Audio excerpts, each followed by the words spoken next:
here, then yeah. Can tell you Robins. Oops.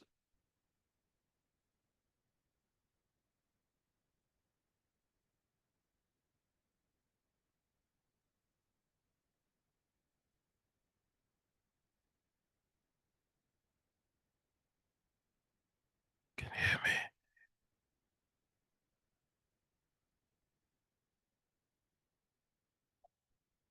Okay, can you hear me?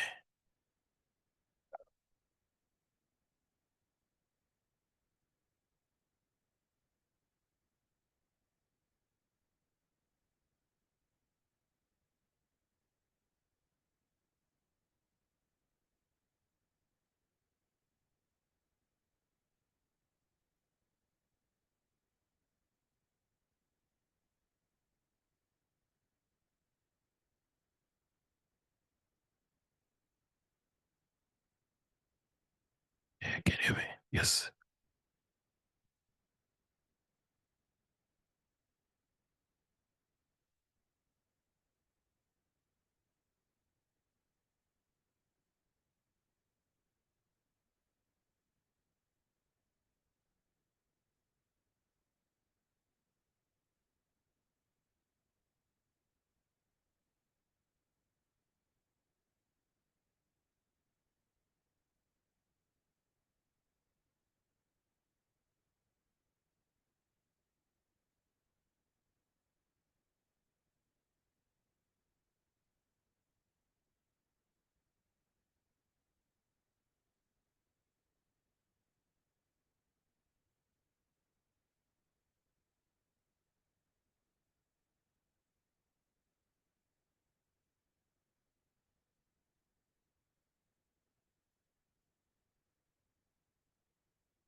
التركي اللي هي رئيس قسم في معهد مصدر.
Good morning. Hello, hello. Good morning. Bonjour. Sabah al khair. Good morning. Sani Bonani. I hope I said that right. Bon dia. Hello. I'm very impressed at the timing, I have to say. Pretty much nearly everyone is here before 8:15. If I can just ask for some quiet, please. You're all going to have to help me. I don't have a very loud voice, and I'm chairing this session.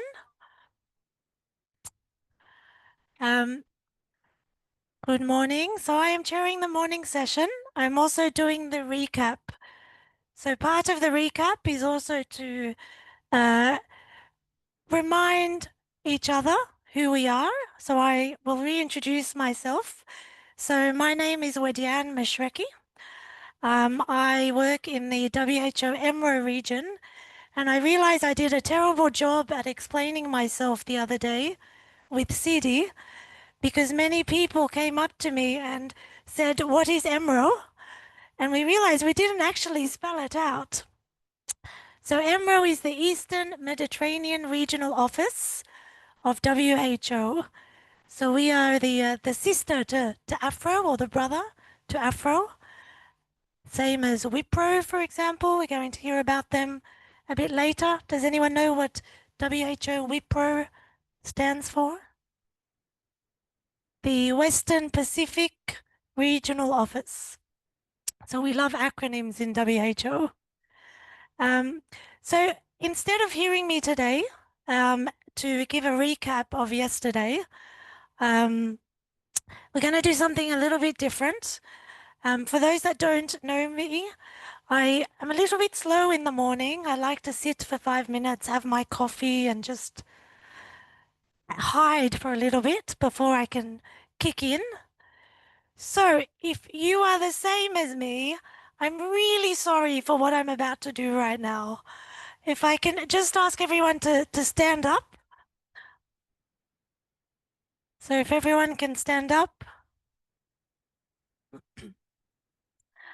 I have a strawberry here, thanks to Louise, who always picks up a soft toy, a fluffy toy for her son. Is that correct?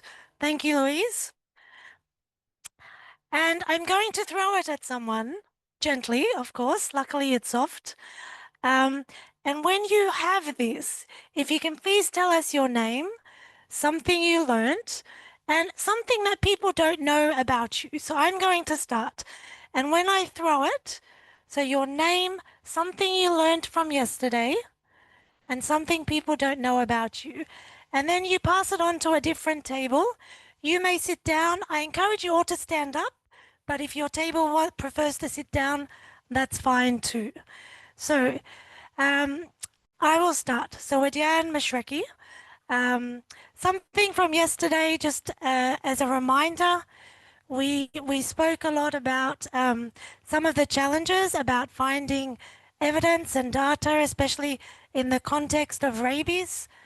And Sidi reminded us that the help desk at Niche is always available. So if we're not able to find what we're looking for, to contact them and to contact the WHO Afro office who can support. Something about me, South Africa was the very first trip I went overseas by myself many years ago. And it was honestly the inspiration for me doing global health. So a very big thank you to South Africa. So that's something about me. Okay, think quick. Um, use the mic, please. So your name and something you learned yesterday and something people don't know about you. D'accord. C'est un grand plaisir de commencer cette présentation. En fait, moi, je suis le docteur Robert Camara, je suis le vice-président du GTCV de la Guinée. Nous avons appris beaucoup de choses.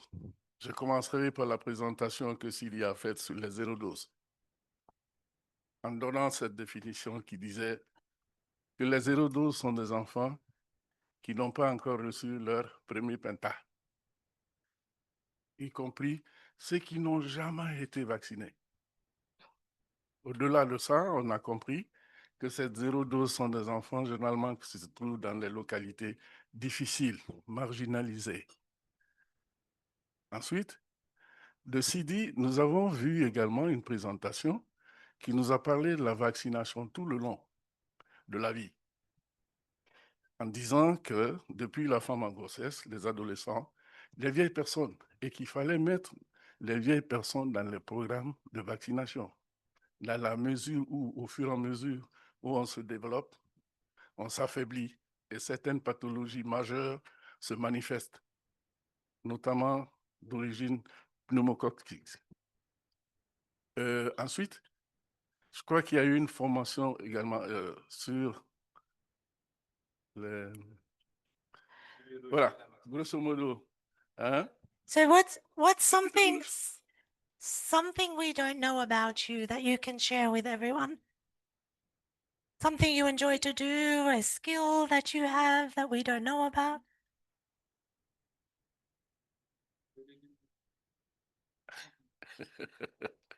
Bon, peut-être ce que j'aime. J'aime bien la musique. Hein? Voilà, merci beaucoup. Thank you so much. Thank you. If you can throw that to someone else, anyone. Ah.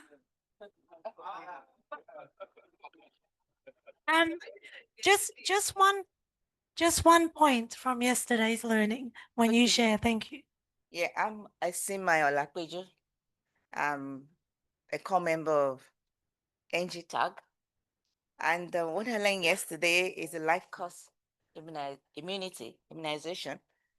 And the other one, what people don't know about me, I listen to music and I dance.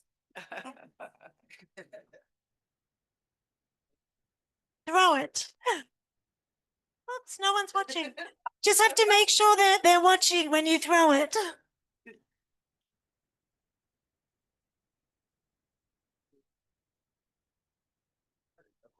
Hello, good morning. My name is Dr. Hadiba. Yesterday's session was very interesting and I learned about the different types of vaccine to be given during pregnancy. And we also listened some discussion from Ethiopia, Cameroon and Zambia about Dynita and what they have been doing. and we've learned a lot. One thing that most people don't know about me is I love dancing, I love music, but I can sing. Okay. Good to know. Thank you so much. Please throw it far.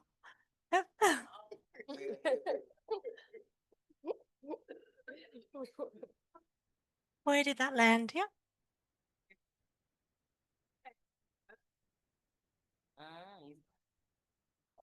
Bom dia. Chamo-me Alina Mendes, sou do secretariado do GTCV, do NITAG de Cabo Verde. Ontem ontem aprendi muita coisa, foi um dia muito interessante, né, como os outros. Estou a aprender aqui muito. Aproveito para agradecer essa oportunidade de participar nessa formação e interagir com os outros NITAGs. Aprendemos ontem sobre a vacinação nos vários ciclos de vida, dose zero.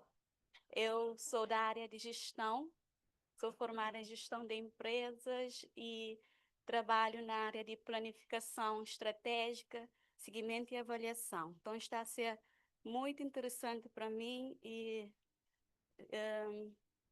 estar nessa área também, porque a minha área é transversal, trabalho com todos os programas e áreas dentro do Ministério da Saúde. Uma coisa que se calhar ninguém conhece de mim.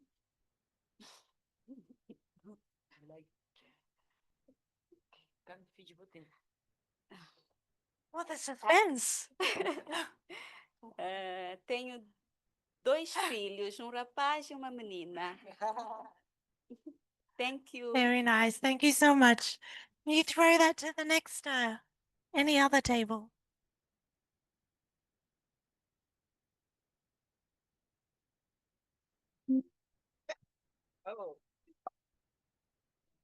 Hi, I'm Wasila Jasat. I'm from the South African NITAG and I work in the TB program at the National Department of Health.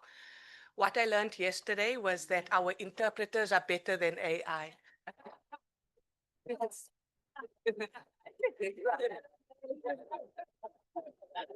And something about me, I've always been a big Liverpool fan, so I'm very happy this week that we won the league. Yes, it was a big game. Congrats to Liverpool.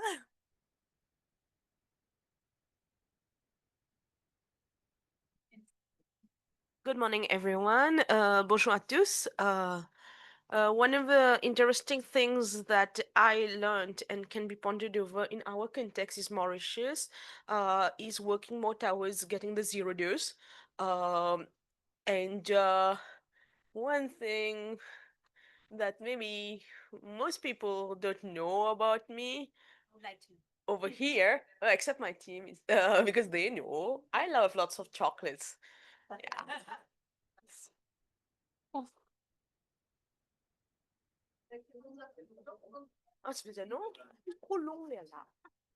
Bonjour tout le monde, c'est un plaisir d'être avec vous aujourd'hui. Alors, on est dans notre 4e jour ensemble. Au fait, j'ai apprécié toutes les formations, toutes les présentations qui ont été faites durant ces 3 derniers jours. D'ailleurs, j'ai oublié de dire, je m'appelle Ben Azouz Mohamed. I am the API Manager of Morocco. I'm in the Secretary of the NITAG. Alors, ce que j'ai appris hier, entre autres, bon, j'ai appris beaucoup de choses, mais entre autres, c'est l'outil pour évaluer la pertinence de l'introduction de la vaccination contre la rougeole, présentation de 5 doses. C'est un outil très intéressant, mais aussi la présentation faite sur les GNN, plutôt sur les NITAG et l'écosystème. C'était aussi très intéressant. Voilà, donc comme vous, comme la majorité des Africains, j'adore le football et je suis fier que mon pays va organiser pour la 2e fois en Afrique la Coupe du Monde en 2030. Vous êtes les bien... Déjà la Coupe d'Afrique en fin de cette année, en fin 2025, et la Coupe du Monde en 2030. Vous êtes les bienvenus. Voilà, merci. Thank you. So we are all invited to Morocco for the World Cup. Next table, please.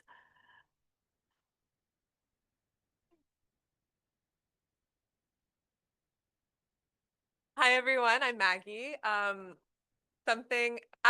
joined my colleague from JSI here for lunch yesterday, and I learned a lot about the logistics of routine immunization and some of the very real barriers to reaching hard to reach rural communities. So yeah, very interesting conversation. Something about me. I went to a boxing gym across the street yesterday and it was very fun. Well done. Good for you. I'm going to steal this if that's okay. I think we're going to move it to this side of the room very quickly because we have a couple of minutes left. Think quick, all those on their phones. You're gonna get hit. Oh, sorry. Something, your name, something you learned yesterday, and something we don't know about you. Good morning, everyone. My name is Muhammad Mashin from NGTAG. One of the things I learned yesterday has to do with the Gavi graduation process from self-funded to initial to accelerated and fully funded. And I also learned one thing about getting the clear definition of zero dose, and also one of the issues that has to do with the age cohort. Now, one thing you don't know about me is once I mix Nigerian dishes for 1 week, I fall sick. And the only remedy to that is not medication, it's not hospitalization. I just need 3 swallows as soon as I get home. And I'm done. Thank you.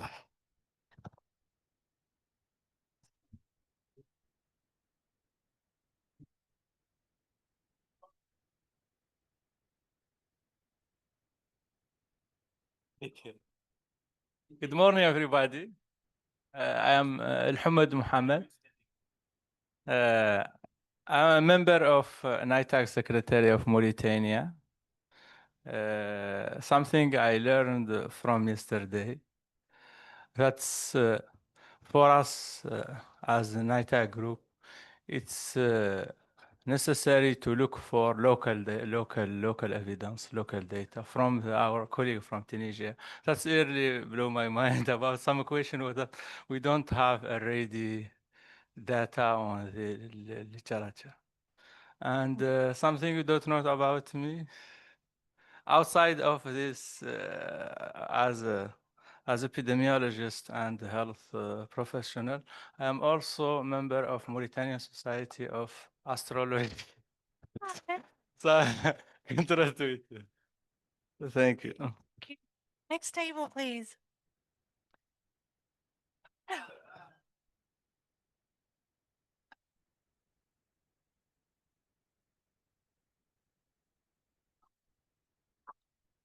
Ok, bonjour à tous.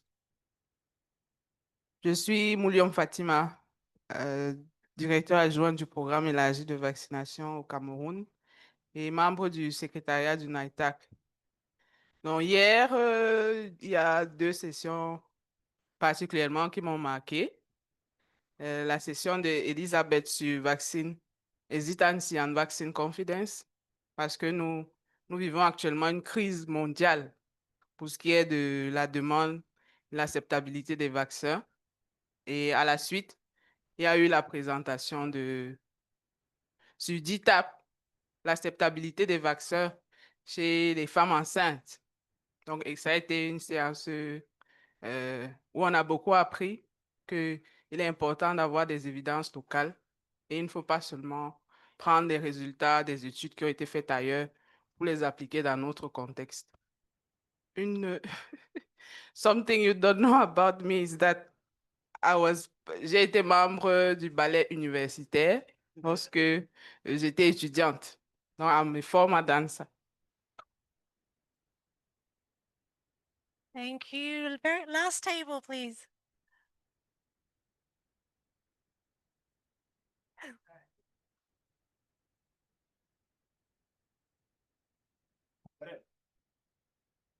Très rapidement, moi, c'est Dr Abdoulaye Mangan. Je suis membre donc du secrétariat du NITAC. Je suis également au niveau donc de la direction de la prévention, au niveau donc de l'immunisation. Ce que j'ai appris hier en complément, c'est surtout par rapport au processus de transition de Gavi, qui est en tout cas une approche qui nous permet au pays de se préparer en conséquence pour qu'on puisse avoir un système d'immunisation beaucoup plus durable. Et je pense que c'est très intéressant et qu'il est important que chaque pays puisse se préparer en conséquence par rapport à ce soutien et que le relais puisse se faire de façon convenable pour que, en tout cas, les systèmes d'immunisation ne s'écroulent pas après le départ donc, des partenaires. Ce que j'aime faire souvent, c'est la pratique du yoga. J'adore faire le yoga parce que ça me permet de me concentrer. De plus, en tout cas, disons, gérer la pression donc, quotidienne du travail, mais également la pression du monde, tout simplement. Voilà, merci. Thank you. We should start off a session with some yoga from you at some point. Thank you so much, everyone. Thank you so much, everyone. I hope everyone is now, thank you, Louise, awake and alert and ready to kick off the day and got to know some of our colleagues a little bit better. So we're going to move right into the next session. Apologies, I'm already late. But a very, very big welcome to the Tunisia team to share their experience from the Tunisia NITAG. Thank you.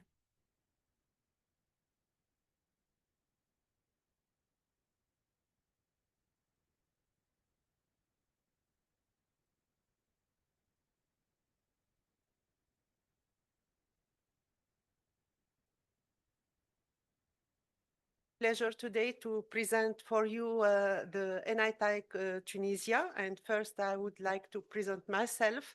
My name is Hinda Triki. I am a professor in virology in the Faculty of Medicine of Tunis. And I lead the virology lab in Pasteur Institute of Tunis since more than 30 years now. So I am also a member of the NITAG, I think from its constitution up to date. So for our NITAG, it is named in Tunisia, so it is named the Technical Vaccination Committee, TCV. It was established since 2002, and for many years it was doing informal meetings and submitting recommendation to the Minister of Health. But in May 2010, it was officially established by a decree of the Minister of Health. It contains now 31 members, 2 core members, voting members, and 19 non-voting members. And 3 of our members were trained on ETR in 2022 and 3 other in 2023. So in 2024, we generally meet around 3 times a year, and we discuss several things. But the main things that we did in 2024 were a recommendation and about the new vaccine that we had to introduce in 2025, and especially with regards to HPV vaccine and DTaP vaccine. So we defined the technical characteristics of the new vaccine to be introduced, and we also validated the strategy for the introduction of HPV vaccine. This was done, in fact, in 2025. We also did a recommendation for the introduction of a second dose of hepatitis E at 18 months, as we have only 1 dose now in 12 months. We are also, among the ongoing questions, we are discussing the possibility to replace further OPV dose, booster doses with IPV. For the moment in our program, we have 3 IPV doses. The first 3 IPV doses for polio are IPV, and the remaining doses are OPV, but we have problems in the procurement of OPV and also other technical problem, and we wish to add other doses as IPV. We are also preparing a strategy to try to improve communication, awareness raising, and advocacy for vaccination. And this is especially after the HPV, the launch of the HPV vaccination, in which we had difficulties to reach and to have a good adherence of this vaccination. What are also the other questions that we are discussing? We are trying to prepare recommendation for the switch from MR to MMR, but we are first we should define the most appropriate component, the mumps component, especially with regard with the vaccine strain that will be used, Leningrad or Gerilin. And also we charge a group of work to try to collect data on the present burden of the disease, and also we will try to prepare how to assess the vaccine impact after its introduction. So these are activities that we wish to do before establishing the vaccination against mumps. We also trying to develop an action plan for the influenza prevention strategy, which is not yet well organized now. The government buy the vaccine and it is provided to the population, but there is not a real plan of action for the influenza prevention. And we also are preparing the introduction of DTaP vaccine in pregnant women. Now, please.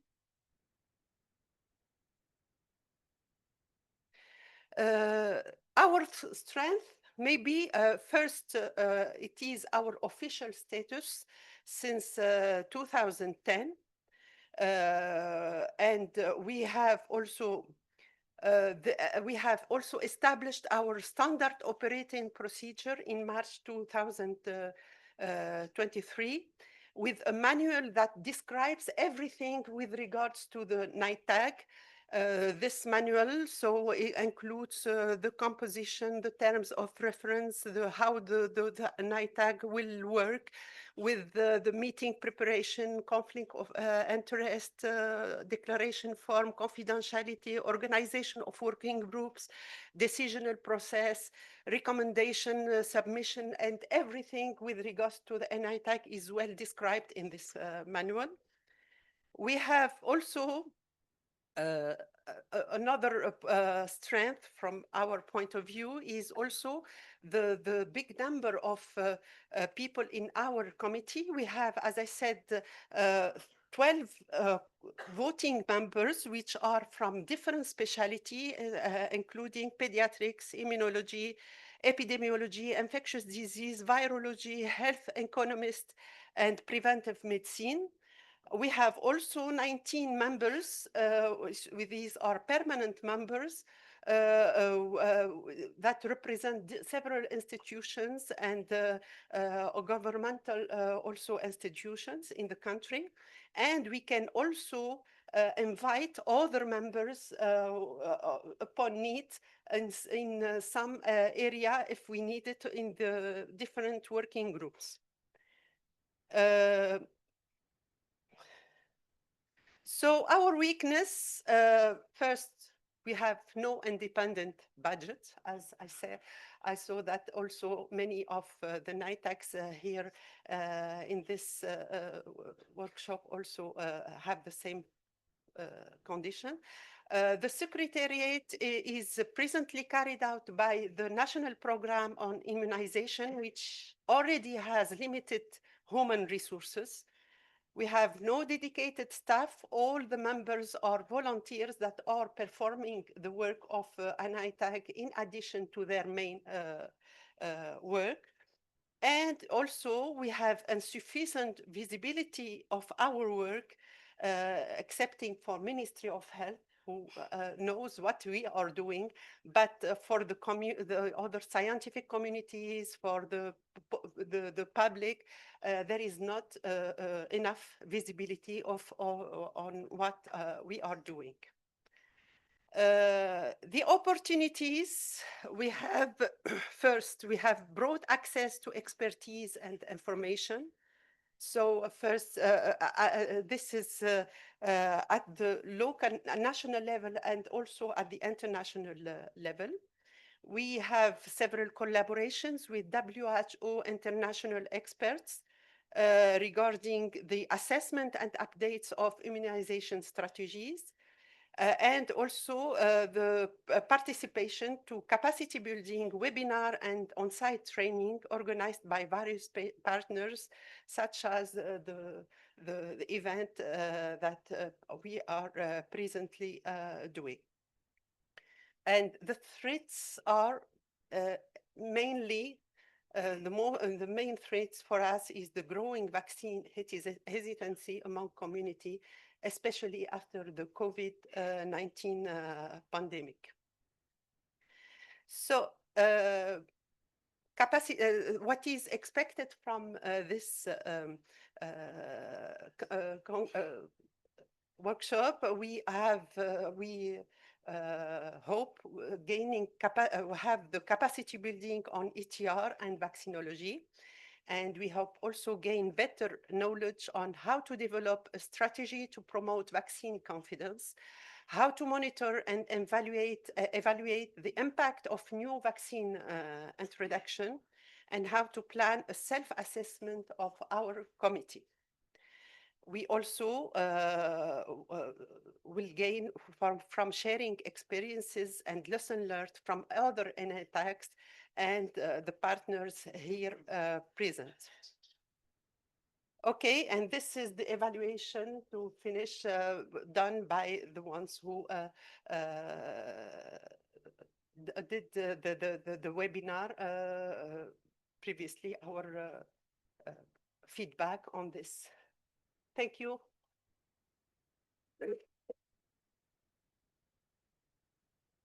Hey, thank you, Dr. Henzatriki, very much. Does anyone have any questions? Yes, please. Merci, Dr Abdelmalik, membre permanent d'UNITAG Mauritanie. Je voudrais savoir un peu le cadre dans lequel vous exerciez avant la mise en place de votre cadre réglementaire, c'est-à-dire entre 2002 et 2010. Quel était le cadre dans lequel vous avez exercé vos activités?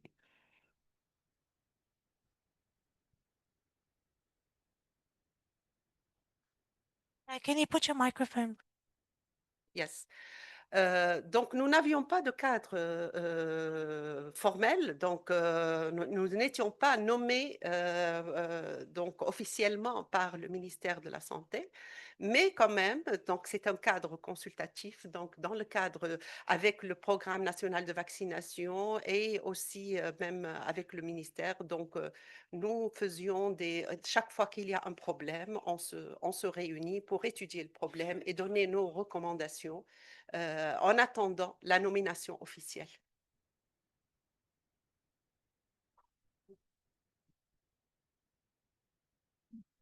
Ok, merci beaucoup. Bonjour tout le monde. Bonjour professeur, merci beaucoup pour votre présentation.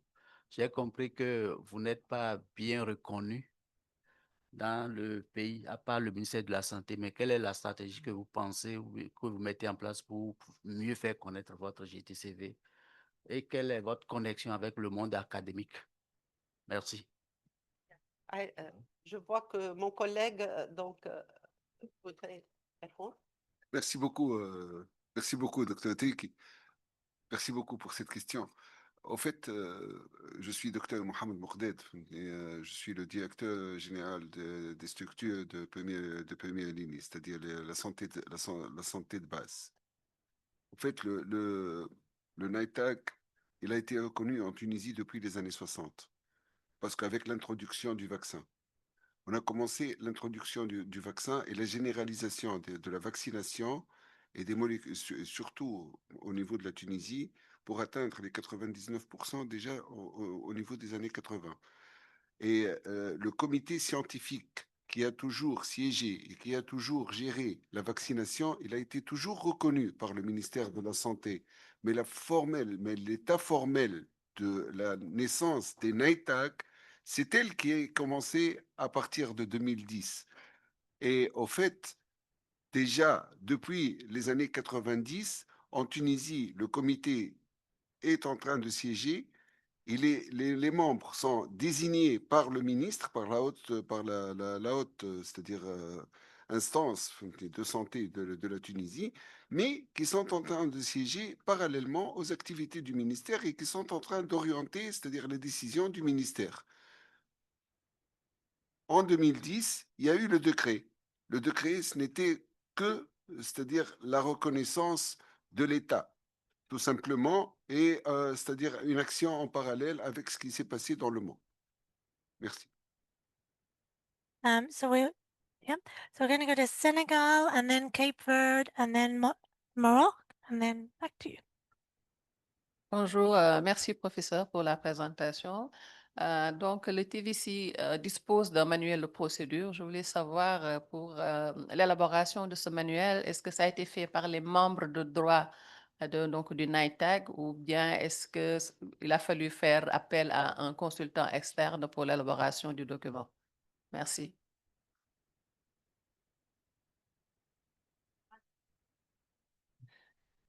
En fait, le manuel, il a été préparé par un sous-comité, donc spécialement ceux qui ont été formés, qui ont suivi les dernières formations sur ce type de travail. Et il a été ensuite validé par tous les membres du NITAG. Donc, on a porté quelques modifications, quelques corrections. Il a été ensuite validé et adopté par tous les membres. Je pense qu'on n'a pas eu besoin d'avoir un consultant. On l'a fait tout seul, donc après cette formation qui a énormément aidé à l'élaboration du manuel.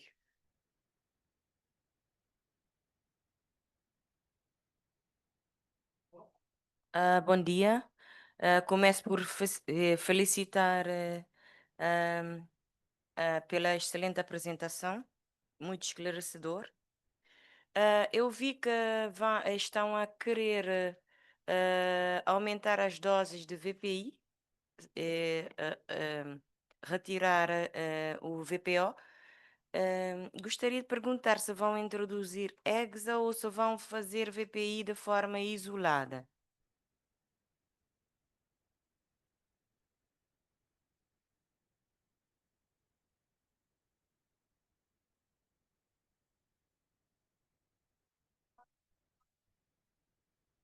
Okay, can you repeat?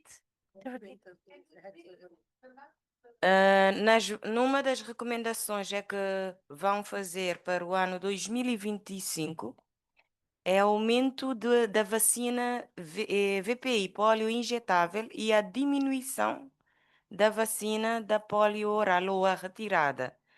Eu queria, como Cabo Verde também está nesse processo, eu queria saber se vão introduzir a vacina hexavalente retirando a polio oral ou se vão continuar com a pentavalente e introduzir a vacina polio injetável isoladamente.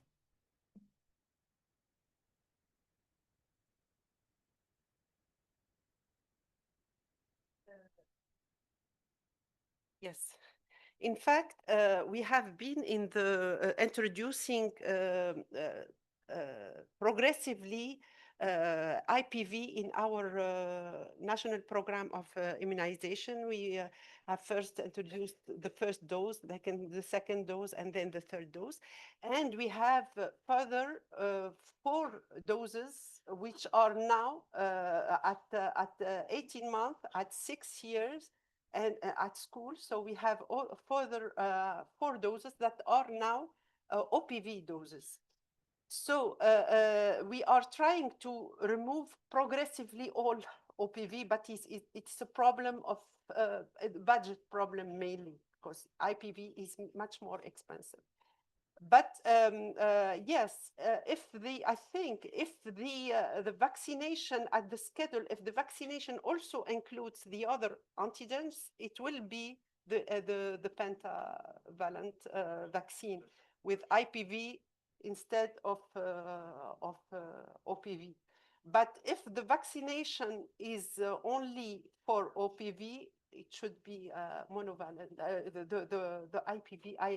Maybe my colleague also, Dr. Moqdad, can you, yes, for this question. So it will be the further doses of IPV that we will introduce can be combined with the other antigen when, yeah. We are right now working on it, c'est-à-dire nous sommes en train de préparer toutes les conditions programmatiques qui nous permettent de changer, c'est-à-dire la dose orale en une dose injectable du polio et qu'elle soit combinée dans un hexavalent, c'est-à-dire à 6 doses. Et comme ça, on n'aura pas à piquer, c'est-à-dire l'hexavalent, bien sûr que c'est plus confortable d'utiliser un hexavalent à la place d'un tétravalent ou d'un pentavalent et de séparer les doses. Comme ça va faire un travail de moins pour l'équipe de vaccination, d'une part, et d'autre part, ça va être moins lourd pour l'enfant à 6 ans. Thank you. So we just have time for one more question. So I think we said Morocco, and then we'll have to ask the rest of the questions over at in our break. Go ahead. Et je voulais revenir justement à l'organisation, le mode de fonctionnement des NITAC. C'est une question que je ne pose pas uniquement aux gens de la Tunisie, mais que je pose aussi aux experts de niche. Est-ce que les NITAG doivent créer un cadre légal? Quels sont les droits? Quels sont les devoirs? Dans notre pays, on est désigné et on est convoqué sur la demande du ministre pour avoir un avis consultatif sur un problème. On nous avise à l'avance, on étudie le problème et on donne un avis consultatif. Et bien sûr, politiquement correct, c'est le ministère qui décide. Est-ce que le NITAG doit être comme ça ou quelque chose qui est indépendant, qui est organisé comme ce que vous avez avancé, vous les Tunisiens? Vous avez même un cahier de procédure. Vous allez vous réunir 2, 3, 4 fois s'il le faut entre vous, indépendamment du ministère. Donc, c'est des questions que je pose. Et l'OMS, et je pense que l'OMS a... Il y a dans l'institution de l'OMS comment organiser un ITAG, quelles sont toutes les procédures. Donc là, c'est une question qui reste très posée entre les pays. Il y a des pays qui ont des NITAG, il y a des pays qui ont des NITAG qui fonctionnent avec le ministère, il y a des pays qui ont des NITAG qui fonctionnent tout seul. Donc, chaque pays a sa manière de voir comment ça a été créé, reconnu, pas reconnu, droits et devoirs. Donc, je pose cette question de réflexion. On peut y répondre maintenant, peut-être on répondra demain, je ne sais pas. Donc, je vous laisse répondre. Je sais que j'ai mon directeur avec moi. Je me joins à la réflexion de notre voisin marocain concernant le cadre législatif. Le cadre législatif, moi je suis d'accord à avoir un manuel de procédure pour cette instance qui est le NITAG tunisien. Je suis d'accord. C'est-à-dire qu'il soit un établissement public à vocation non administrative, je suis d'accord. Mais à arriver à avoir un budget et une administration et une indépendance totale du ministère de la Santé, ça va être très lourd. Parce que pour cela, il faut avoir une administration pour gérer de l'argent. C'est pas facile. Avoir un budget propre, c'est pas facile. Donc tout ça, je crois qu'il faut repenser tout ça, tout en ayant dans la tête que, en fin de compte, c'est des personnes ressources, c'est des personnes, c'est des personnes qui sont, c'est-à-dire qui sont la crème du système de santé qui siège dans ce NITAG-là. Et je crois que l'indépendance de leurs décisions, elle n'est pas mise en question. You can stay up for a moment while I just want to address a couple of things really briefly, and thank you for those points.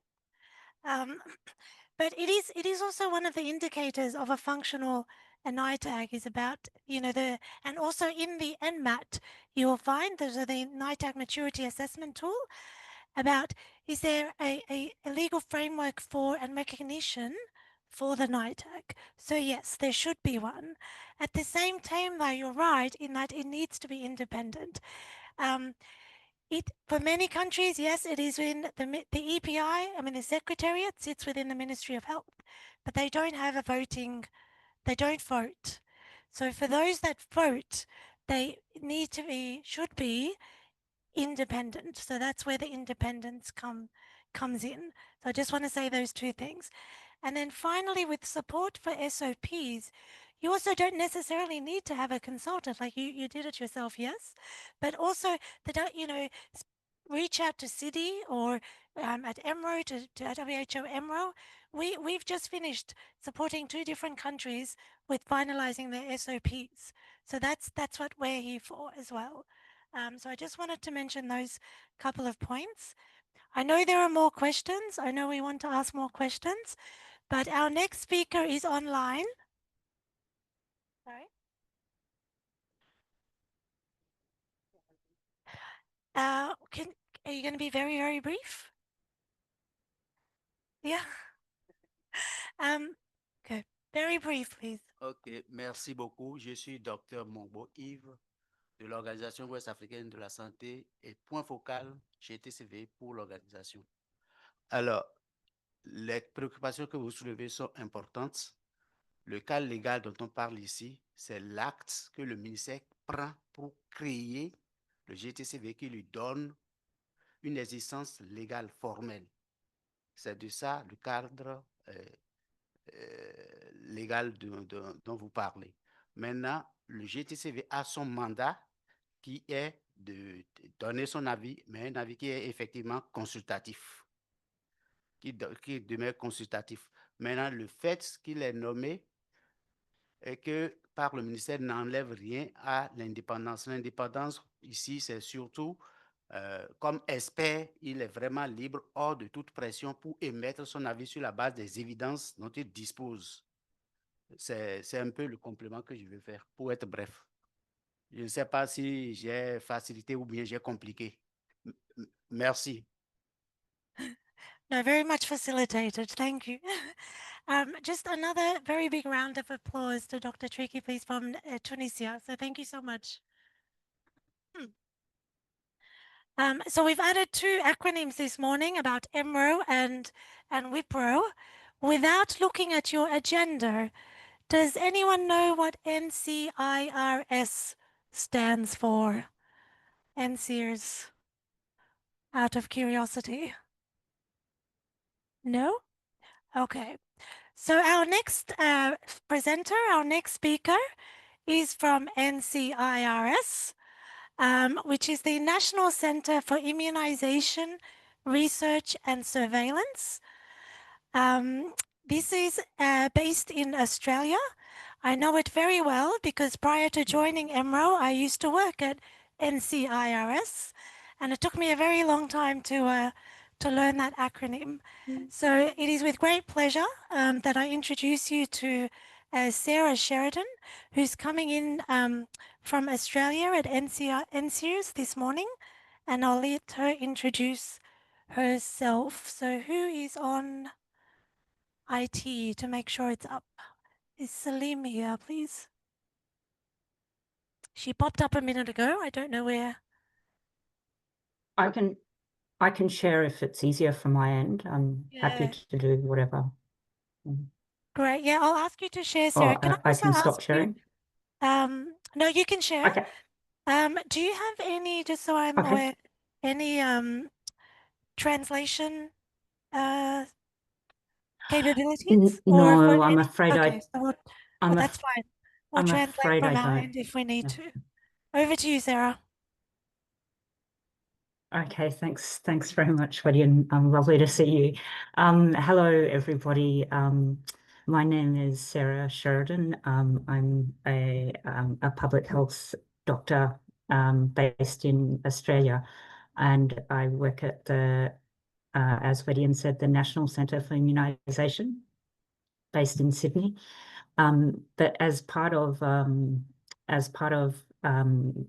centre, we actually also do some work globally, particularly in Southeast Asia and the Pacific region.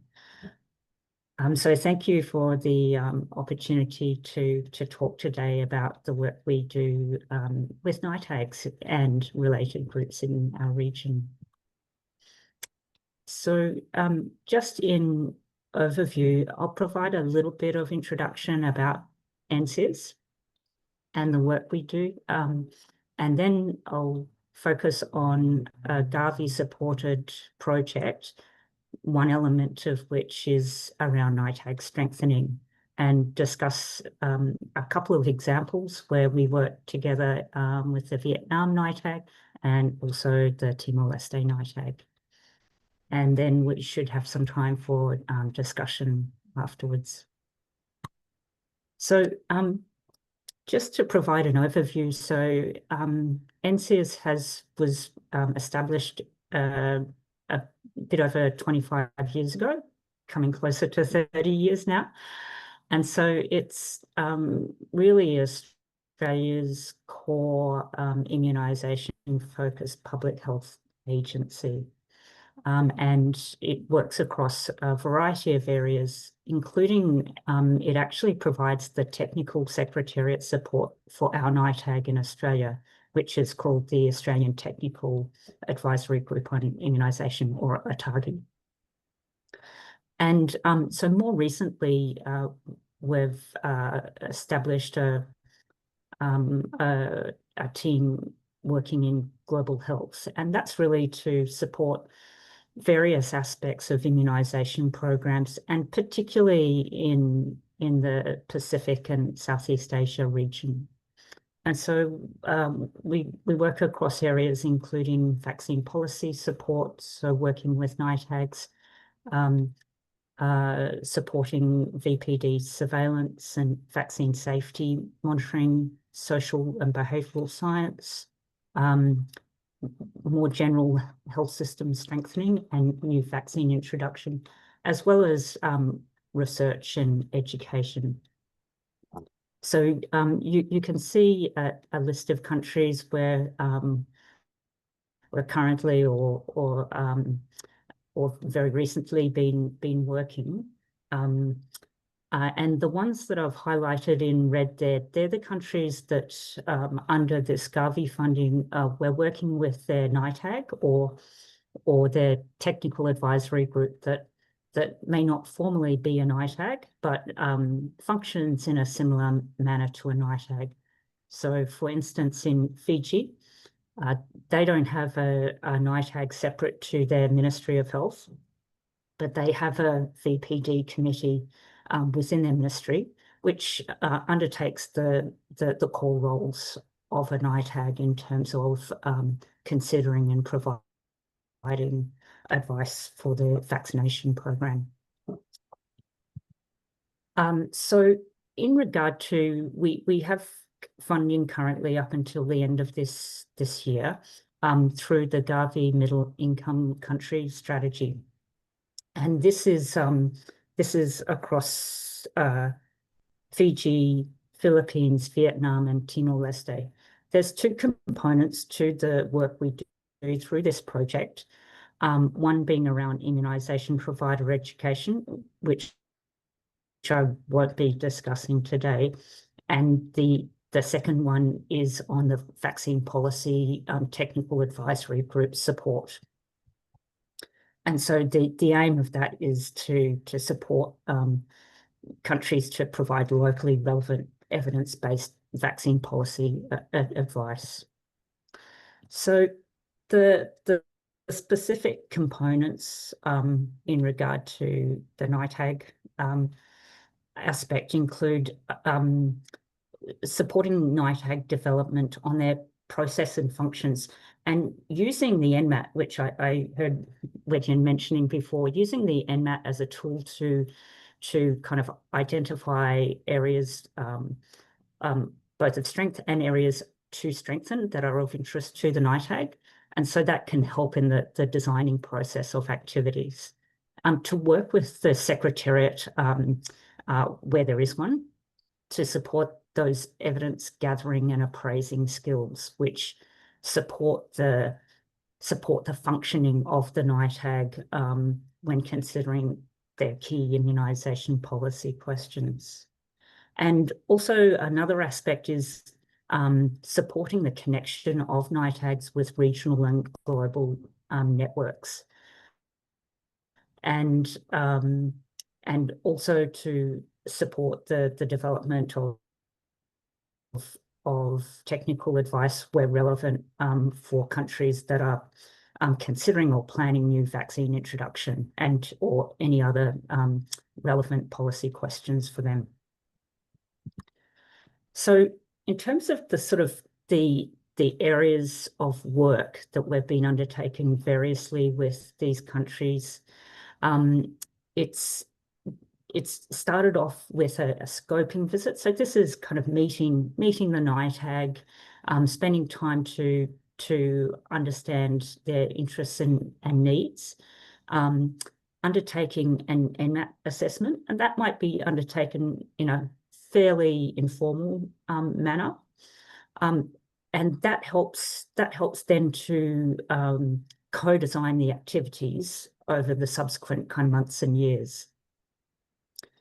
And then, but a key component of our work with all the NITAGs has been a focus on evidence-informed decision-making.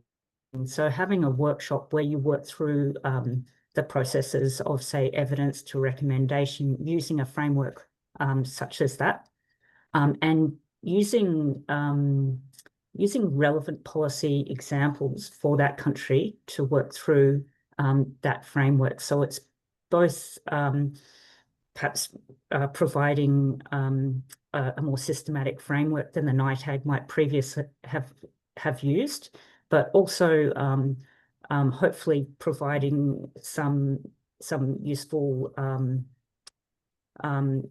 potentially a useful draft recommendation at the end of that process for the NITAG.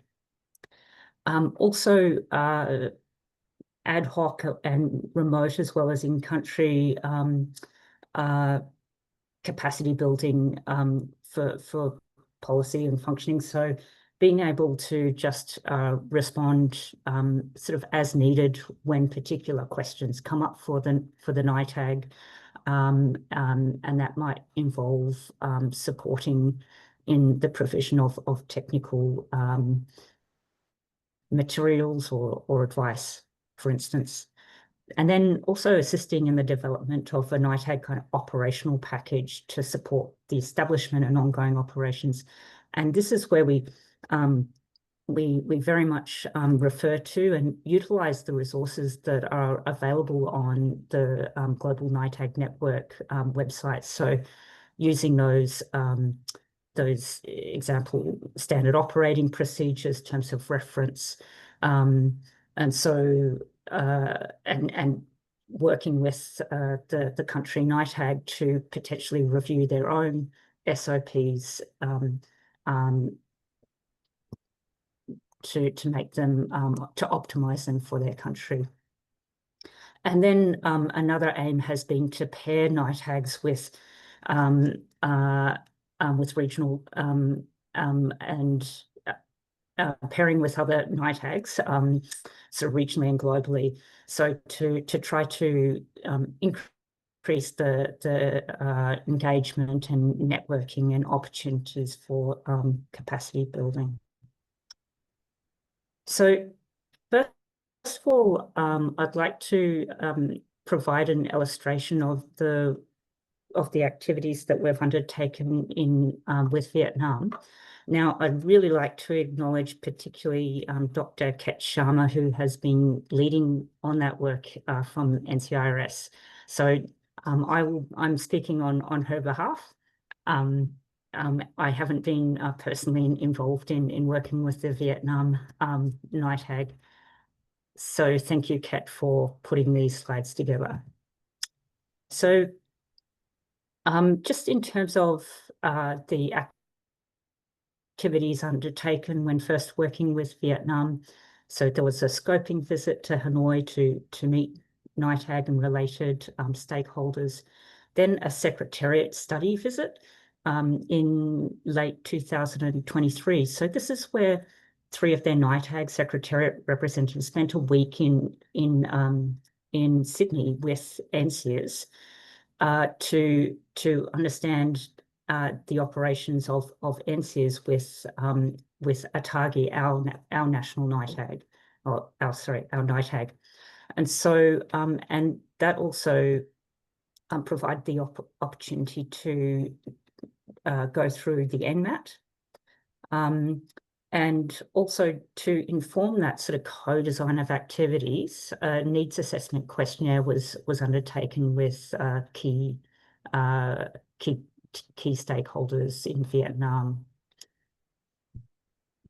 And so then in terms of the workshops that have been, a number of workshops have been held. And so these include workshops on key key focus areas, including policy topics on HPV and PCV, and also looking at the NITAG operations. And so this is where not only did members from NCIRS attend and participate in the workshop, but also facilitated presentations from ATAGI, as well as from other NITAG secretariats from Canada, Singapore, and Indonesia to share their experience with Vietnam, and also presentations from the WHO Global NITAG Network, and also from the WHO Western Pacific Regional Office.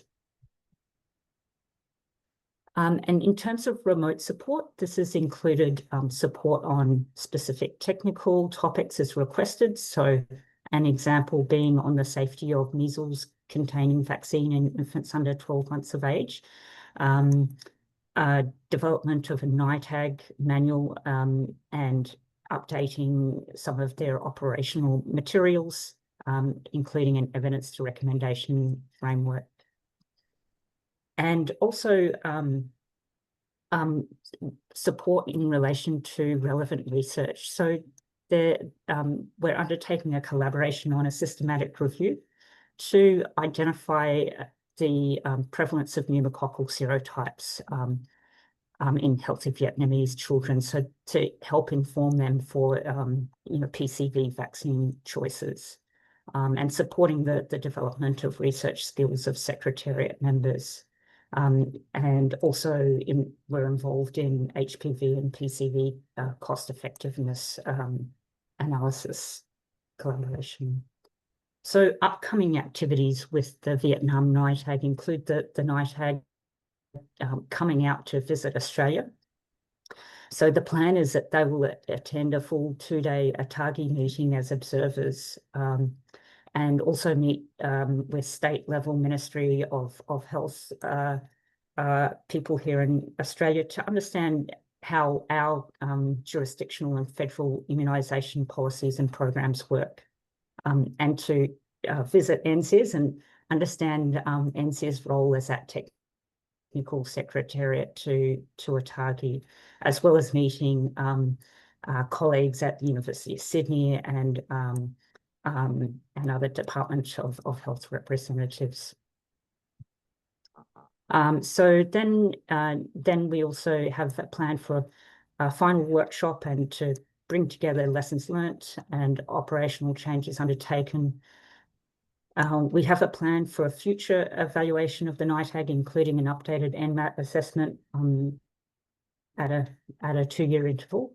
And we're also planning to have an external evaluation of the twinning across the various countries in which we're working currently. So I'll go on now to provide another example of the twinning work we've undertaken in Timor-Leste. And I'm sorry, because I've cut off the bottom of Africa there, as well as the bottom of Australia, but I just wanted to show you where Timor-Leste is. So it's that area where you can see the red circle, just a little bit north of Australia. And so just to give you a little bit of background, Timor-Leste it's a really small, mountainous, half-island nation that borders on Indonesia, with a small population of about 1.4 million. And it's a fairly resource-limited country that gained independence formally in 2002.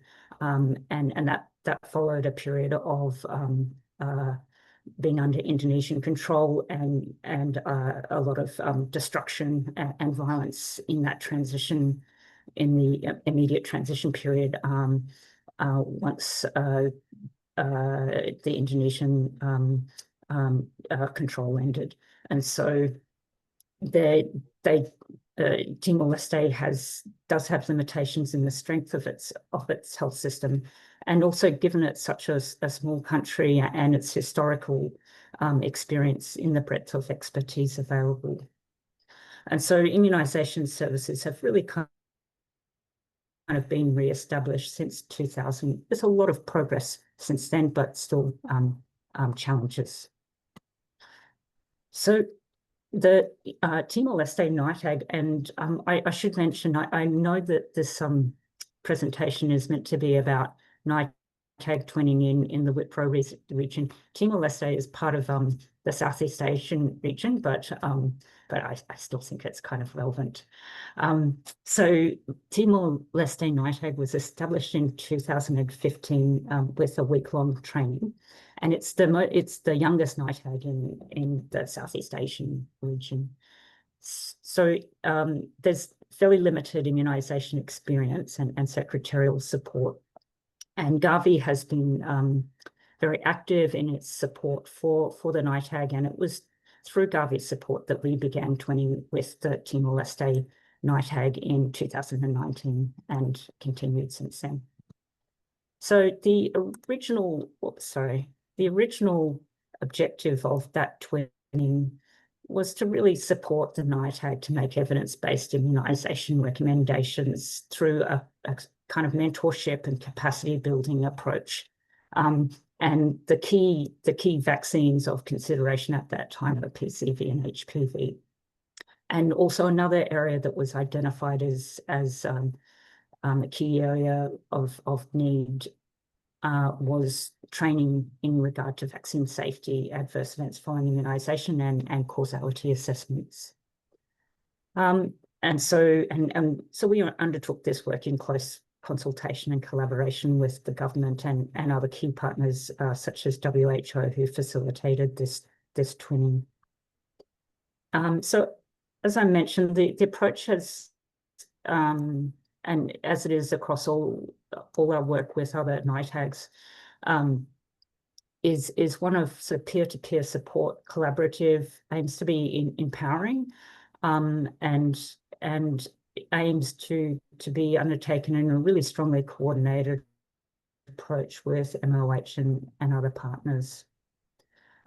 Sort of similar to what we've previously mentioned, for instance, in the Vietnam context, the areas of support include both technical and operational, and looking at evidence generation to inform decision making.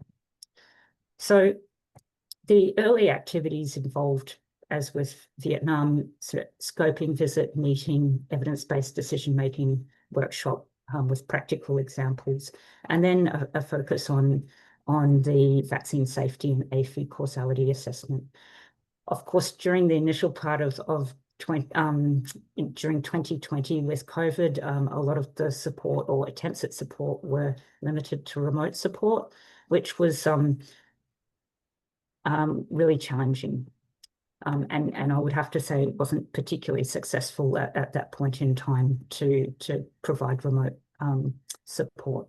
However, since 2021 to 2023, we've had a number of technical advisors from NCIS actually based in Timor, actually working through our Australian government funding, supporting their EPI programs, but also able to work with the NITAG. And that in-person presence really greatly assisted the communication support and strengthened the relationship. Obviously, things were very busy during the COVID period, but what was very obvious is how much the NITAG increased its expertise and independence and confidence. And we supported, at that time with, sometimes in a sort of technical secretariat role to support the presentation of evidence, to facilitate careful discussion around vaccine decision-making, and also connected the Timor-Leste NITAG with the TAGI members to discuss vaccination policy questions.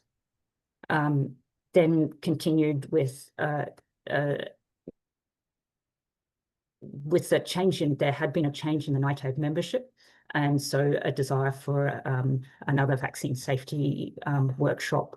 And as well as this, NCIS vaccine safety experts participate in AFI causality assessments, so either in person or remotely. And that remote work actually, that remote communication works much better now that we all know each other better. And in addition, we ran a 4.5-day foundation vaccinology course at the request of the NITAG, and continue to attend and support at NITAG meetings around vaccine recommendations. For example, their decision-making around moving from a 2-dose to a 1-dose HPV vaccine recommendation. And the NITAG also visited, much the same way in Vietnam, as Vietnam is planning to do, the NITAG from Timor visited NCIS and TAGI. So now the activities we're planning for this year include the NITAG chair is participating in our national immunisation conference, presenting on their PCV vaccine introduction, which is wonderful. And we do, because there's been also another very recent change in the NITAG with, by and large, almost a complete change of NITAG membership. They're keen to have another workshop around NITAG roles, processes, etc., as well as a workshop on vaccine safety and a very brief kind of working group to draft some healthcare worker screening and vaccination guidelines. In addition, we're planning to continue some of the support in regard to, or working together in regard to administrative and technical secretariat.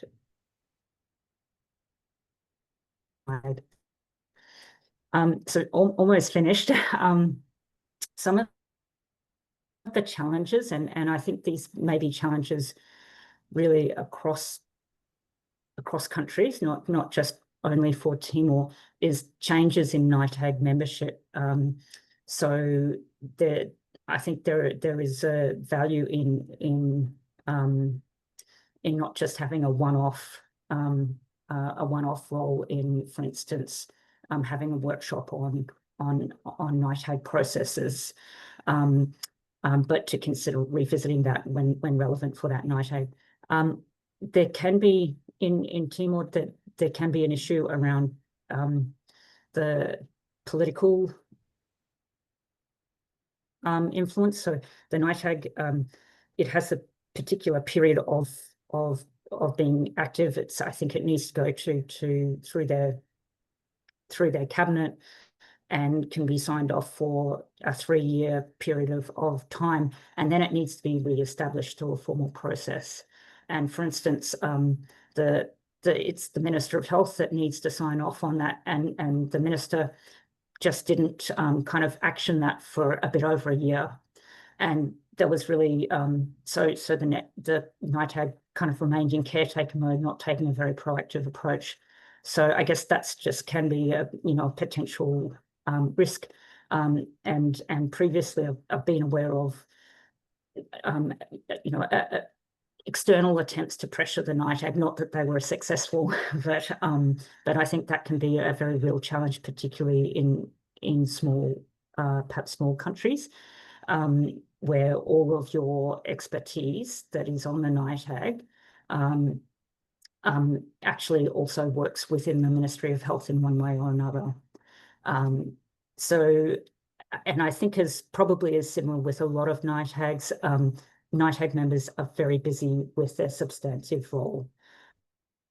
And the burden of work on the NITAG is great because they don't actually have a dedicated secretariat to support their work. And also, which may be an issue for some countries, they have limitations in some of their local data to support their decision making. Not that that prevents them from making informed decisions, but it is a challenge. However, there's many strengths to the Timor-Leste NITAG, and I think the twinning process, and that includes the commitment of the NITAG members and openness and enthusiasm to work together.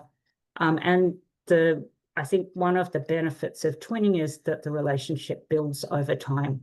And it's not just between one or two people, it becomes between two institutions. The NITAG is certainly respected by the MOH and broader government and community more generally, and its recommendations have always been accepted, which is fantastic. And I think another benefit of the twinning process has been not only seeing the NITAG itself go from strength to strength, but also its network expand, including participating in a global NITAG network as a presenter and ADVAC attendance of one of the previous NITAG chairs. So thank you very much. Sorry, I think I've gone over time, but I'd be very happy to take any questions or hear any comments. Thank you.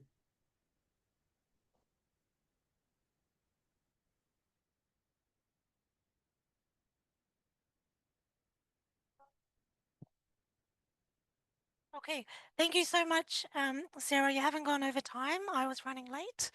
So thank you very much. I know we have questions scheduled for after the next session, but we might take a couple of questions now, just so if Sarah needs to leave. But of course, you're very welcome to stay. So any questions for Sarah? Move around. Yes, please, go ahead. Sarah, so we have a question from Nigeria. Yeah. Good morning, Sarah, for the presentation. And I was so keen listening to the presentation and try to make a difference between a collaboration and twinning. Please, can you give us a kind of some process how this can be done? Thank you, and over.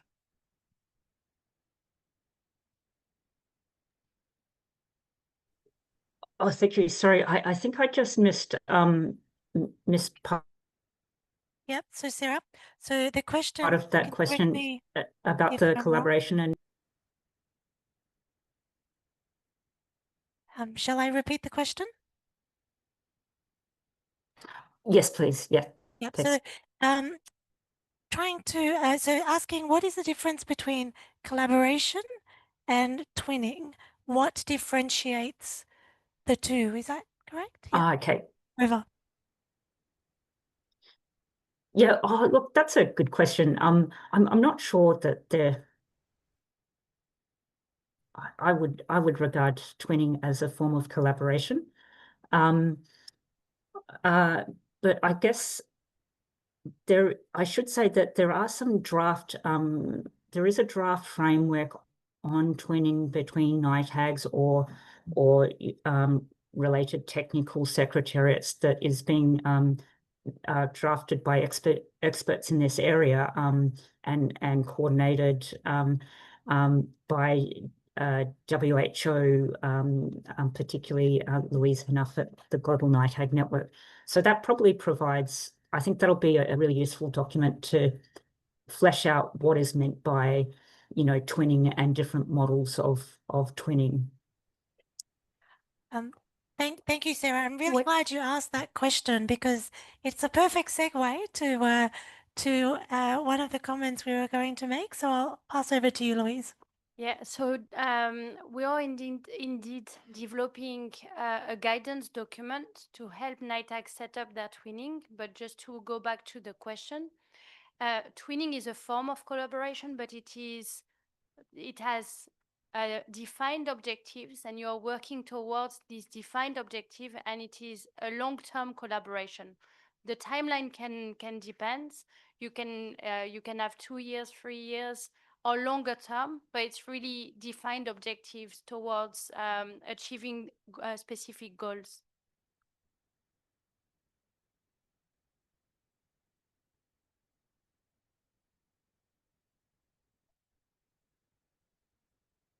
Thank you, Louise. Any other questions?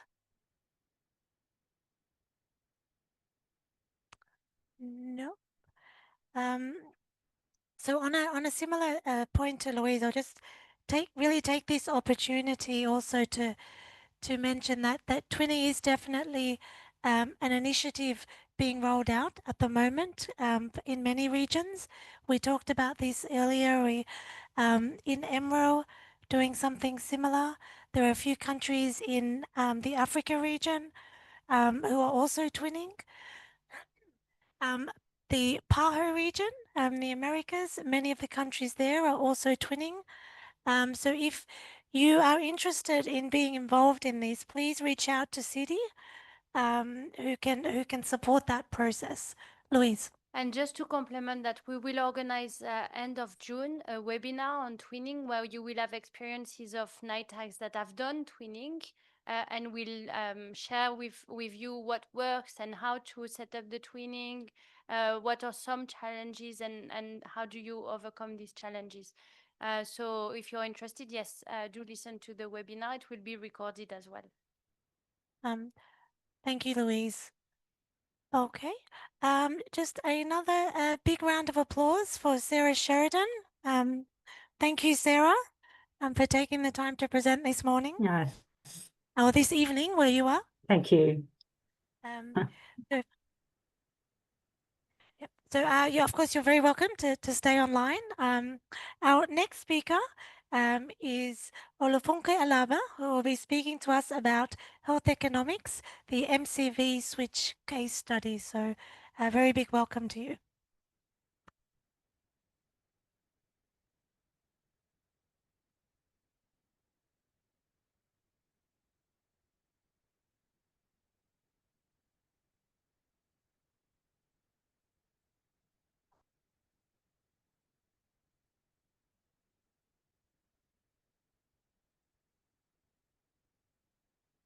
Good morning. My name is Funke Alaba. I'm based at the University of Cape Town, the Health Economics Unit, and I will be giving a summary or a nutshell of what is happening in terms of the health economics side of things and why we need to do it and what goes into it, actually. I think it's what more goes into it that we're presenting today and what you should consider in your various posts. So my first question is that we know we are switching and a number of countries are considering to switch. And the question I have is that what are your economic concerns when you are faced with this big decision. Anyone? Yes, please.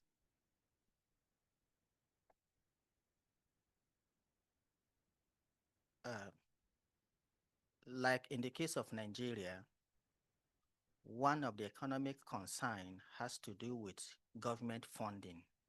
And we also know that in the next few years, the support from Gavi may no longer be available, and the whole burden will be on government. Therefore, we need to look at those vaccines that will give us as much as protection as we need, but at the least cost that will not be too difficult for government to afford. And the second condition we look at, we find out that those doses with, those vials with high doses contribute to vaccine wastage and vaccine stock out. Now, when we switch, we are able to reduce the rate at which vaccines are wasted and at the same time increase the vaccine availability in the country. And that in the long run will contribute to reduced money that will be spent on the procurement of vaccine, including other logistics. And we all know that when vaccine expire, it is not dumped at the facility, so you have reverse logistics. So when you bring all these things together, we hope that in the long run, we're able to save significant amount of money. Thank you.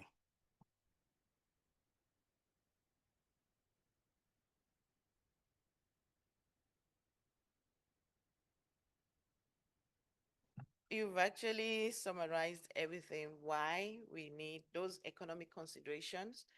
And even though sometimes we know it's effective, is it affordable at the long run?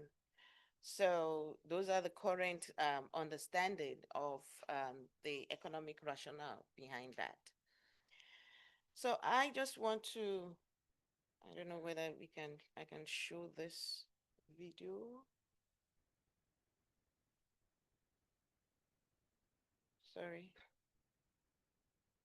I just want to show a video of why we are doing economic evaluation. Okay, it's not showing, so I'll just take that. Anyway, so why are we doing economic evaluation? What is the essence of even looking at the economics perspective? One is informed decisions. We need to clarify the trade-off between the cost and health benefit. We have many options. Like we always say, basic economics, our wants are unlimited, but our resources is very much limited. And then we talk about accountability. So we need to demonstrate value for money. That's the essence of economic evaluation. Then the third reason is strategic. Which one actually? Because you are now talking about immunization, but this is a competing factor with other things in the health department. It's not only immunization that the health department is around. So there's so many things that has to be done. And then we need to align our program with the fiscal realities, because if we don't do that, then there's a problem. So, and like you said, is it worth it? That is the question. Yes, we are switching, believing that it is worth it, but is it affordable in the long run? And what is the impact in the long run? So those are the things why we have economic evidences and why we need to do some economic evaluation, and why you as people involved, closely involved in this switch, needs to understand a bit of the fundamentals in terms of the economics rationale and the economics behind the decision that is being made.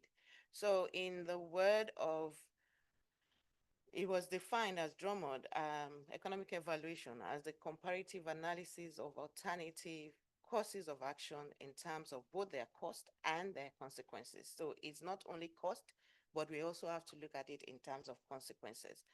And the reason why our objective is one, efficiency. We have limited resources, so we need to maximize health impact. We need equity because there's another issue you need to consider. So you are not only considering efficiency, you are not considering if it is cost effective. However, are you sure that this is distributed across all population, across all vulnerable groups? And then what is the long-term impact in terms of sustainability and in terms of the health impact? So a little bit of, let me just go into a little bit of economic evaluation basics. So when we're talking economic evaluation, the first thing aspect is look at the resources. And what goes into these resources is the health sector. In terms of the health sector, other sectors, patient productivity loss. So when we are calculating our economic burden and we are looking at the economic side, the cost side, let me just put it that way. The cost side, you look at what from the health sector, and that is every resources that is needed from the health sector in terms of the doctors, the nurses, the pharmaceuticals, the investigations, the healthcare facilities that is being used, the equipment that is being used, the cold storage chain that is being used. Then you look at the other sectors. So I'm just going to, so the first aspect is actually the health sector. The second is the other sectors, so what is being consumed. And then when we talk about the family, we are talking about how the family or the patient or the mothers are spending the time. Some situations warrants cases where parents have to go into the health sector and they spend a lot of time waiting for immunization or being turned back because at that point in time is not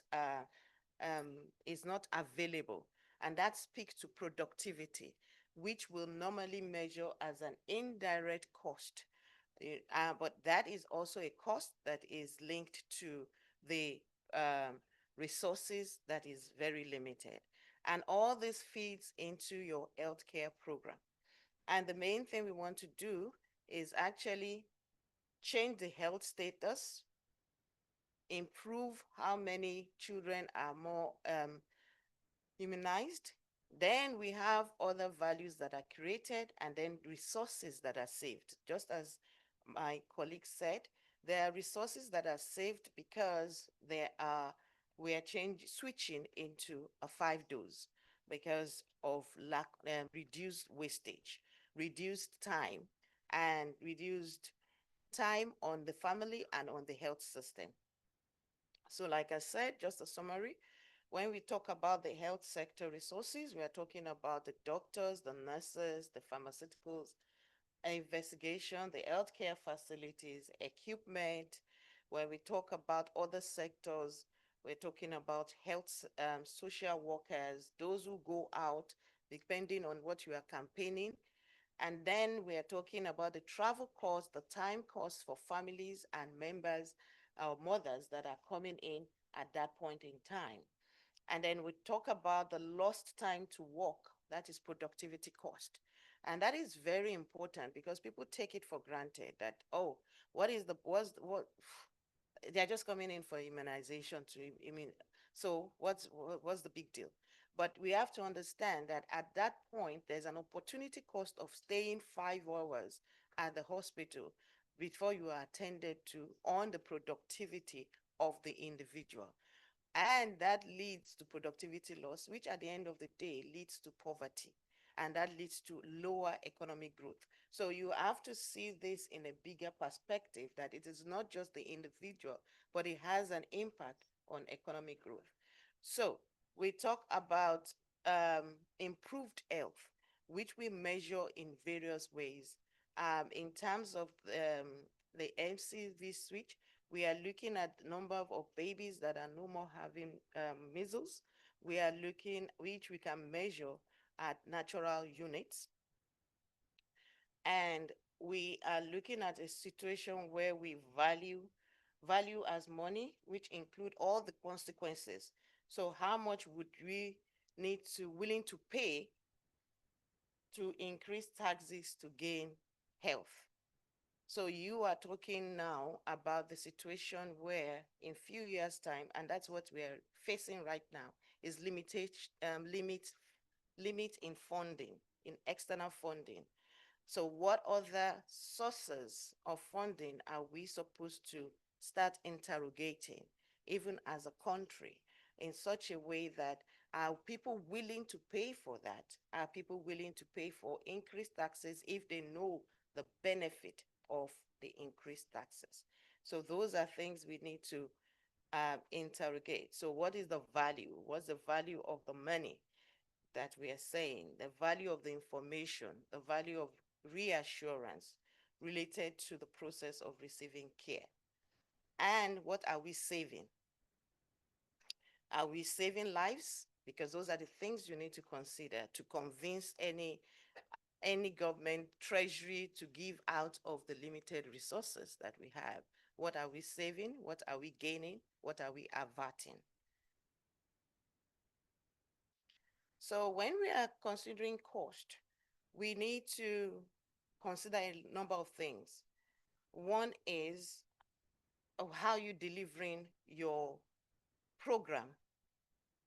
How do you want to deliver your program? Are you doing it as a fixed or an outreach? And let me put that question out there. How do you think this will, your delivery mode, just think of it.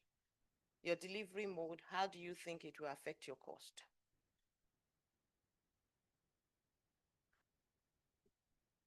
How do you think your delivery mode will affect your cost? Yes, please.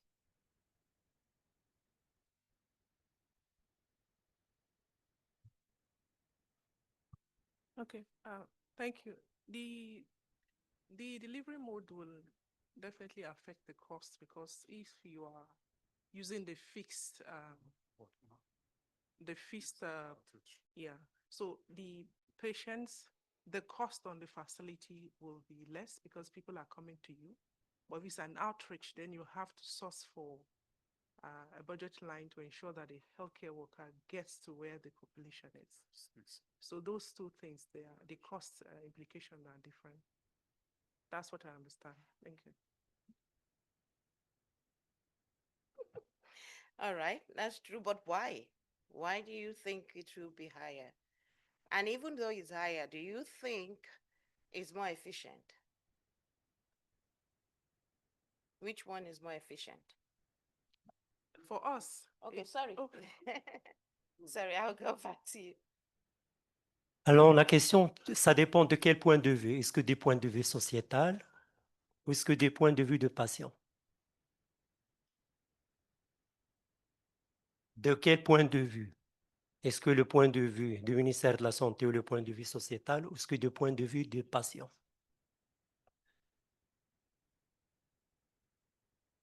Okay, but before we get there, the first thing to decide is, if I'm going to do this intervention, how am I going to do it? How am I going to get it across to people? Because you are thinking of equity. And so am I doing it as a fixed, or am I doing it as an outreach, or I'm combining the two? Because when you are doing it, whichever mode you are taking, there are different costs associated with it. And that's something that you need to consider when you are delivering any program. One of the things when we are going to the field right now that we are collecting data, is actually to find out how it's been delivered, because of the different costs associated with the delivery mode. Without you having those different costs associated, without you knowing the different costs associated with the delivery mode, you really can know the total cost, whether you are looking at it even on the health system. So the perspective will be one of the considerations, but before you go to the perspective, you really need to identify what kind of mode of delivery you are doing. So, for instance, I'm just giving an example of this without. So if you imagine doing a cost and you needing to investigate the mode of delivery, you find out that the mode of delivery of outreach is like $3.6, compared to the mode of fixed site. And then the question arises, how do you improve efficiency? Because actually it has proven that outreach reaches more people, especially in the rural areas and the more vulnerable people. What? My volume. I should do my ad voice. Okay. Am I fine now? Thanks. All right. So what I've been rambling around before was that we need, before we do the costing, one of the things we need to take into consideration is your mode of delivery. Your mode of delivery actually influences a lot of your cost indicators. It influences your staff time. It influences your transport, like you said. It influences even the cold chain use, the supervision, the per diem. So there's a lot that it influences, and that is one consideration that needs to be taken um, into cognizance when you are talking about cost. You have to think. So when maybe a subordinate presents something to you and tells you that, the cost of doing this is 1 million, then the next thing is that, what's your mode of delivery? Because also that influences that cost. And also the next question will be, because we know that outreaches influences a number more people, how is it efficient? Because you also have to think in light of efficiency and in light of equity. So I know that we already know this, but we talk about the different, we have to consider what we want to use as our related health states. Do we want to look at high measles incidence? And then what are we considering when we are talking about switching? We are considering whether there's a reduced measles cases. So that talks about better vaccine coverage and efficacy. One indicator that we also may want to look at it is frequent outbreaks. And after switching, what we expect to see is rare outbreaks. One of the things we also want to see is the initial aspect is there maybe have been high disability adjusted life years. We actually want to see a lower disability adjusted life years. And then cold chain constraints and improved cold chain capacity. So perspective is very important also. What do we mean by perspective? We as economists, we look at the perspective, the analysis from three perspectives, if we can. We look at the health system, that's a provider. So what that includes all the costs associated with the health system only. We are not looking at the patient perspective. We are not looking at the burden of the patient.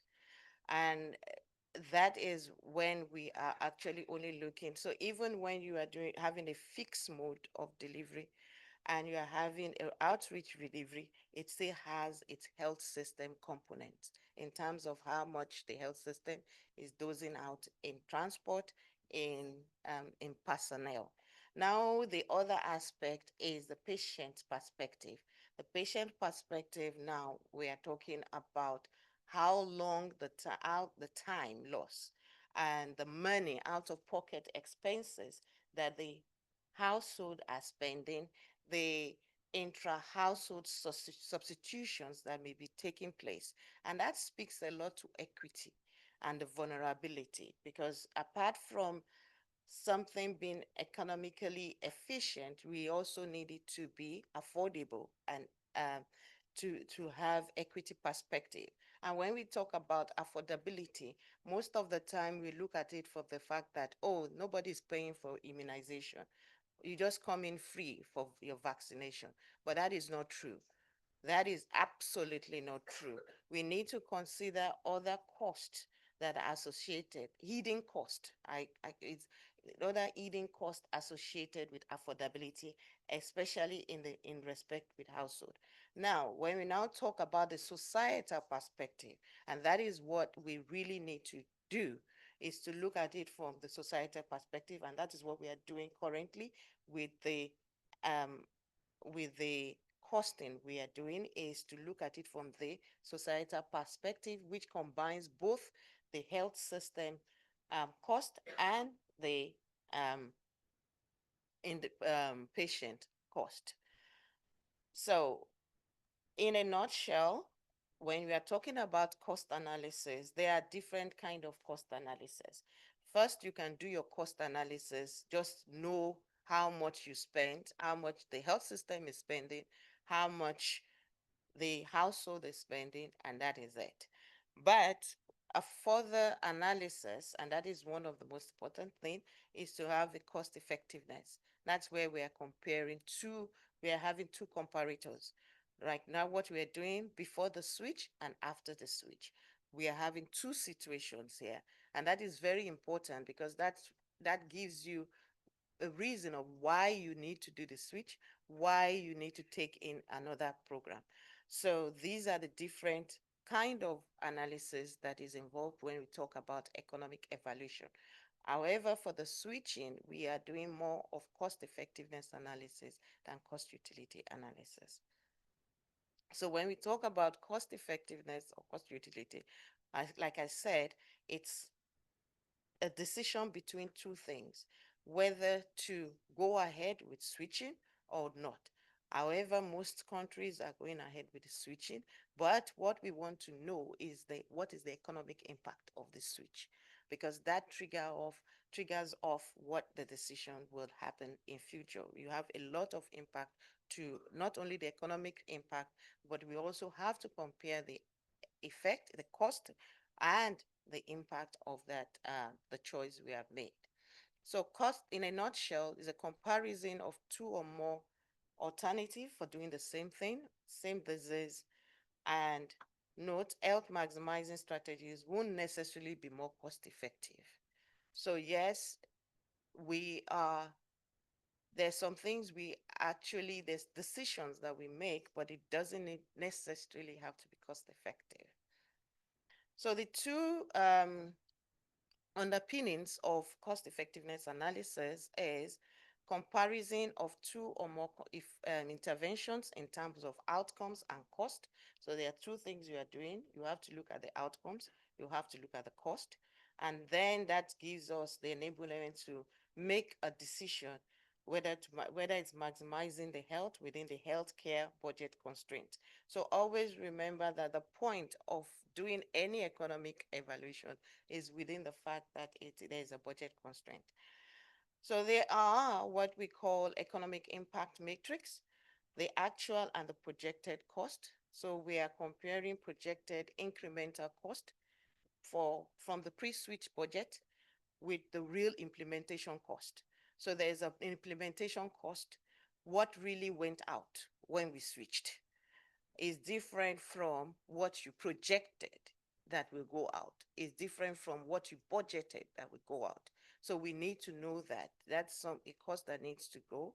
Then we need to now calculate that by dividing the incremental cost by the number of cases averted, so the information that needs to be collected, where cold chain and training efficiency, these two things have been found to be very high in terms of the costing input. And so we need to look at where these capital investments are being utilized efficiently post-switch and how it can be utilized after switch. And then the cost savings, we look at that. So these are the actual economic impact metrics that we are looking forward to see when we do any economic evaluation, because that affects the decision. And then there's the health impact matrix that we all know and which we all are looking forward to, cases that are averted, the outbreak frequency, the dailies that are averted, and immunization coverage. So what are the key elements in MCV switch planning and monitoring? One, we are looking at vaccine procurement, price per dose, shipping, and insurance. We normally, you get that from the National Procurement Unit, and we also can get that from other institutions. And then your cold chain, equipment, the depreciation, electricity, maintenance. And I'm saying these things because the question I really want people to ask themselves today is, are you collecting this information? If you are not collecting this information, could you start integrating the collection of this important information into your data set? Because what happens is that in the next 5 years, we will come back and be asking ourselves the same question, because we can't do any analysis, any economic evaluation, because data is missing. So in other words, do you currently, in a regular manner, do you know how much electricity is being used in your cold chain process? Do you know the maintenance cost? Do you know service delivery, training and communication? So these are questions that are very important, and these are categories that are very important to do any economic evaluation at any time. Because if you have information on this, you just need to plug it into an Excel sheet, and you would know whether at least minimally this is cost effective or not. So please, I'm encouraging each and one of us to actually start looking at our collection tools and see if these things are there, if they are collected, if they could be collected. What do you need for them to be collected?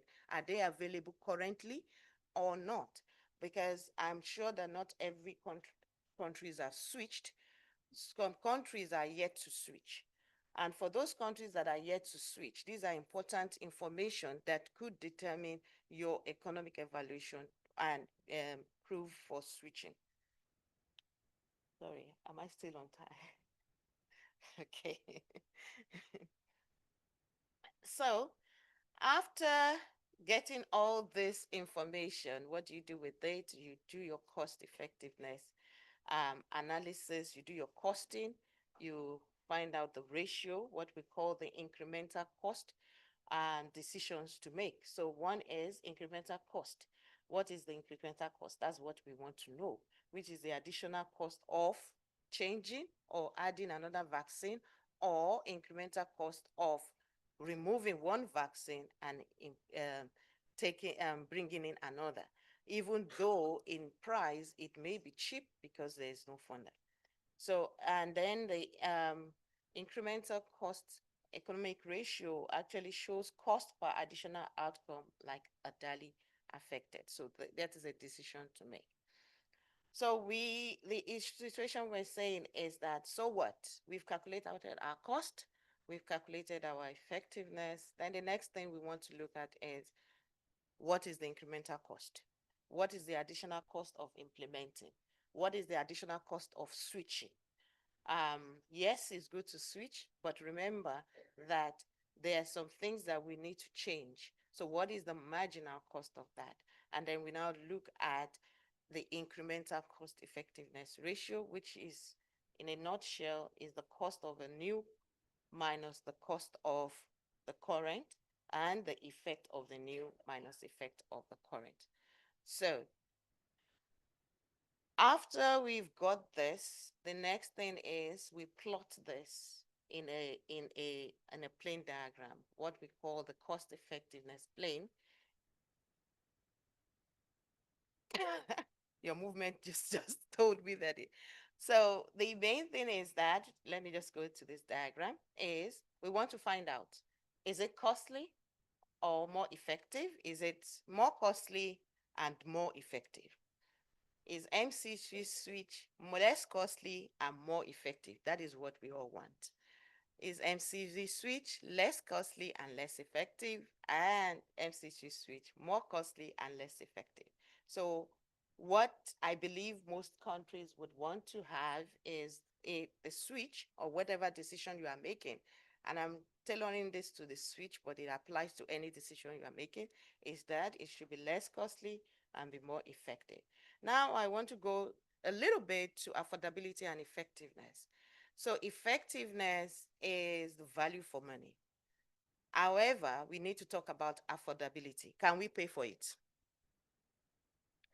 Both now and in the long run. So in other words, you need to go a step further from doing, not only doing your cost effectiveness, but you also need to do your budget impact analysis. That's to find out if your decision is affordable or whatever you are doing now is affordable. So effectiveness refers to value for money, its impact, but not everything that is effective is affordable. So we need to check the affordability. And so also, we need to consider decision-making costs. You need to consider your logistical challenges, your infrastructure requirements, your training and communication expenses, potential wastage, importance of context and specific data and stakeholder engagement. Those are things that we need to consider when we are doing our economic cost. And as we said, the expected cost offset, reduced outbreak, it's expected. So we're all, but other things do happen. Economics always says ceteris paribus, all things being equal. In real life, all things are never equal. So, but we expect this offsets potential savings in healthcare utilization and societal cost. And what does it mean to have more than less? What does it mean? You have to have strategy. What is your targeted strategy? Leveraging existing platforms. So when we are talking now about our limited fund and limited resources, what do we do? How do we extend what we have? How do we leverage on existing platforms? We don't have to create or reinvent the wheel. Task shifting. What can we do with task shifting? Cold chain optimization, bundling trainings, wastage reduction. So we need to improve forecasting. We need to improve use smaller size vial sizes, pooled procurement, and digital monitoring. Thank you.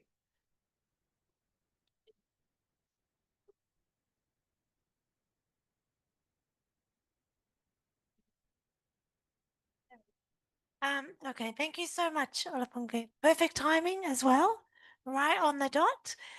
So we have 15 minutes for questions. So any questions? Yes, please, go ahead. Thank you so much for this really interesting presentation, and it's nice to have an economist's perspective on this switch.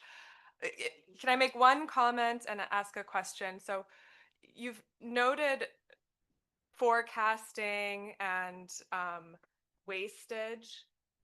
When wastage is reduced over time, countries can order less total required doses, and over time, cost savings can be achieved, right? But I think it's true that the systems that track data for wastage and track dose usage do need to be strengthened so that countries can make informed forecasting decisions and achieve those cost benefits over time. So that's just a note to reinforce your idea of strengthening systems for data tracking. I'm also curious about healthcare worker training and how to quantify that. We know, so you noted that fixed delivery service is more cost effective. That's very clear. But we also know that the measles vaccine outside of large hospitals and large health centers in Africa, typically health workers aren't vaccinating for measles every day. So if a child comes to a health post, especially in rural settings, healthcare workers are hesitant to open that lyophilized vial where once you open it, you have 6 hours to use all the doses. So it's one of the reasons why switching from a 10-dose vial to a 5-dose vial makes sense. But like the behavior change that needs to happen and the training that needs to happen to enable health workers to open 5-dose vials more readily takes time and investment and follow-up and qualitative assessments. How do you think about the cost of health worker training? How do you quantify that?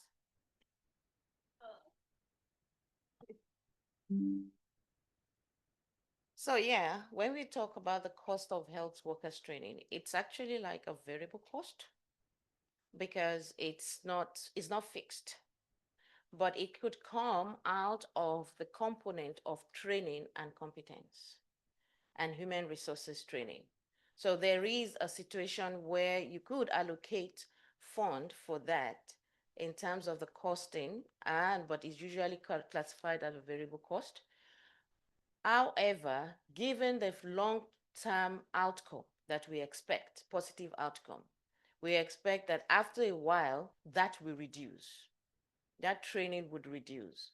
And also there are ways that you could actually strategically do a training. It could be a situation where you package a train the trainers course so that you can reduce your cost at the end of the day.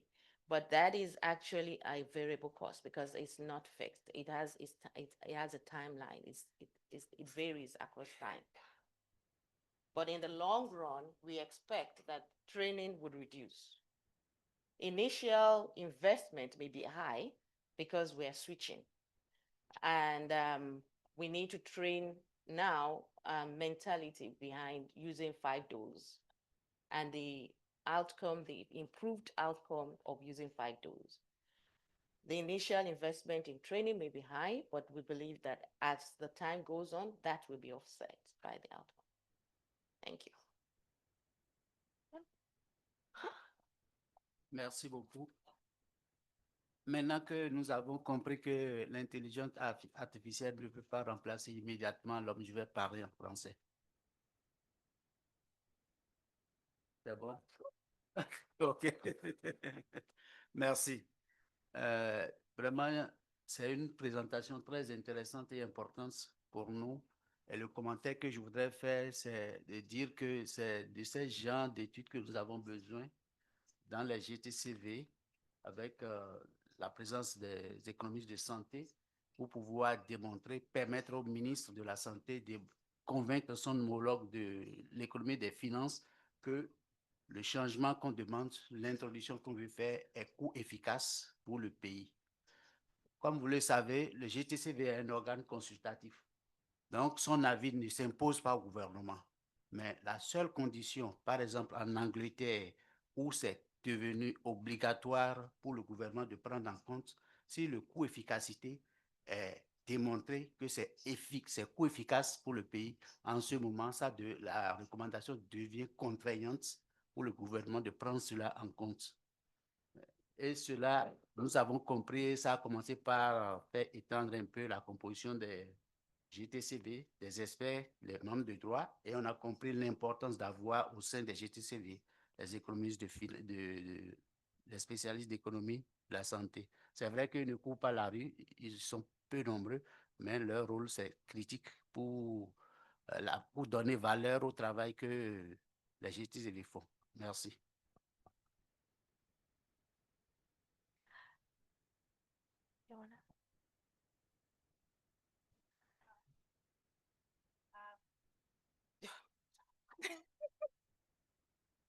Thank you for that. It's important, but also more important is the fact that every NITAG member should have basic understanding of the economics. It's not rocket science like that. You need to have basic understanding of whatever we are bringing down to you and basic understanding of what needs to be integrated because everything is data. Everything has to do with data. And I always tell my students that garbage in, garbage out. If you have terrible data, you will have terrible output. So if you want to convince the minister, you need to start collecting data. And you need to start collecting it. You need to integrate data collection into the system. Without that, because you should be able to pull out things that will give you your minimal costing, your minimal outcome, even if you are not doing all the complicated story we normally do, but that will actually give you your minimal information to actually start changing policies and getting buy-ins. So even when you have health economists in your unit without the proper data, it's almost, so data is very important, and that's why I actually put in a list of things that is very important to collect periodically. Always, just check. If you have that, then other things are possible. If I may just jump in, I'll come to your question. So I know Professor Shakib from Morocco is a health economist. Is there anyone else here who is a health economist? Just put your hand up. Yes, in Tunisia. Anyone? Yes, mentioned you, Professor Shakib. Within your NITAGs, anyone here have a health economist in their NITAG? Put your hand up. Yeah, just okay. All right. Thank you for that. Okay, moving on to questions again. There was a hand over here. Yes, please go ahead. Thank you so much for that presentation. I was really excited to see all the costings that you anticipate to collect and so forth, particularly for the MCV switch. My question is just really brief, really. When can we expect to see a paper on the cost effectiveness analysis of the MCV switch? We are really waiting for it. For the current study, sorry, for the current study we are doing right now, you should expect something by end of the year. You should. We should be able to share some preliminaries by end of the year. Yes, Tunisia. Donc, je vous remercie énormément pour votre présentation. Effectivement, je vais rebondir sur la remarque que vous avez faite par rapport à ce que sans données, on ne peut pas avoir de bonnes décisions, notamment en matière d'économie.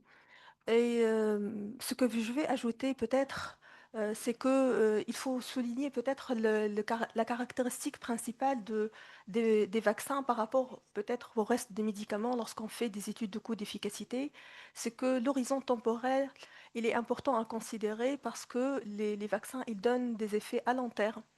Et donc, peut-être fallait-il pas projeter encore plus des études de coût-efficacité étendues, l'extended cost effectiveness study, pour mieux dégager plus des éléments pour convaincre les gouvernements par rapport à l'intérêt d'introduire un vaccin. Et merci.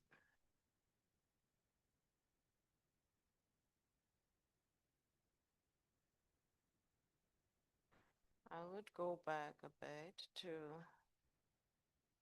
where's that? Yeah. So, oh, sorry. Okay. So that's why I actually brought this elements out, but needs also information and data. Yes, we talk about vaccine procurement. Currently, in most countries, it's still being funded. But in the long run, it may not be funded. So it means that needs to be costed. And we are talking about the cold chain. So all these components actually are important components that needs to be monitored over time, because the impact of vaccine is also long-term, but at the same time, it has its own medium-term impact, because we are not expecting to see outbreaks. We are expecting to see more children being immunized. So there are other metrics that needs to be measured beyond the long-term impact. And so these are just key components that is very core when we're talking about vaccination, that that is very important to monitor and for planning. Thank you. Yep, so Amina? Yeah, just to say thank you, like everyone else in the room. I think it was very insightful, and the expertise here in the health economic space is very helpful to see, and particularly when it's really applied to the MCV switch, but also really applies broader than that. Like the concepts, the basic concepts that you presented really guide every decision that is to be made within any changes in the vaccine programs, whether it's a switch or even a new vaccine introduction, I would say. So I just wanted to come in here because I'm also very much excited about the findings that are coming out of the NIST study. I work in Gavi, so I work with you guys and I get to see, you know, the progress, and I find it super interesting to see that, you know, all of this is coming out of it. So really looking forward to that. But I just had a comment about the distinction between the study being done in a high coverage setting versus a low coverage setting. And what do you think we would expect in terms of cost effectiveness? Because I was just talking to my colleagues from Tunisia, and Tunisia is a country where we have very high coverage for measles vaccination, and it's beyond 95%. Therefore, we don't necessarily expect outbreaks because the threshold of immunity is already achieved. So I'm wondering, indeed, like, what do we expect in terms of you know, the health impact there? Like, we would not necessarily prevent outbreaks. So, you know, my understanding simplistically is that the cost effectiveness would be only linked to any savings related to how much the wastage will be changed compared to that, and then offset by all the other expenses that will be related to cold chain and training. So just curious to hear your views on that, and what do you think we could expect from very different coverage between different settings? Thanks, over. High coverage. It's already, that means that there's a high coverage, the impact is positive, but there are also other measurements that we could take into consideration. So it's not only the cases that are averted, it's also in terms of the long-term impact, in terms of time wastage. We can also look at that. We can look at where to the how to split, how to extend this to other resources that is being used in the health in the vaccination space. So we are not only talking now about the vaccine for MCV switch. It could be extended to other things that is important. So that are part of the returns in investment.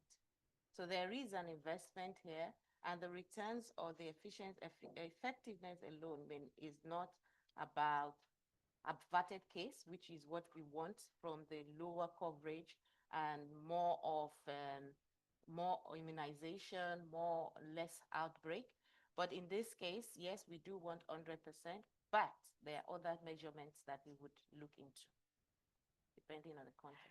So we only have time for one more question, but I think someone had their hand here before.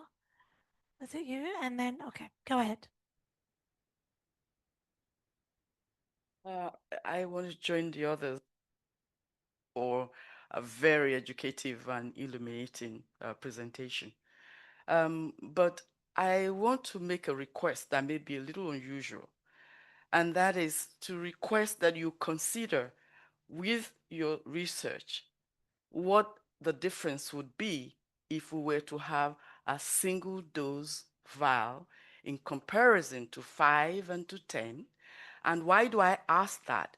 Because within, we keep talking about coverage. You can hear the last person talked about the coverage rate. But also within the system, there is acceptability rate. So there are communities that will encourage more wastage than others.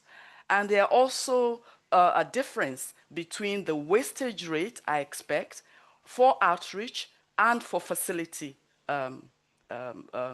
administration. So it will be an interesting addition to see, well, so because we expect trade-offs even though we expect single dose to be more expensive than the others, but there are trade-offs in the other categories that we would like to take into consideration. Over to you. Thank you. Thanks. That boils down to scenarios. So thank you for giving me that. So we would look at those scenarios and actually investigate what would be the impact and the implication of that. Really quick, and then we're done. Go ahead. Yeah, thank you. I would also like to congratulate you for the good work that you have presented. My quick question is it possible also to look at the opportunity cost from the mothers or caregivers' perspective? Because we learned that there is a high possibility for those areas where they're using 10-dose vials for mother to be turned away because of the hesitance of health workers to open the vial. And that means there is high possibility for mothers to need to come more than once just to look to have the child vaccinated, and therefore the opportunity cost will be higher in areas where there is high hesitancy for opening the vials for small number of children compared to the areas where there is a high chance for mothers to just visit once and get their children vaccinated. Yes, and that's why we are looking at it from the perspective we are using is systems, the full perspective. So we're not only looking at the systems, we're also looking at the patient perspective, and we are looking at the full cost analysis. So we are looking at the fact that what is the opportunity cost associated with time of going? How does that affect the household? What they could have done after or when they were waiting. So the time cost associated with that, that is the opportunity cost, the indirect cost. So we are looking at it from the full perspective, not only on the health system, but also from the patient's perspective. And when we're talking about the patient, we're talking about the household impact. So part of the study will actually investigate the household impact of the mothers going. Who are the caregivers? How much do they spend? How long do they wait in the house? Sometimes they go and they have to come back. And then that speaks to time and that speaks to money. Sometimes they go and they go with a family member. That means that family member is also wasting time. So that those indirect costs actually will be taken into consideration. Thank you. Thank you. I'm going to have to wrap up here. Another very big round of applause. Thank you to Olaponke. We'll also be around for morning tea if you have further questions. So it is time for morning tea. So if we thoroughly enjoyed this session, I know we're going to be just as excited for the mathematical modeling session after morning tea. So if we can be back here at about 5 minutes to 11, please. 5 minutes to 11.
Hello, hello, hello.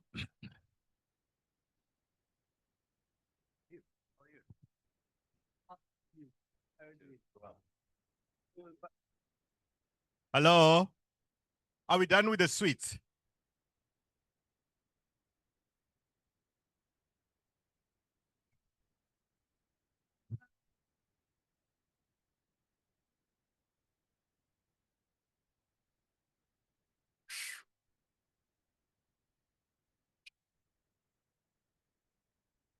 Is anyone still outside? Can we start?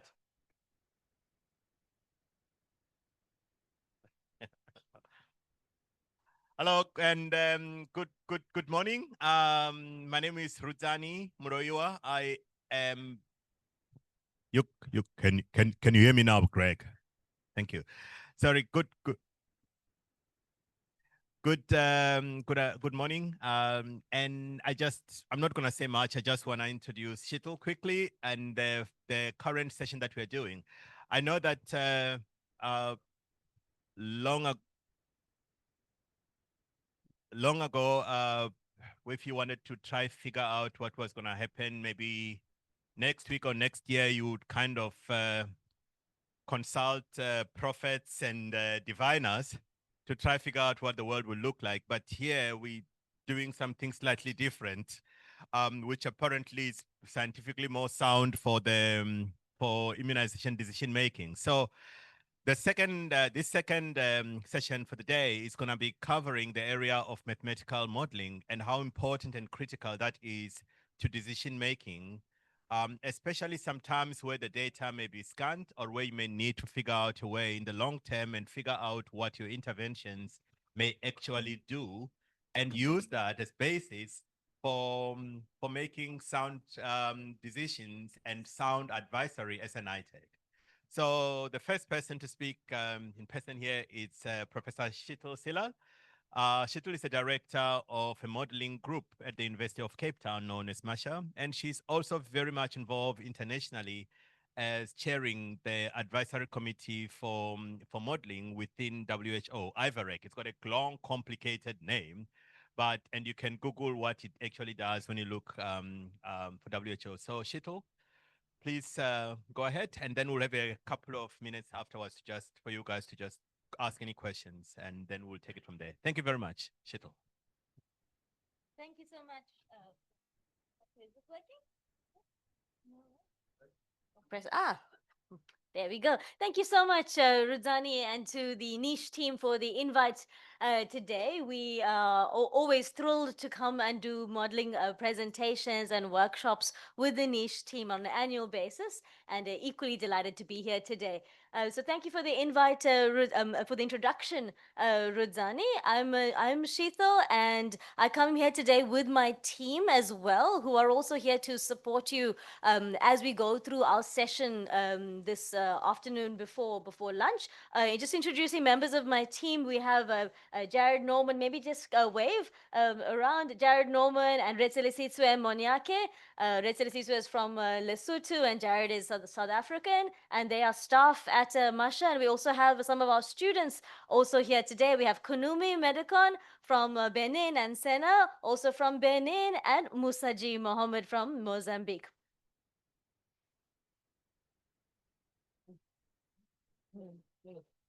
Thank you. So today we have a very important topic to discuss because it's something that will quite often come across your table as members of an ITAG. Modeling has become far more popular and well known because of the COVID pandemic. In fact, we have been around. We're dinosaurs. We've been around doing modeling for the last 100 years or so. But during the COVID-19 pandemic, the world all experiencing a health challenge at the same time required modeling support to answer questions like, what is going to happen? How bad is it going to be? What should we do? And if we do this, what will the outcome be? So to answer those types of questions, some of the more traditional methods that we've become used to, like statistical regression, for example, or even economic analyses, they were not enough to help us answer those questions about what the future might look like. these very much these what if questions. And so that's where mathematical modeling has really come to the party of analytical methods. And now we find that mathematical modeling is a common evidence source that is placed before NITAGs to discuss, to be adjudicated alongside other sources of evidence when decisions are to be made. And so our session today, across this 1 hour, it is linked to the next session. So we've planned the next 2 hours in tandem with the team from WHO. And so what we are doing first is we are going to be going through a discussion on what mathematical modeling is, but today focusing differently on what it takes to build a model. And it's an opportunity for you to reflect, well, where does your role come into this? Are you the modeler and the advisory member as part of a NITAG? Are you the one who will be working with the modelers? And so in understanding your role and the kinds of questions and responsibilities you have when faced with some modeling results, that's really what we're going to be talking to you about today. And so we'll have a discussion session. We'll do it a little bit like I'll talk a little bit and then we'll do something practical. I will be doing the practical elements just for the sake of time, and we'll be inviting discussion from you on how those practical parts of our session are going. So it will be very interactive, but not necessarily you doing something on your computers, rather engaging with the screen and what we're showing on the screen today. And so what comes next after our session is we're going to have an idea of what some modeling results may look like and what kind of questions we should be asking of these models to grade their evidence in terms of being suitable to support your needs as NITAG members for decision making. And then the team from WHO will be coming through afterwards to be talking to you about a guidance document that we are developing as part of the committee that Rudzani had mentioned, the IVRAC committee. We are developing a guidance document to assist you with translating modeling evidence into actionable policies. That's really what this is all about. We have evidence and we want to know, can we trust it? And can we then use it to support our implementation and other decision-making needs, right? So that's why it all works together. So we go first to help you understand what really is modeling, what's underlying these very pretty plots that you see, what's under the hood, we could say colloquially. And then after that, we're faced with, well, what can we do to ask if a model is good enough, or for us to say, do we trust what we are seeing? So that's our plan. If at any time you are having any something's unclear with what I'm saying, that's also why we have our students in the room who are all mathematical modelers in their own right, and they will be able to explain to you in English, French, or Portuguese directly what to explain some of these concepts to you. So if you do have a question, perhaps just signal to them in the corner. Maybe you could even spread yourselves out a little, and then they can come to you directly whilst our conversation is continuing. All right. Thank you. Okay. So firstly, who are we as Masha? Masha is a research group at University of Cape Town. We're a long-time collaborator with the Vaccines for Africa initiative and the Niche project. We focus on doing modeling to support decision making. So we are not really working on the scientific or basic science angle. We are rather every question that we answer is about us working with government partners to support better decision making. And so it means that we have to be working with colleagues and having skills in our team that are about mathematics to help us make these models, computer science, biology, medicine, vaccinology, economics, public health, finance. We have to engage with people with all these different types of expertise to help us produce a robust model.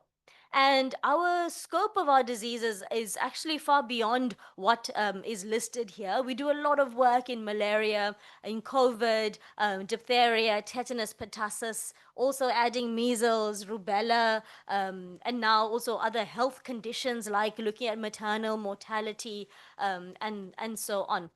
And basically, we do health modeling. We see what question needs to be answered or what decision needs to be made, and we try provide evidence to support making that decision. And we work not just in South Africa, but most of our work is actually on the African continent. For example, both Sena and Kanumi are supporting their government in Benin to create better malaria policy in Benin's long journey towards malaria elimination.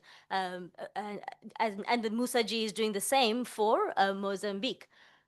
And so that's really what we are all about. Now, I've used this word mathematical modeling. What do you think it is when you hear this term? You think it's that some mad professor writing on a chalkboard. Well, I have news for you. We don't use chalkboards anymore. It's all computer based now. Everything is computer based, but still, is it just reams and reams of equations? And in truth, yes, that is actually what it is. But really, what we know mathematical modeling to be is we use data. The data that is our real observations of what is going on in the ground, in the populations that we are seeking to model. And we bring that data together. We engage with experts like yourselves here. We engage with experts to help validate this data, to help us understand the data better. We then write a bunch of computer code to help us translate this data into the mathematical equations that tell us how disease spreads. And so there's one very important distinction that makes mathematical modeling different from statistical models. So in statistical models, like regression models, machine learning models, there you are focused on using the data to make some prediction. But if you ask such a model why something is happening, if I introduce a booster dose, what will happen? A statistical model or a machine learning model can't tell you that because it's just interested in making good predictions. Excellent tools for forecasting, right? Or making an early warning system, for example. But it can't tell you where things are going wrong and if I change them, how it can improve. And that's what a mathematical modeling model is. We call it or describe it as mechanistic. So mechanistic means we're modeling the mechanism. We're saying what causes incidence of rubella, what causes incidence of hepatitis A. And so here what we're doing in this definition is a mathematical model is a tool or a method where you create a synthetic population. So you're creating a fake population or a virtual population to say that we're doing it on the computer. We're not running a clinical trial, right? We're saying on the computer, we're going to create a population. And that population needs to have characteristics or features that are similar to what the real population has. So if we are in Nigeria, if we are in Kano State, for example, and we want to model the population of Kano State, we will need to make sure that the characteristics, the spatial disparities, the differences in access to healthcare, the age distribution of Kano State needs to be represented on your population in the computer, right? So we want to create as best as we can a population on our computer that is as similar to what we know is happening in reality. And once we can do that, once we have confidence that our computer is a good representation of what is going on in the world, then we can say, well, how can we change things? Let me introduce a diphtheria a supplementary immunization campaign. Let me see if we were to target this at-risk group who are a vulnerable group. Will that improve and we reduce the number of zero-dose children? What impact will that have on incidence in that group? So that's what we try to do with a mechanistic model, with a mathematical model. We want to ask questions of the model to help us understand how we want to move forward or how we want to make decisions in the future. So when it comes to immunization, in particular with vaccines, what decisions are models supporting right now? Now, I know you probably can't read that, so I'm just going to just give you some examples. So you could have a current vaccine strategy that you have in place. Maybe it's your primary dose, your primary series plus one booster, and you want to know how many cases are averted, how many cases are averted, how many lives are saved because we have implemented our current strategy. You could use modeling to answer that question. In fact, we at Masha supported the WHO in answering that question last year when we celebrated 50 years of the EPI program globally. You may recall that there was a publication from the WHO listing the number or the estimated number of lives saved due to vaccination over the last 50 years. That was modeling used to answer that question. What would have happened if we didn't have the EPI program at all? But that's one way of looking back. We can also look forward, where we can say, what future strategy should we employ? Let's say with the malaria vaccine, you are contemplating introducing the malaria vaccine in the medium to high burden areas in your country. And you could say, well, what will the impact be of introducing the malaria vaccine in children if I incorporate it or align it with other activities at the same age touch points that I have other vaccines in my EPI program to maximize coverage? And what would it be if I did that versus choosing a different time point where the children and the parents have to make an additional trip to a facility to get the malaria vaccine compared to other interactions with the health facility? And you can also think about costing. I think you just had Funke come in with the costing session just before this. We will do the mathematical modeling to estimate the cases averted, the lives saved in the future. And Funke's team can come in and then say, well, what will that mean in terms of a cost saving? Is it a cost effective to be able to implement this strategy? So mathematical modeling and health economic costing work hand in hand. And so that's how modeling is starting to be used more and more in immunization all across the world. But let's come down to how a model is built. You might recognize a diagram like this. We used to see it, maybe monitor it on a daily basis during the pandemic, right? To see, well, this is a global spread. This is how we know disease has spread everywhere.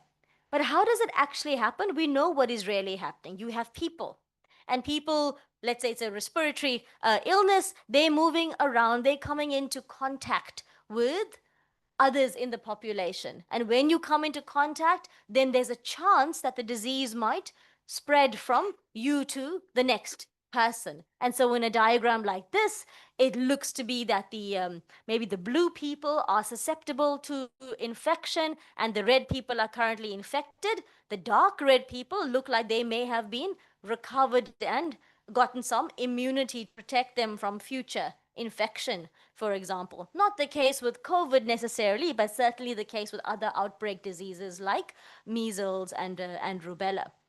So as a modeler, what are we trying to do? We want to show this. We want to show the world pattern, right? But we can only show it if we model what's going on with the people. Okay? So I want to take you through a small example on how we would build a model, very basic. This is not a real model. This is an example for us to look at how we would build a model. And I want you to engage with and think about what assumptions we are making. Are they realistic? Are there key things we have forgotten, for example? And do we need to improve the model? Okay? So we're going to talk now about how a model is built. So I'm going to change my screen. Let's see. No, that's not changing. Tech team, I wonder if there's a way in which I can share my screen? Do that rather than sharing via slideshow? I'm not sure where Salim is or yeah. Oh, thank you.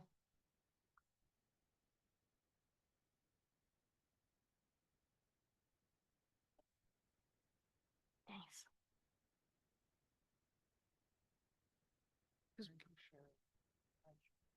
Yeah, I'm not sharing this. No, the desktop's being shared currently. Oh, no. You're good. Not good enough.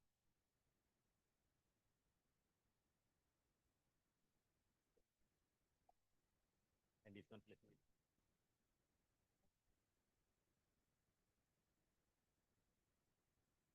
Oh, what?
Just be patient for a while. We'll soon be cooking with guests.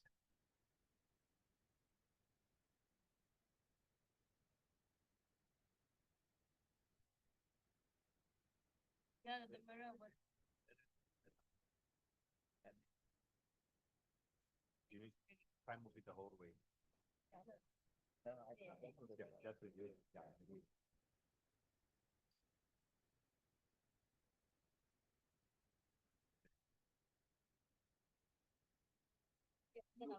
You.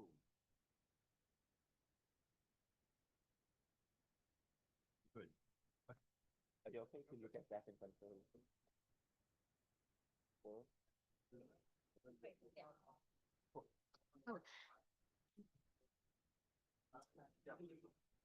Yep.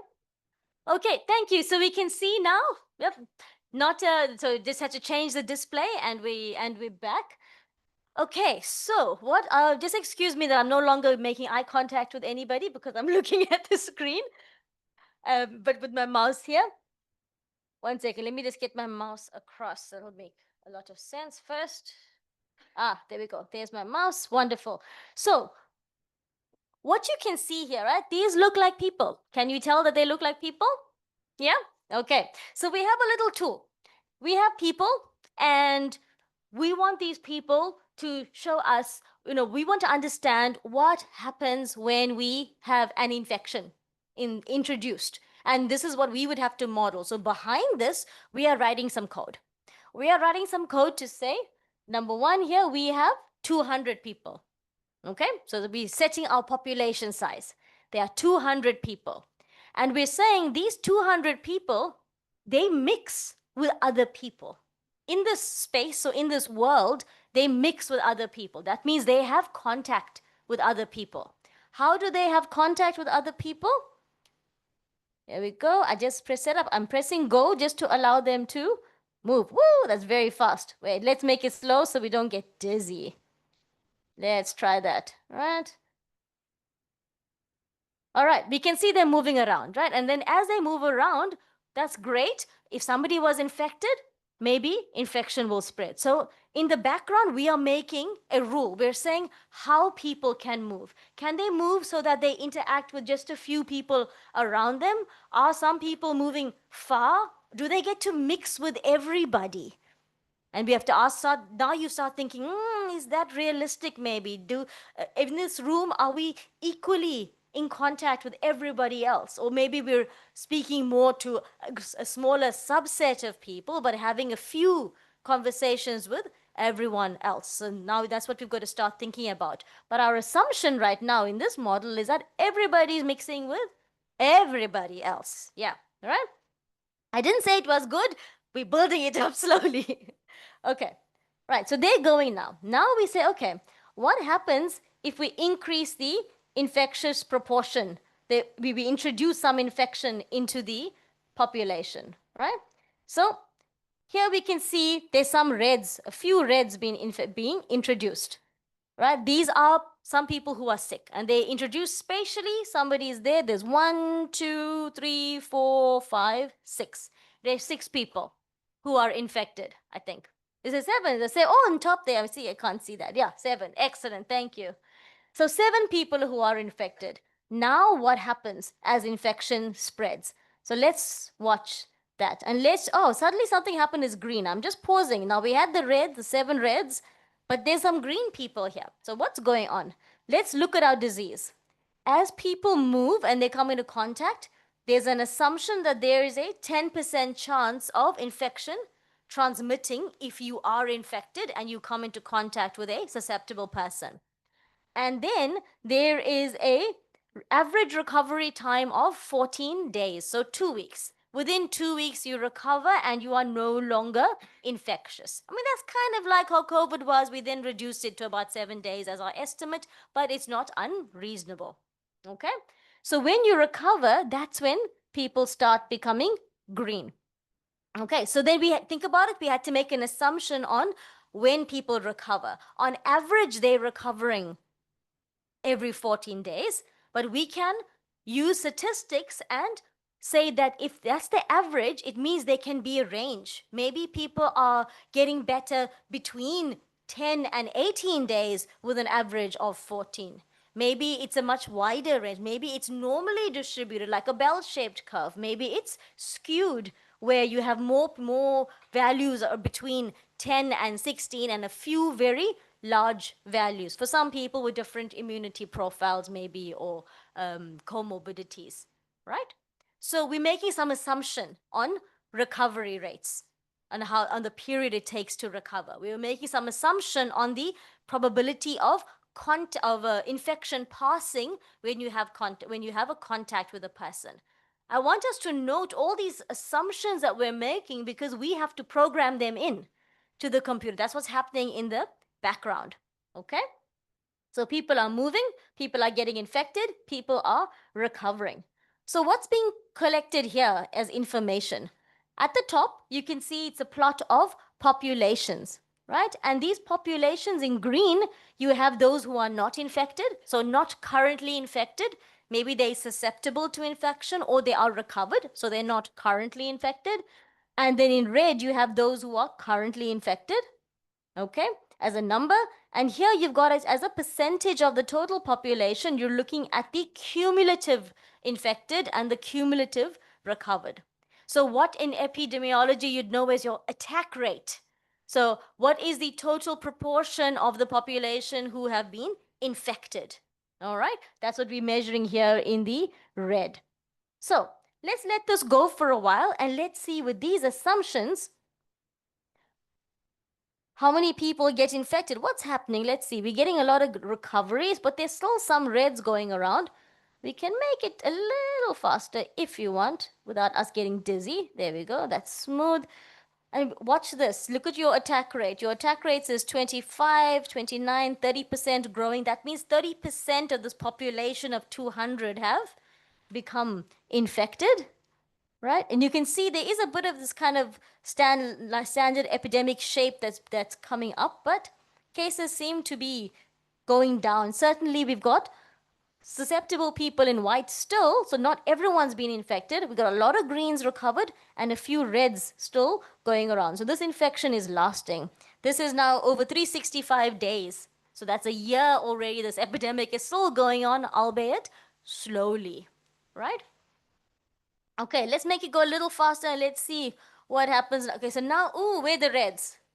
No more. So what's going to happen here? People going to move around, but is any infection going to spread? No, because there's no infection left in this population. Okay? So I'm going to pause that. And I want you to be thinking about, if you were looking at a model like this, it looks like how people move around. It looks like infection is spreading, people are recovering. We're getting some useful metrics as to how long the epidemic may last, what the peak of the epidemic is going to be, what the proportion of the population will be who is infected at the end. But is it believable for you? In your mind, is this valid? And this is discussion now. So yes, if you will, please make comments. Yep. I think yes, this model it can be valid sometime. It depends the pathogen and the immunity in community. Okay. All right. So we got one vote for it can be valid, but sometimes, right? Anyone else? Yes, please. For me, it doesn't look valid because it just looks like what did youngster call, like you're just playing some games on the computer. So so it doesn't look real, except if you are able to include something that is real life into it that I can relate to. Yes. Thank you. Thank you. Thank you. Yeah, it looks like a game. I'm with you there. Yes. Any questions from this side? Or any? Yes, please. Can you do an example in the inverse system? Then when somebody is infected, how many he'll infect around the person? Yes, we can then create outputs like that to help you measure that. And Yes. The percentage of infection. Yes. Yes. I think for me that would be a better would be a better result. So I can know how much people can be infected with an infected person. Excellent. So I think here also, let's think about that. So what you're mentioning is a better way of communicating the results. Let's get better measurements out that can be more useful, which is excellent. But what if the model was wrong? We can get lovely looking results, but if the model is wrong, the results will also be wrong, even if they are the results that you want to report on. Yes? It will be in French. We consider that the population is uniform. Age, l'état immunitaire, c'est-à-dire la possibilité de supporter la maladie ou non. Est-ce qu'il y a un déficit immunitaire ou autre? Donc, on considère que c'est uniforme et dans la vraie vie, ce n'est pas le cas.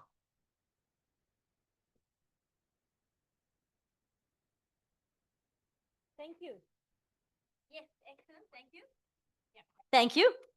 Are there any other comments? So let's take one more comment and then we can summarize. Yes. Thank you. So the assumption here is also these are the all people we have.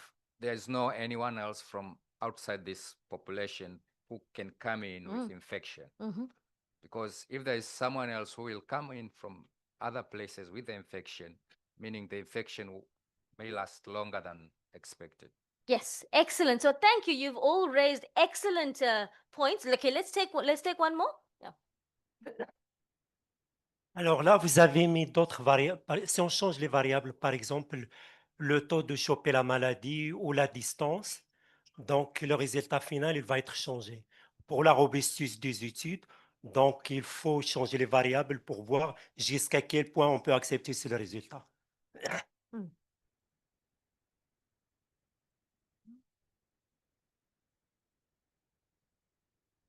Dans le même sens, je voulais poser la question concernant la contagiosité du pathogène, sachant qu'elle est variable. Est-ce qu'elle est prise en compte dans l'établissement du modèle? Merci.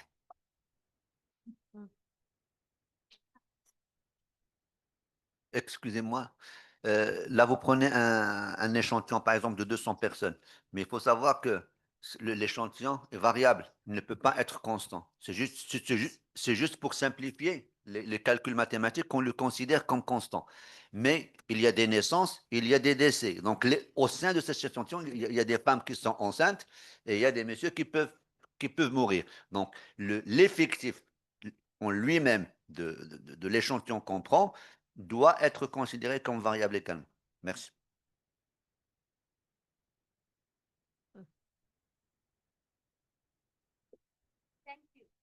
Thank you. Yes, everybody has made excellent points, and actually everyone's points are correct. So I will start off by saying, no, this is not a valid model. It's not valid probably under any circumstance because we haven't taken the local characteristics and features of the disease, its causes, and the population into account.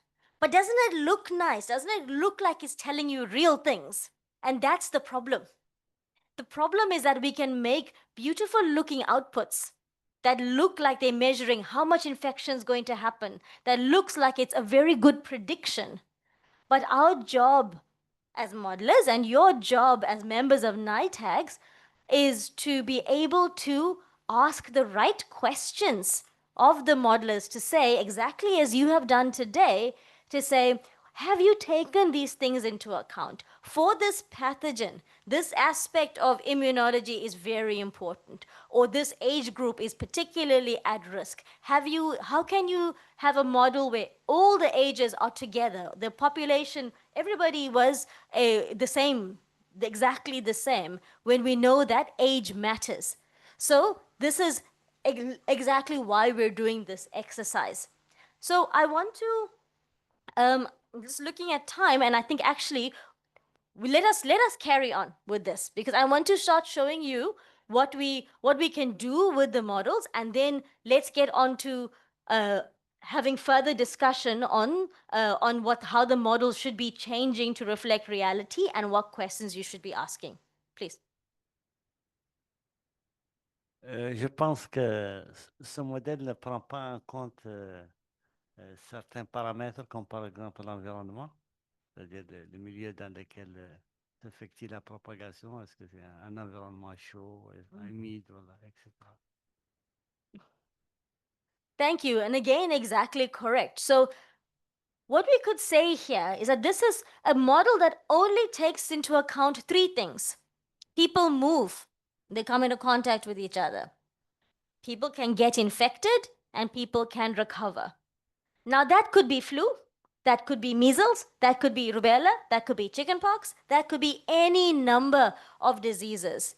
So there's no plausibility or believability that this is a COVID model, or this is a hepatitis E model, or malaria model where you must take seasonality into account.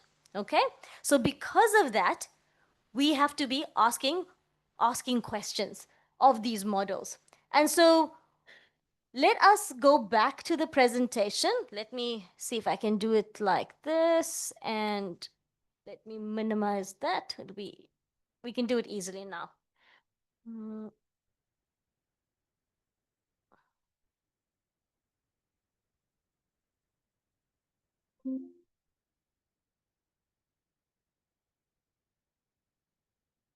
Okay, so here, I'm gonna make this just a little bit bigger so we can see. Yeah. The assumptions that we made, as you suggested, right? The assumptions that we made were very simple, and they're quite unrealistic. And so we haven't taken into account even many points that you haven't mentioned yet. What about births and deaths? What about population growth over time? We mentioned demography, right? We mentioned that, well, right now we just have people moving, but how do people move in different spaces? What about urban versus rural, right? What about maternal antibodies? That's quite a common feature of many of the vaccine preventable diseases. We didn't take that into account, any kind of protection in the early months of a child's life, different types of immunity. And then we start thinking that we didn't mention any implementation characteristics. All right, when it comes to implementation, what platform are we using to implement a vaccine? Is it school-based program? Is it a facility-based program? Other outreach types of programs? Which are the better programs to be using? What access does the different population groups have to these programs? And then also, how do we run it? The EPI program is one, but we also have, besides the routine vaccination, we have many supplementary campaigns as well, right? So in this 20 minutes or 15 minutes, what I would like us to do is to look at an example of something that's just a little bit more realistic. And here I'm going to pray to the internet gods that they are going to bless us with good transmission.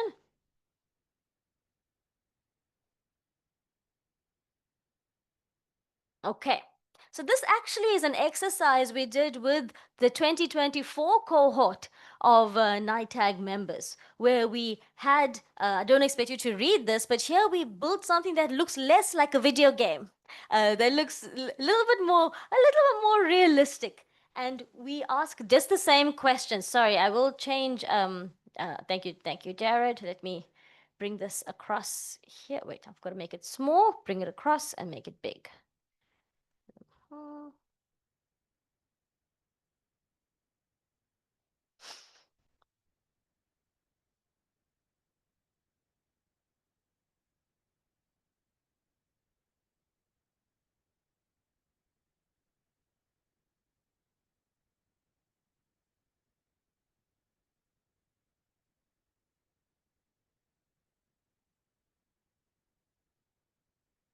So this model, we call it VACSIM. It's a little simulation model for vaccine introduction. So now something more like what will come on your desk as evidence to review, right? What you're more likely to interact with. Here we have a disease, and you'll see there's more information this time around. There's a reproductive number of 12, so it's coming on to your measles type of disease. There's a latency period of 10 days. Infectious period of 30 days. We're making this up now. And then there's lifelong immunity. All infections are symptomatic, but treatment can reduce the infectious period. And there's we have a decision to make to introduce the vaccine, a new vaccine, in a 1 or 2 dose format. That's a decision that's been put forward to the question that you have to answer, and a model is trying to provide some insight in answering that question. Okay? So in that case, let's go here to this run model. I just want to see if we can scale it nicely. Okay, I'm going to just make this smaller. Doesn't that look slightly more believable? So here, we have no vaccination. This is vaccine coverage 1, vaccine coverage of the second dose. There's no vaccine. And currently, we have 4 age groups, 0 to 1, that's the red one. The green one is 1 to 2. The blue is 2 to 5 years old. And well, we can't see it now, but it's purple. That's your 5 years and older. So your whole population, we have the numbers of people in a population in this simulation. Okay? And this is now just infection without any vaccination. And what we can see here is that most of the infection is happening at the childhood in your first year of life. We can see that the red is higher than all the other age groups. And this is your incidence per 1,000 population. And what we can see if we look at the population protected, let's look at measure immunity in the population in the absence of vaccination. We can see here that our immunity is because it's growing over time as more infection passes through the population. But by the time you are over 5 years old, the vast majority of the population, close to 100%, 95% or so, have had the infection. So that's by 5 years of age into adulthood. That's what the baseline disease transmission looks like. And so now you can think, okay, if I were measuring, maybe doing a field survey and keeping track of incidents of this disease in my surveillance program, right, and knowing the age groups at which this disease occurs, I can use that as a data source to validate if this pattern is right. You know what, if I did sero surveys, would I not be able to get sero prevalence estimates to see, well, by the time you reach 5 years old, is 92 or so, 90+% of the population immune? Is most of the infection happening in the 0 to 1 group? You can use all of these as validation points to see, does the model represent how the disease is spreading in my population? Yeah? But then once we've managed to do that, we can start doing things like, oh, let me try introduce the vaccine at 1 dose. Let's say this new vaccine for, I'm calling it disease X, right?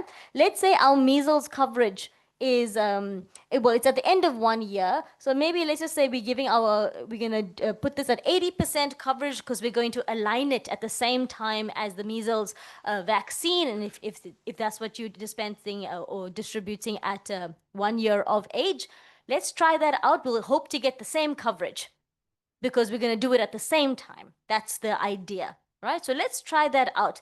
And let's see, we're in 2025 now, right? So let's see if we start this in 2026. We have 7 months to plan the rollout campaign. And let's try it out. We can run the model. And it should take about 10, 15 seconds or so to run. There we go. So now what's happening in the population? Ooh, we can see some change, right? Before, I don't think you could read the numbers, there were 6 million cases. Now there are 4.5 million cases because we have, in this first age group, because we have introduced the vaccine in 2026 and we're running the model here until, I think that says 2040, I'm not sure. I think, or it might say 2030. So immediately when the vaccine started here in 2026, we can see that there's a drop in cases because the children at the age of 1 are being immunized. So there's a drop, but we're seeing that drop not just in the 0 to 1s, we're seeing it here immediately, of course, in the greens, the 1 to 2s, because that's the age at which they have now had 1 dose. But because populations mix, though the people that we saw were moving around and age groups 1 to 2 were mixing with 0 to 1 and so on, because it spreads, the vaccine protection afforded to the 1 to 2 year olds because of having gotten the vaccine at age 1, that is passed on to other age groups. And we can see the decrease shown mathematically, where we can now estimate actually by introducing this vaccine at an 80% coverage. If we are able to achieve 80% coverage immediately, we can expect that there will be some number, 1.5 million case reduction or cases averted in due to the vaccine. So that's a really nice message we can give our EPI managers and so on when making this decision to introduce the vaccine. And we can do the same thing now with 2 doses. We can also, sorry, I'm just running it again, but we can also here put in costs. So we could say in pairing with what you just learned from Funke in the economics session, we could introduce here, well, if we're going to vaccinate 80% of the 0 to 1 year olds, what's your dosage cost? Is Gavi paying for it? Or does the government have to cover the cost? Where's the money coming from? Who pays? So we can put in what's the cost per vaccine?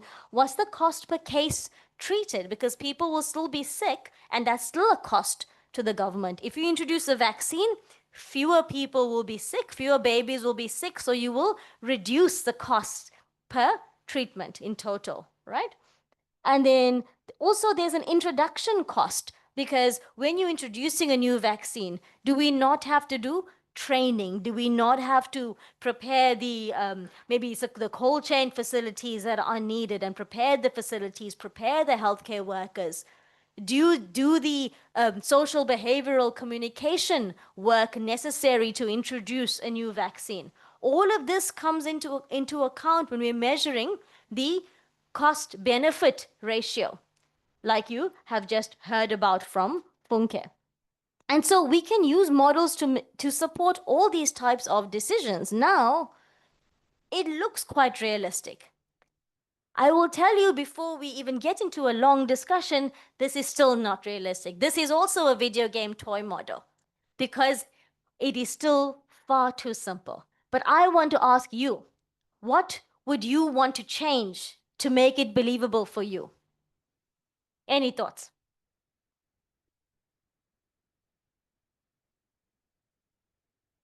It looks certainly more believable than our little people zooming around. But what would you change? If this was a decision being made in your setting, what would you like to see of a model?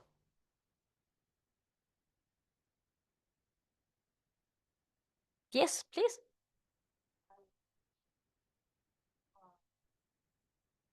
I think on the mic, please. Sorry. Thank you. You were using the cohorts. Could we just have one that is for the general population? To view? You know, you grouped them. I said, can you then have just one model?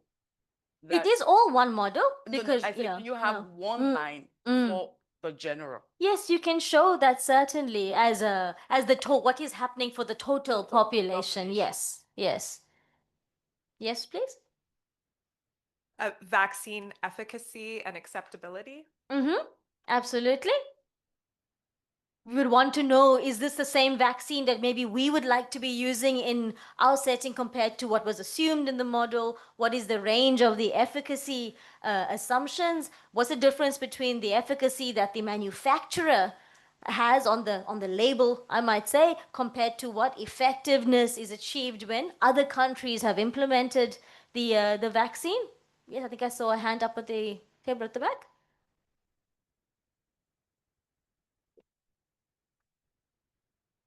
Vous avez établi le taux de couverture à 80, mais le taux de couverture à 80 n'est pas un temps T, c'est une progression mathématique. On va l'atteindre par exemple en 3-4 mois. Donc il faut modéliser aussi avec une progression arithmétique du taux de couverture.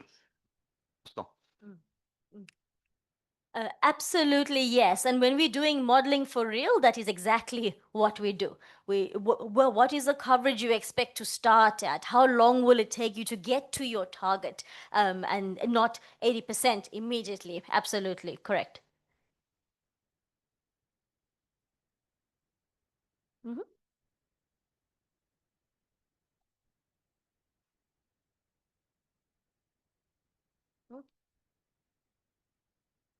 Aussi, pardon, je ne sais pas ce qui lui arrive. Alors voilà, est-ce qu'il ne faudrait pas aussi intégrer une autre variable qui pourrait survenir en cours, et qui est par exemple la survenue d'un événement indésirable post-vaccinal, et qui pourrait changer, on va dire, l'acceptabilité de la population? Yes, and that is the benefit of modeling, where we can ask a lot of these what if questions. What if there is a change, some event that has happened, or some adverse case that was reported that has actually changed or increased vaccine hesitancy in a population to result in a reduced coverage? What will happen if the coverage doesn't remain at 80% forever, but actually decreases over time? Yes, certainly we can include that. But before we even get to, and I think this is my parting message today, before we even get to asking more of the model to, can you do this, can you do that, rather asking one major question: is the model good enough for the question I want to answer? And it's not something we can master in a 1 hour session today. For example, I'm currently running a course, a 6-month course on doing exactly this for the malaria control programs of 7 countries on the continent. So it's like your workshop, but multiplied for 6 months. And during the 6 months, this is our task. We are faced with many malaria models and we're asking all of these questions so that you as decision makers can be equipped to say, I may not be the modeler myself, but I know the right questions to ask the model, ask the modelers so that I can be convinced that this model is good enough or realistic enough to be used to answer the questions that you are responsible for. And that's really what we have. It's lovely to see the outputs and to understand the power that models have and how you can create any outputs that you like and simulate any scenario. But before we get excited and do that, we have to ask the question, is the model doing the right thing? And then there's a second very important question that we have to ask. Once the model is doing what we want it to do, it is representative and it's a good enough model, what next? Just because the model said that a facility-based delivery was better than a school-based delivery, how are you going to implement that? How do we go from what the model tells you mathematically is a good estimate to translating it into actions, to translating it into implementation guidelines? And that's the second question we ask of models. And so if you would like more information on how to do this, or even if you yourselves are currently faced with a modeling study that you have read that is of interest to you to apply some of its recommendations in your setting, but you're just not sure, given what you've experienced today, you are more than welcome to contact us through the Niche program. And this is part of the workshops that we deliver and part of the support that we also provide to help you to not just do the modeling for your needs, but also understand and help you interpret the modeling so that you can use modeling to have an additional source of evidence in your decision-making framework. So with that, I would like to thank you for your time and thank Nish once again. And yes, I hope you enjoyed your session. Thank you very much for that, Shital. I think what we'll do is that we'll get the guys who are online now in for the second part, and then if there is any time, Shital, are you leaving now or are you still around? You're still around, okay. So what we're having online is 2 colleagues from WHO. We've got Soyun Sim, who's a technical officer at WHO, as well as Philip Lambert, who is a team lead for value of vaccines with and also part of the IVAREC that we spoke about earlier on. Now, if what Shital was saying to us is correct, right, that you can use this model to kind of make sense of the world, especially when it comes to infection, and you can try figure out, you know, how a vaccine will change anything. How do you use this data, this information, to then make meaningful decisions for immunization and vaccinology? And this is what Philip and Suyung will be helping us to kind of engage with. So I don't know if they are already online and if they can they hear me? Can you hear me? Yes, I can hear you. My Loud word, and- that's fantastic. Loud and clear. Thank you. So welcome to Niche by Remote. And welcome to our annual vaccinology course for NITEX, and really appreciate your presence. And Shital has already set the stage, and I think you're online, you could hear her as she was presenting. So I think Salim is just going to help you to go online. And so are they sharing their screen from their side? You can start sharing your screen when he says you can start sharing your screen. You can start sharing your screen. Sorry, I'm a bit slow here. No, you're very fast. Do you see my screen here? Yes. Thank you very much. You can take it from here. Thank you very much. I assume we are in presentation mode. Okay, let me just... Not yet. You are in a non-presentation mode. Excellent.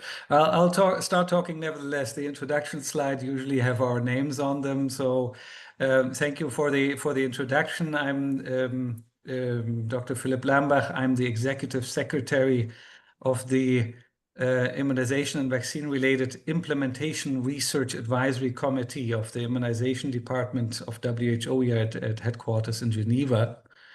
Uni is the workstream lead in our team on modeling. And together we have a little surprise for you that we would like to share, which is a upcoming guidance document that shall help translating vaccine impact modeling into national immunization decisions. And I'll talk first a bit about the background and what happened in the past and what we are aiming at. And then Uni, who has been working quite extensively on this, will provide more details on the actual guidance and what we want to achieve with it. Next slide, please.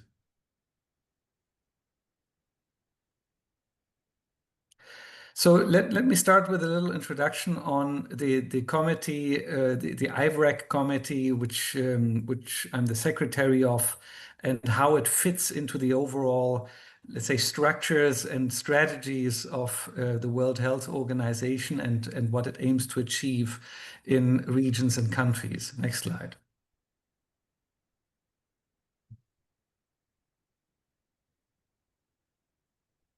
So the IVREC committee is a committee that really works across all the sectors of the immunization department. I hope the slide is updating. Yeah, you should see it now, probably. Just checking on the main screen whether you can see it. You should be able to see a large arrow with blue boxes on it. And those are the boxes that you can see are the different work areas of the immunization department. We work on the one hand side on research development, on the other on the development of policies and addressing regulatory issues, and then program implementation as one of the most important fields, and monitoring and surveillance to track the impact of programs and also the vaccine preventable diseases, obviously to assess the impact of the immunization programs. The IVREC committee goes into each of these areas, primarily assessing the quality or robustness of evidence that emerges, for example, from modeling efforts and from economic analyses. And that confirmation of robustness, IVREC being kind of a custodian of quality, is then being provided to the director of IVB to take the strategic decisions for WHO, and also to the so-called Strategic Advisory Group of Experts on Immunization, which is WHO's main committee to develop normative guidance and policy advice on immunization. Next slide.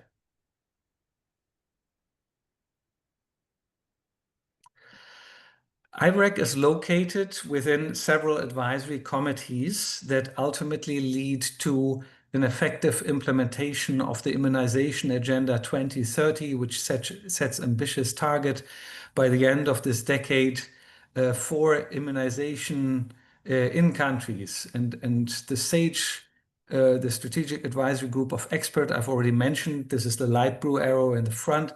That's really the key body to drive the policy decision making in countries. Before that, there are three kind of the trinity of three committees that looks the top one onto the research and development issues, so that engages primarily with the developers of vaccine and future vaccine development. Then come we as the IVREC committee, which are the connective glue, let's say, between the development of vaccine and their introduction in countries. And then the tag on market access for vaccines at the bottom, which look into the markets for vaccines and how equitable access can be enhanced through equitable vaccine distribution.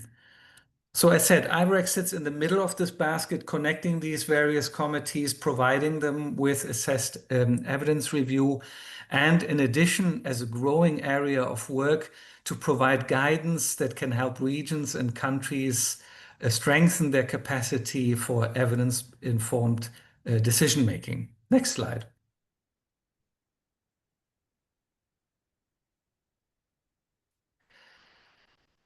And when you look at the name of the IVREC committee, it's the Implementation Research Advisory Committee. There are many, many different ways how you can phrase implementation research. It has been broadly defined previously by WHO as the scientific study of the processes used to implement policies and interventions and the contextual factors that can affect these processes. So we at IVREC in the immunization department take this from a value angle. We are reviewing and advising on the relevance and the applicability of implementation research related to vaccines, and we are evaluating the methods and approaches that relate to the performance of vaccines, to the impact that the vaccines have, and the proposed value of vaccines.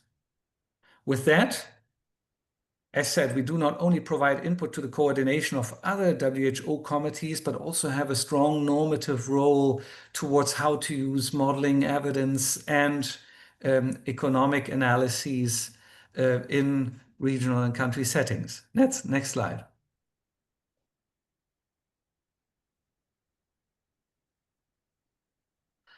And why are we doing this? Well, the countries and the regions are engaged in ongoing efforts to enhance to a changing environment. There are like significant budget cuts.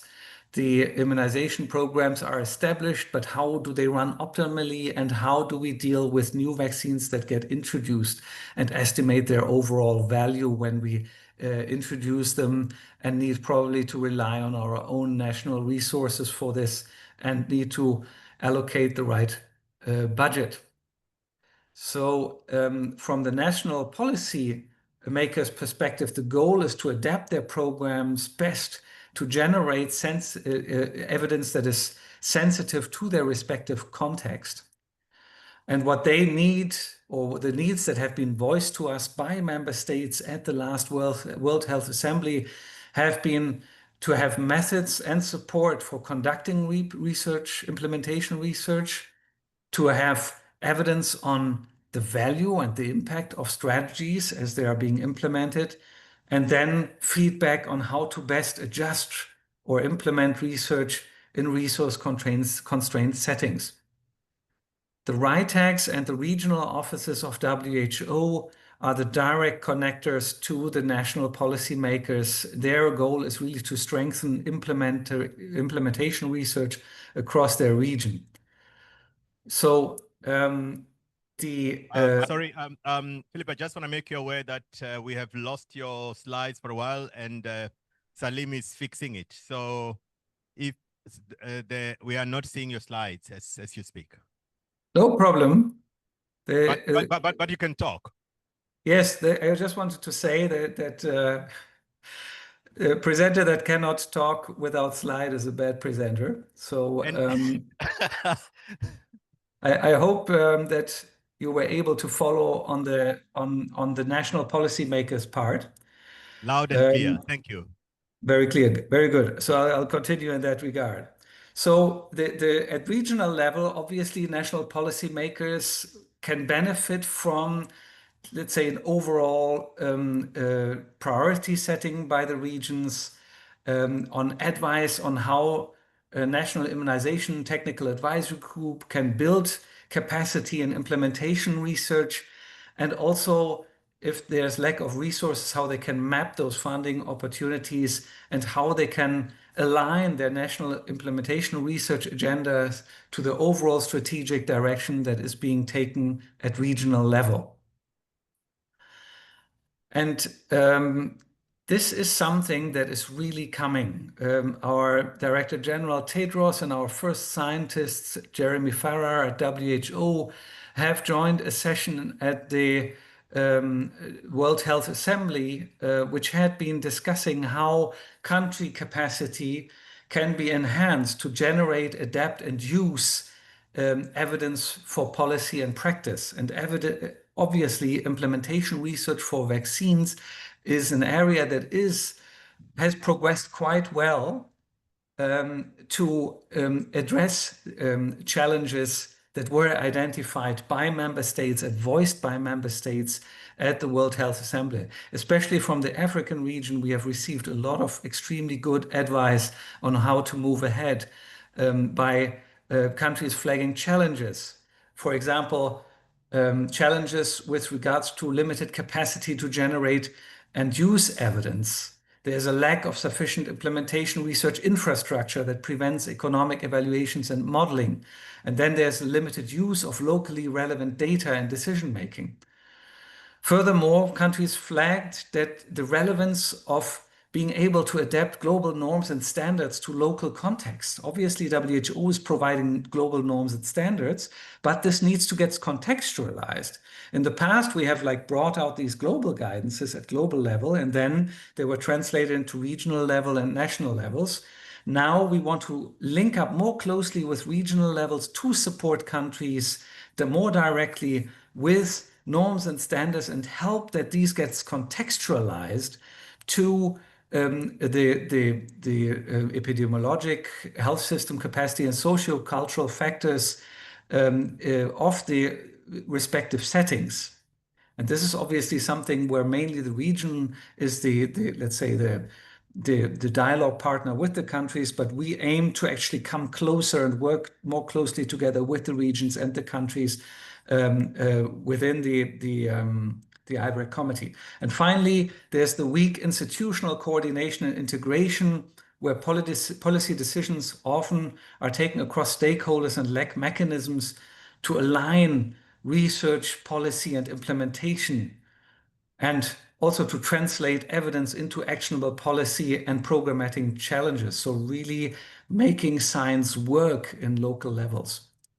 So here, as the Implementation Research Advisory Group, we aim to promote the coordination and multi-stakeholder engagement by fostering collaborative mechanisms and support the creation of platforms in the regions for knowledge sharing, joint priority setting, and evidence translation.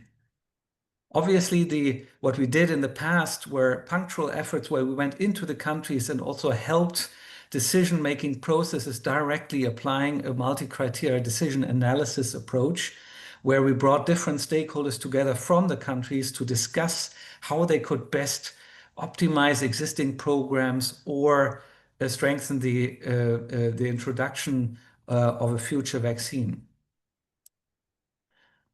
So within these efforts to strengthen the national capacity, next slide, within that effort, next slide, yeah, the one with the IBREC recommendations.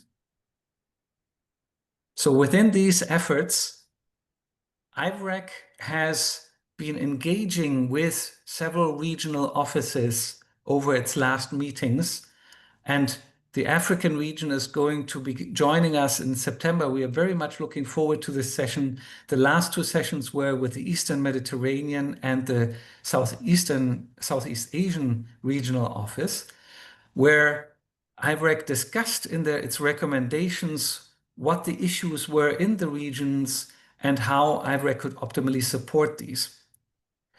Before that already, we have identified that modeling is underutilized in country levels. There has been a study that my colleague Ms. Sim is going to describe in more detail, that identified this underutilization of modeling, especially in low resource settings due to capacity and technical barriers. So the IVREC committee was consulted on this issue to provide advice and suggest how this underutilization could be addressed and how capacity building could be best achieved, and collaboration above all could be achieved to link up modelers, the National Immunization Technical Advisory Group, and national immunization programs to ensure the effective use of modeling evidence. The clarity, the usability, and transparency of models must be improved according to IVREC to ensure the trust and relevance and appropriate application of modeling evidence. And what IVREC suggested in the discussions that took place at the meeting was to develop guidance to help countries and apply model evidence in immunization strategy and policy effectively. And this has been an effort that we have been engaging in over the last 1.5 years, working with international leading scientists and with implementation experts at global level to develop this guidance. What we obviously need is the input from NITAGs to provide feedback on this guidance. We have accordingly engaged with our colleague from the global NITAG networks, which kindly linked us up with the NITAGs across the globe so that we could present the concept and receive feedback from these NITAGs. What we look forward to today is to receive your expertise and your guidance and feedback on our approach to develop this guidance and select elements of it. And we really appreciate to benefit from your wisdom as we move forward to get this critical guidance document to the next level. And with that, I pass over to my colleague, Ms. Sim, to get you into the context of the guidance. Thank you very much, Philip. And my name is Eunice Sim again from WHO Value Vaccine Modeling and Economics team. And I have been managing the modeling work stream from our end. And then like this last half of the presentation will be about the guidance document that's coming up soon for discussion with you as well. So let me just click through this slide. It has lots of animation. So I see there's some time lag between your screen and my screen. So let me picking this up from the modeling and the Shital's questions about what we should be looking for and ask questions about the modeling. So here you see the diagram of the routine process of the immunization decision-making you all are familiar with. And let me start with this circle and the decision makers. When you consider any decision problem, you consider many types of the evidence, not just trial data, observational studies, and any market studies or supply, and any qualitative evidence that you think is going to be relevant. And in addition, you have modeling as a tool to consider as part of your deliberation. You'll have modelers or researchers generating this evidence, and that ideally you co-create it together from the beginning, or in many cases also you take the existing evidence for deliberation. And some literature also say there are knowledge broker / translator role existing in this process, and whatever form it takes, it ideally have a systematic approach to evidence-informed decision-making. And this whole course on AVCN is about how to facilitate that at the national level. So once you make a recommendation and that it translates into decision and action and for the better health outcomes. And then your question is, so in face of this different type of evidence, And then we ask, how do we ensure quality or certainty of the evidence? So this language is really used in the GRADE criteria that you're familiar with. But those criteria are usually for trials and observational studies and heavily shaped by the study design. And you can adjust upwards and downwards the bias based on the set criteria. The evidence recommendation process also has ensure the transparency and explicit accounting for judgments made. But as a globally, all across the board, we have asked questions about, what about the modeling? How we can actually assess the quality of the modeling and how to understand this as an evidence, but also as a process of synthesizing the evidence. And graphic I show in the, you'll see subsequently is about one example from the global level SAGE deliberation of HPV single dose schedule related evidence. So as I mentioned earlier, like trials and observational study, systematic review, meta-analysis, demand data, and everything. And also they very different scenarios of how to deploy the vaccination at the country level and the more global level as well. So when you also consider the quality of the modeled evidence, so at the global level, as Philip mentioned, the function and role of the IRAC. So we heavily rely on the expert judgment since there's no broad criteria for quality assessment like GRADE. So we have to rely on experts representing diversity, not just the geography, but also the expertise to assess the fitness of the model and also to inform the decisions. And IVARC aims to create a greater impact at the country level through development of guidance. So this is actually happening at the 3 staggered phase. We started off with the needs assessment, which is a qualitative study interviewing immunization decision makers coming from 6 different WHO regions. And then we are currently, this was completed and also available as in a peer-reviewed journal.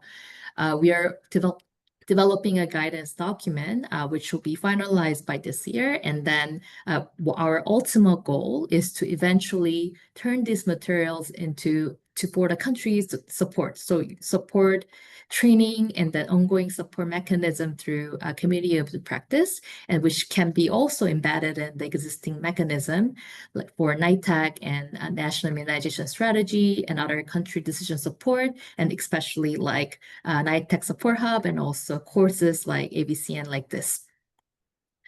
So just to go over the content of the guidance itself. So first, this is the results from the user needs assessment study. We saw unequal distribution of resources, capacity, and data. And we also identified the need for nuanced understanding of what modeling can and cannot achieve. And quality assessment and localized application of modeling. And also for those who have no previous experience with using modeling as one of the evidence review, this also needs some behavior change and capacity strengthening. And finally, this process of co-creating this evidence with the local institutions and towards the stronger ownership of the modeling process. And in order to change the behavior of the evidence used, we also need to understand 3 different vectors: capability, motivation, and opportunity, whether they have also resources, time, professional norms, and supports to be able to use the evidence. So this really serve as a basis for the guidance document. So next step, this is an ongoing work. We are developing a guidance document with the leadership of the IVRAC subgroup members, and especially chaired by the Dr. Shital Silal, who presented previously. This is composed of 5 chapters. So first we start with what are the models and how can they help us, like what Shital presented earlier. And then how are models made? This really explores the steps of the model development from defining the policy and modeling questions to the model validation and also application. And the third step is how should model results be interpreted? This is the area where these quality assessment comes in. And also, as Shita mentioned earlier, what questions we should be asking to assess the model and whether model is good enough for the purpose and the question that you ask. And then fourth step is how can I translate modeled evidence to decisions? This is about the action. That question that Shita presented as a second step is what is the next step? How do I get the what is model outputs and translate into the action and decisions? And finally, how I can work closely with the modelers. So a lot of times you will need to interact frequently and then deeply with the modelers in generating and also interpreting this evidence. So how to establish an effective collaboration. So, and then we are going to conduct the review process along with our NITEC members and partners, technical partners, starting in June. So if you're interested in reviewing the document, please reach out to our colleague, Louise Henneth, in the room, and then we'll follow up accordingly. And then the final step is more in the planning stage, but this is actually an aspiration we are aiming at, is to develop the online course and training and ongoing support through a community of the practice. And then this will be done in partnership with the local institutions across the 6 regions who will deliver the course as well as retain the capacity built in the regions. And also we'll provide through the existing NITEC and NIS network about capacity, technical capacity strengthening program of online courses and training and online journey. And then also this should come with the community of practice and feedback loop to continuously improve our materials. So I'll end with this slide. So far I talk about modeling translation from decision makers' perspective, more of a knowledge users, but it'd be really important to think about the broader global knowledge production and translation in general. So like as a WHO, from WHO, we really welcome the ongoing movement towards more locally generated modeled evidence, which means that you take the ownership and stewardship of generating this modeled evidence, and also in collaboration with the universities, the institutions, and scholars from your own country. And then we, as a global community, we all take part in this effort to address the systematic inequity. So, and then either in modeling or in evidence generation in general, we really need this strong objectivity where we just need the diverse perspective and diverse group of the participants to create a social kind of the objectivity. Yes, and then here's the acknowledgement of everyone who has contributed to this project. And also I reiterate the future opportunities and that we really like to have our AVCN participants to also take part in this review process. So if you're interested in reviewing the WHO guidance document, please reach out to Louise and then we'll soon follow up with you. Thanks.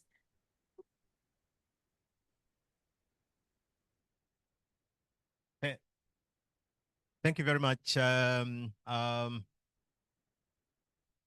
Philip and Uni, for that presentation. Just looking around to see if anyone has got any questions or comments to make. In the meantime, Uni, can I just ask something? The last slide you showed did show the VIMC, the Vaccine Impact Modeling Consortium. And as far as I understand, part of what the VIMC is supposed to do is partnering with a number of WHO regions and I know for sure that WHO AfroRITEC does sit as a stakeholder within the VIMC.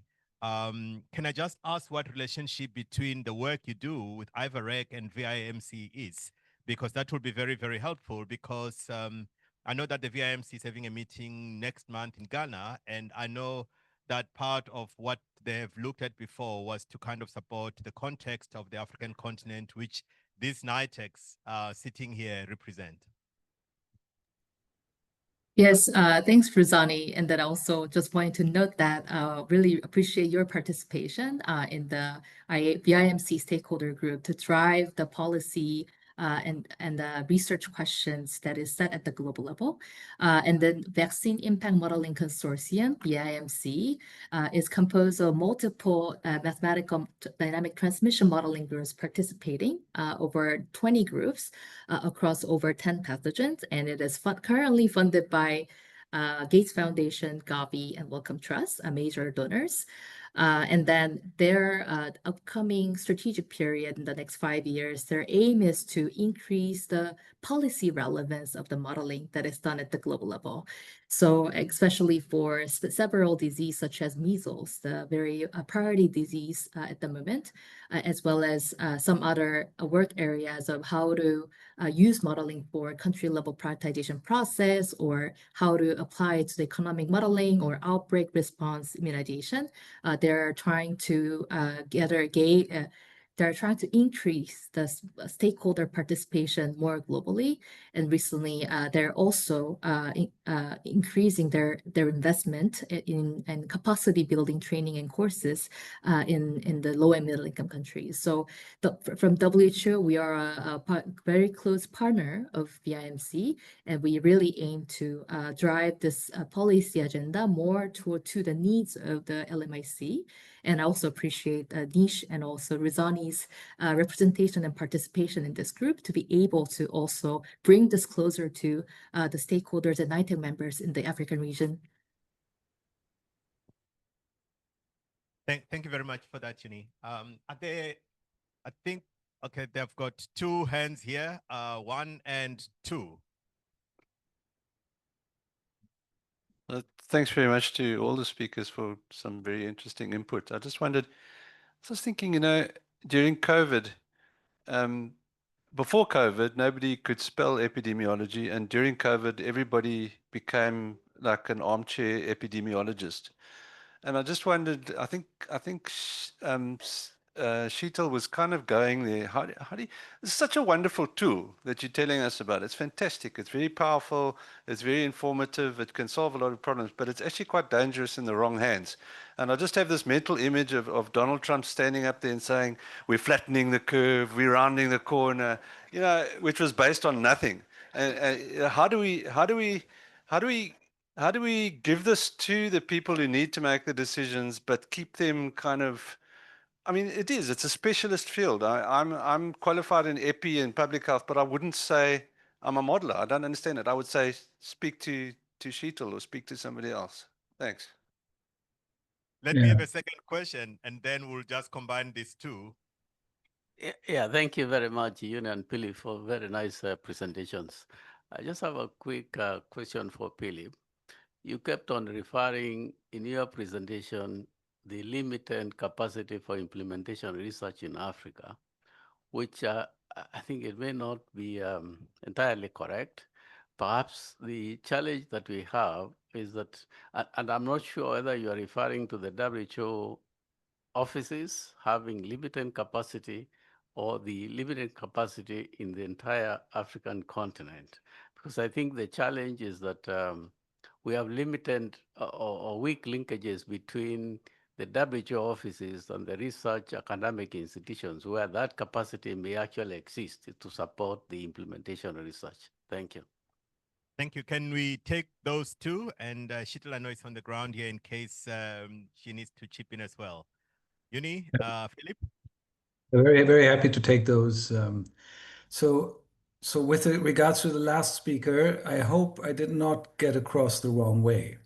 I did not say that there's limited capacity for research implementation, but that there's limited capacity to respond to the changing or the rapidly changing environment that we are facing in these days. And this is not reduced to the African region. Even in middle and high income countries, decision makers are faced with an increasingly complex array of new interventions, with increased rapidity for need for information, and also with a very critical population that is questioning the relevance or the efficiency of immunization programs. Those are things we never had before. So this is not a judgment of the capacity in the African region that I made. In contrast, I actually think the African region has done extremely well, and there has been tremendous progress made over the last decades. There's in fact, a modeling study that looks into estimating the overall impact of EPI over the last 50 years. And when you look at those figures, you actually notice how immense the progress has been and how well things are functioning. But as one of the previous speakers mentioned, epidemiology and the use of modeling in particular are methods that have come up in the COVID pandemic and that are quite new kids to the block. Well, not epidemiology, but at least the widespread use and interpretation of modeling. And this is where this guidance sets in. It's about making sure that modeling is being used appropriately where it perhaps has not been considered before, and to avoid that it gets misinterpreted as it happened occasionally during the COVID-19 pandemic. There has been quite some discussion at international level and also criticism about how to make sure that everyone realizes that the use of actual real data is the optimal way to go ahead, and that modeling is a very nice way to complement, in the lack of such data or limited data, to complement decision making. So this is something very new, and my assumption was, when I spoke about the capacity across the regions, that this is an area that needs to be reinforced and where normative guidance from WHO could be helpful. And the second speaker, please come back in if you feel that I still have not coined this appropriately. He's looking very satisfied. There's another question from is it Mauritania? OK, merci. Donc, ma question, c'est de savoir un peu si vous savez qu'en Afrique, l'un des problèmes importants que nous rencontrons, c'est l'absence de données locales probantes. Donc, est-ce que je voudrais un peu leur avis par rapport à l'utilisation de ces modèles contextualisés dans la genèse des données au niveau local, au niveau pays? Merci.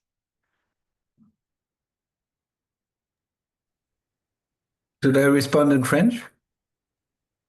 Yes, please do. Alors, merci. Si j'ai bien compris la question, vous avez demandé, comme dans l'absence de données, les modèles peuvent optimalement être utilisés dans les pays pour justement soutenir les décisions qui sont prises au niveau national. Est-ce correct? Tout à fait. Absolument. Merci beaucoup. C'est justement la raison de ce document que Yuni vient de présenter, que quand on n'a pas suffisamment de données pour prendre une décision au niveau national, évidemment, ça crée une situation assez désagréable pour le preneur de décision au niveau national pour l'implémentation ou l'introduction d'un vaccin.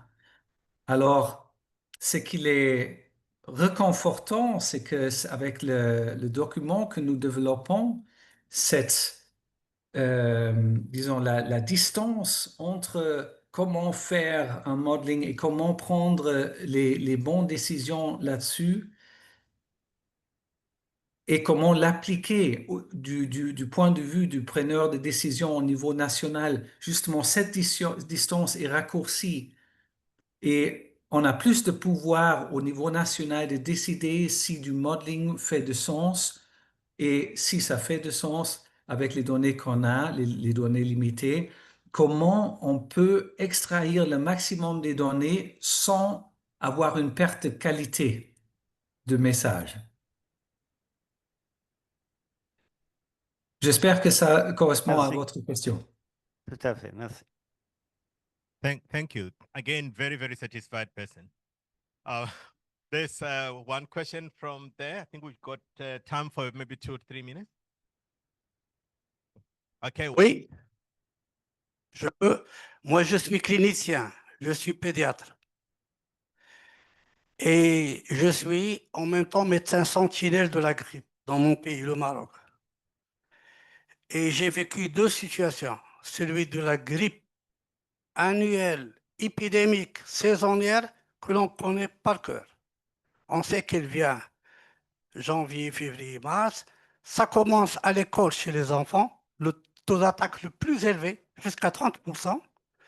Ensuite, 3 semaines, 4 semaines après, chez les familles, dans les maisons, dans les domiciles, les sujets âgés où la vaccination n'atteint pas 15 à 20%. Et comme ça, il y a beaucoup de décès, beaucoup d'hospitalisations, beaucoup de complications. Et à côté, j'ai vécu la fameuse grippe.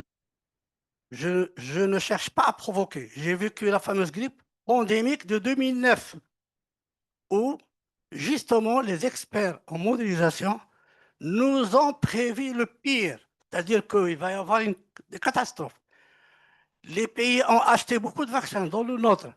Et il y a beaucoup de vaccins qui n'ont pas été utilisés et qui ont été jetés parce que cette grippe qu'on croyait catastrophique, naturellement, on ne sait pas comment, on ne sait pas pourquoi, elle est devenue tout à fait une grippe tout à fait normale, gentille.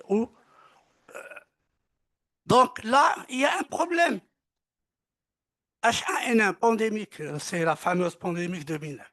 Voilà, je veux comprendre un petit peu. Well, Philip Uni, while you are thinking about how to respond to that one, I'll let the Gambia and Nigeria ask two quick questions. And Thank you very much. Mine is just a comment. I truly appreciate the lecture on modeling. We just submitted the malaria vaccine application, and part of the data for justification was on modeling. But since we didn't have any knowledge, we graciously just passed it because there wasn't much knowledge on modeling. But I can leave this training saying that at least I have an idea of modeling. Thank you.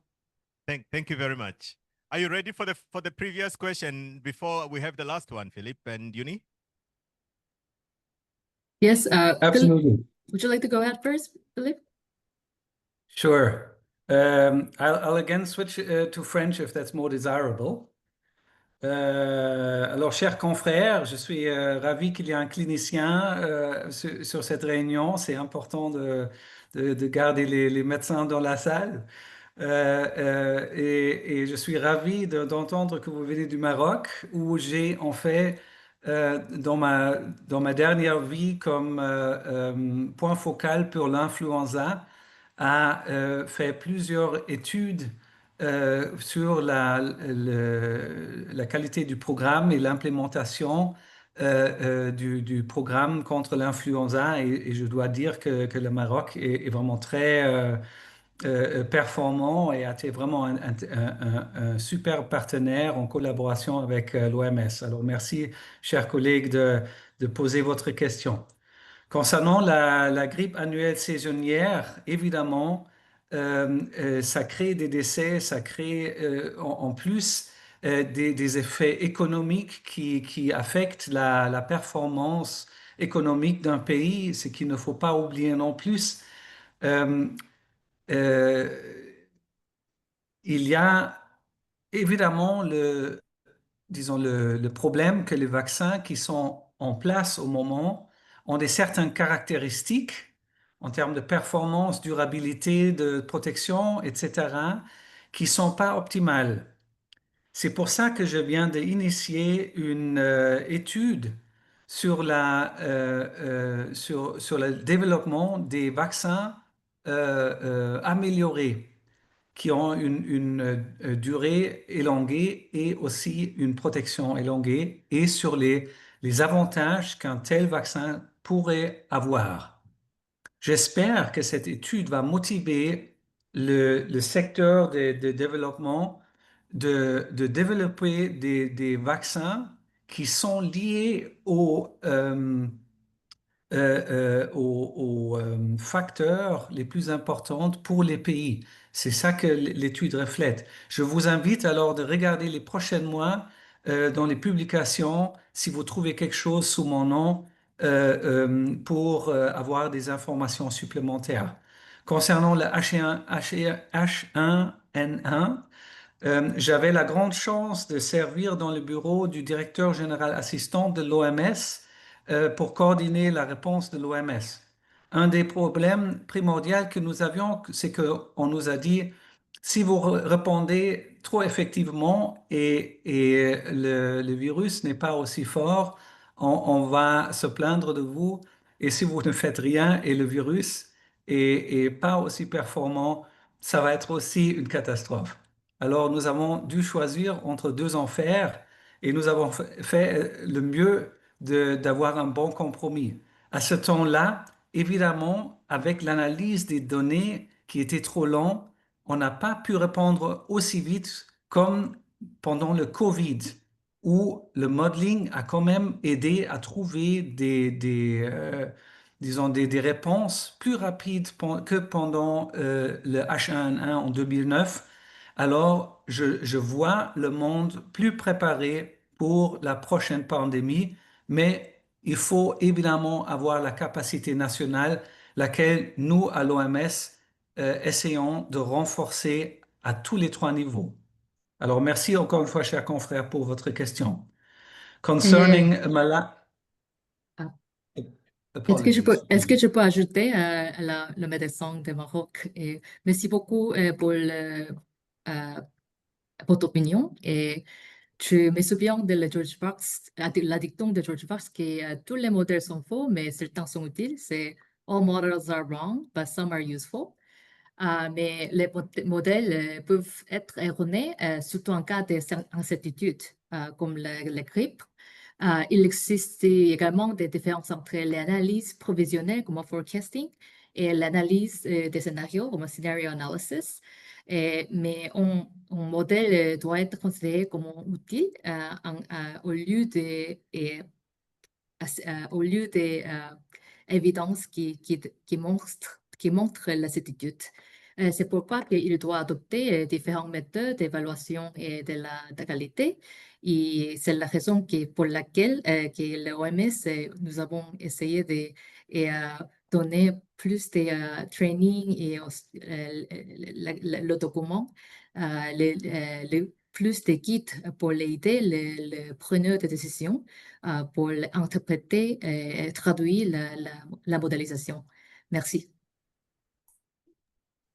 And to respond to the colleague on the malaria question, evidently the introduction of new malaria vaccine is a recent but important activity. And there are quite a few sessions at the IVREC committee that actually deal with modeling results on malaria. We had some earlier this year. There are some sessions last year, and there will be further sessions in September and March next year. So September this year, March next year. So I highly encourage that you visit the IVREC webpage. I'm sure the link is somewhere in the presentation.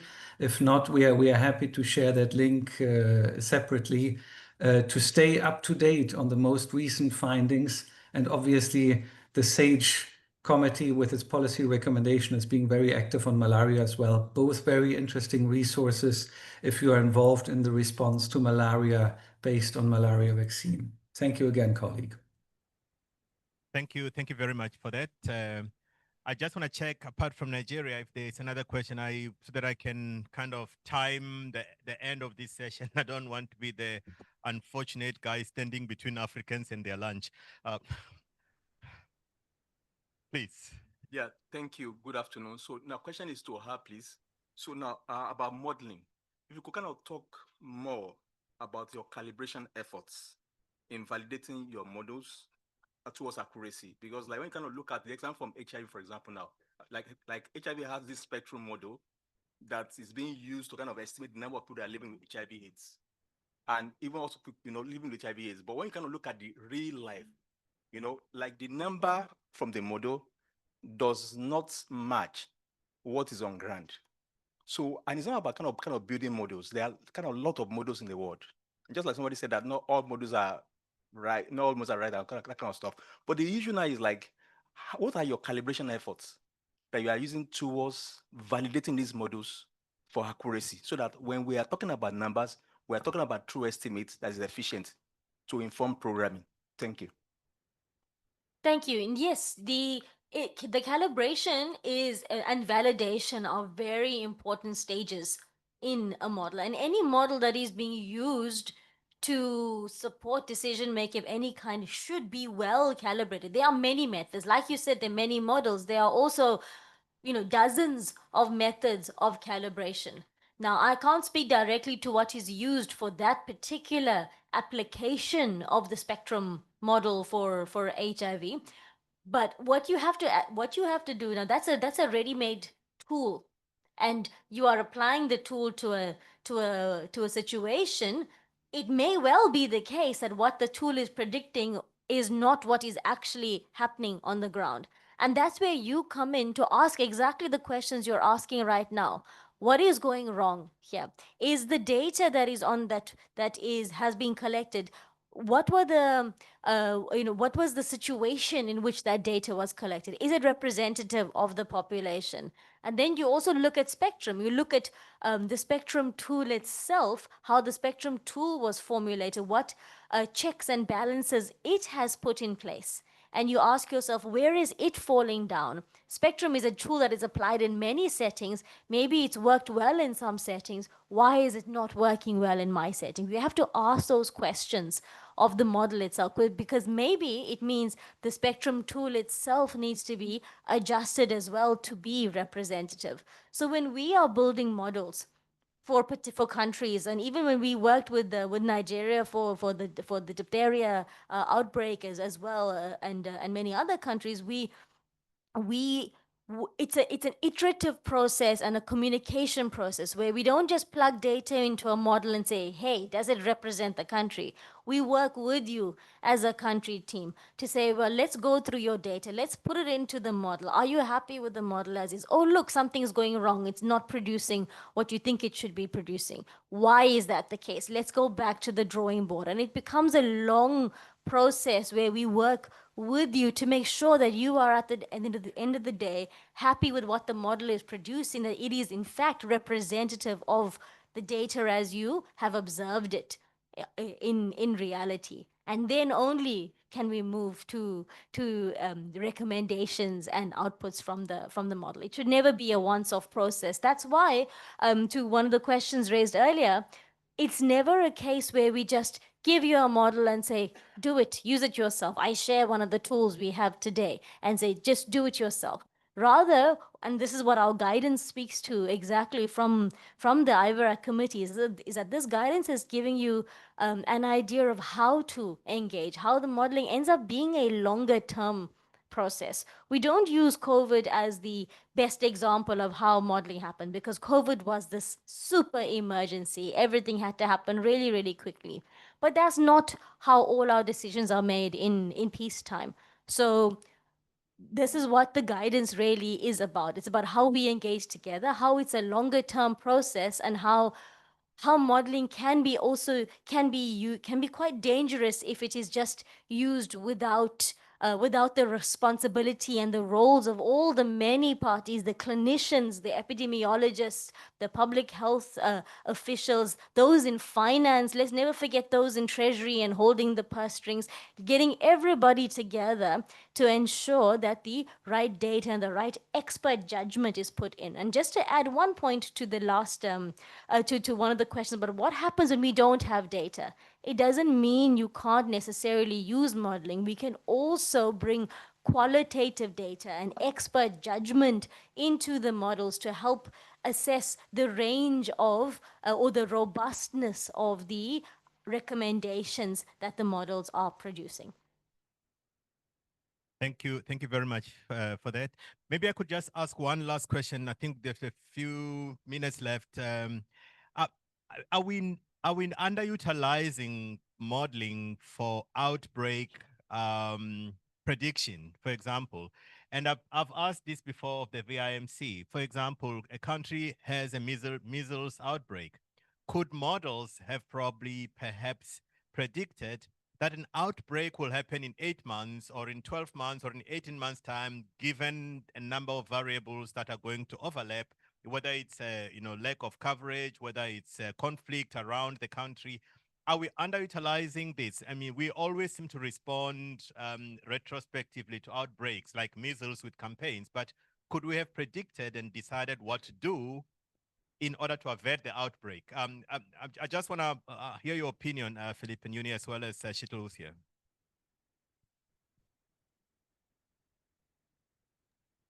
Uni, I'll pass this to you. I have to unfortunately drop off, colleagues. I have a back-to-back call, but it has been Thank you very much, Philippe, pleasure. for making the time. Greatly appreciated. Likewise. Have a great conference. Thank you. So Shita, okay, I'll tackle this first. So Rizani, you mentioned your question was that what efforts then we need to do more to improve our outbreak response immunization related modeling, right? Outbreak prediction. Prediction. Okay, yeah. So as Rizani mentioned, VIMC recently established, Vaccine Time Modeling Consortium recently established a project working group focusing on outbreak response immunization modeling. And everything that related to outbreak prediction at the WHO level, we have been collaborating closely with the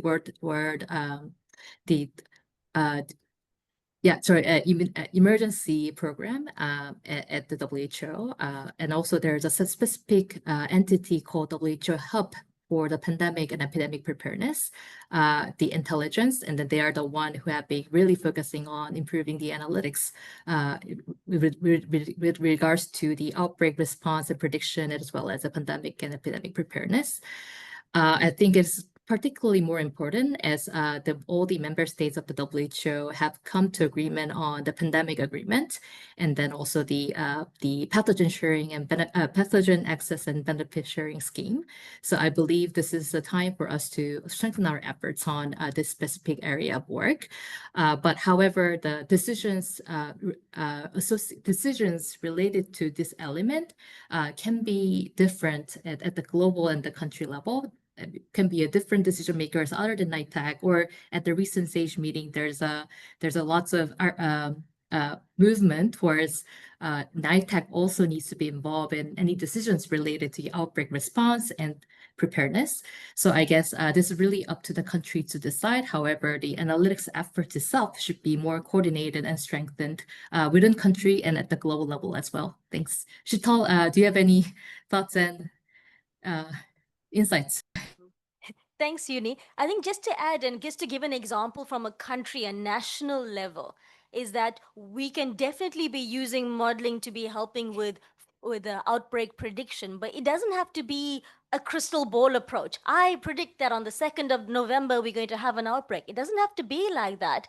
We can use modeling to estimate immunity gaps. We can bring that together to then say, okay, but let's pair that with other epidemiological indicators. When was our last epidemic? We had, we had a supplementary immunization campaign 2 years ago. What coverage was achieved? Where are the vulnerable populations? Let's bring that in and let's group this information together to ascertain what stockpiling of vaccines should we keep, should we manage in order to mitigate an outbreak that might be happening in the next couple of months. So we can change our lens on how we view prediction. Don't expect models to tell you exactly what's going to happen. Forget the crystal ball approach, but think of it as an enabling tool to help us to group all these different pieces of information together to provide a better response.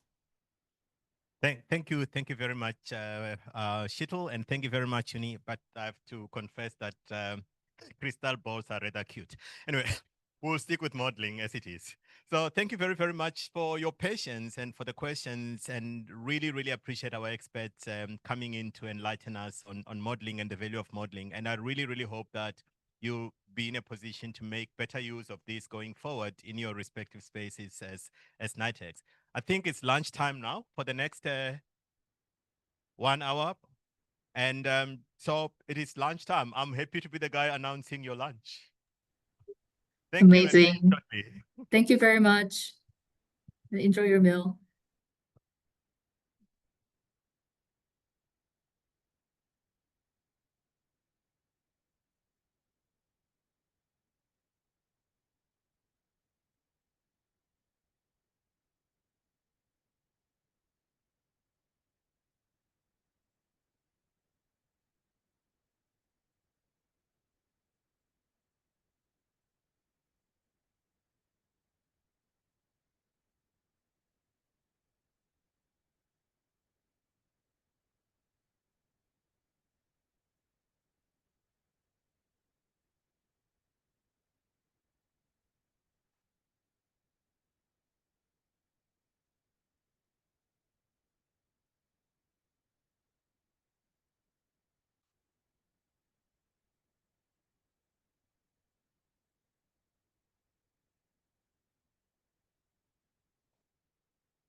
push this in, make sure it's red. Yeah.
Good on the other side of it also. Hello. Okay. All right, everybody.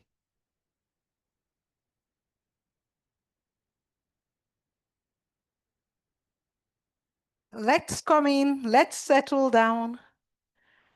The first country. Am I hearing myself?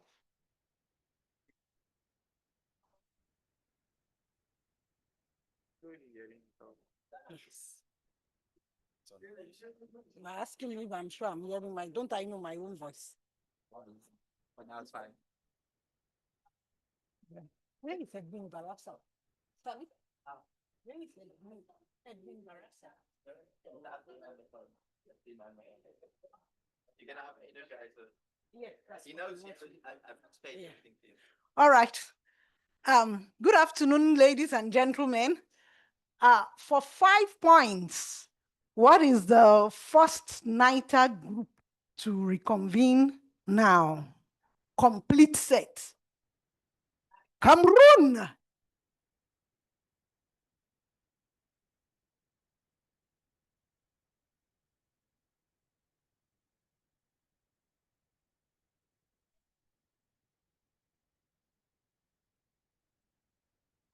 All right. So what do we do now? Do we split the points?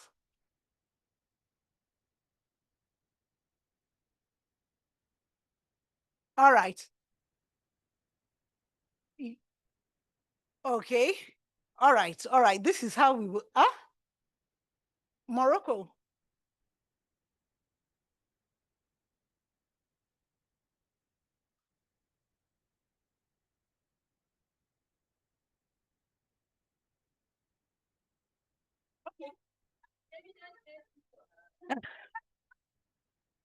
All right. They said they have an evidence-based picture. All right. It's Cabo Verde. No, it's Morocco. And then the Gambia says it's, so to avoid bias, I'll give nobody.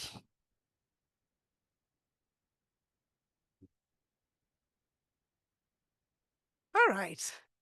Okay. Now it's time for energizers. I want each NITAG to give me a to nominate one person to come forward. Each NITAG, quick. When you are coming, bring a coin from your country's currency. Just one coin. We don't use coin again in. Okay.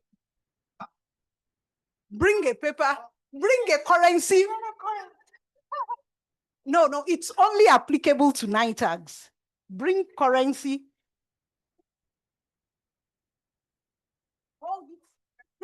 Hold it. Please make a line. All right. I should have 11 individuals here. 1, 2, 3, 4, 5. Quick. Bring a coin each or a currency. Excellent. All right. Which country are we missing? The Gambia.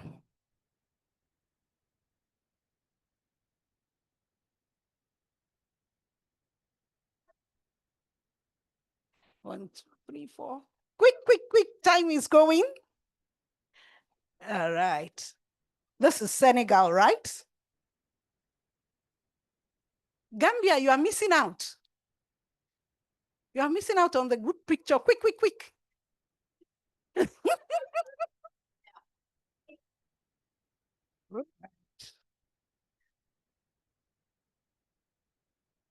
Bring a paper, quick. Oh, now you've missed out on the group picture, but we will retake for your sake. All right. Now it's time for a bit of African magic.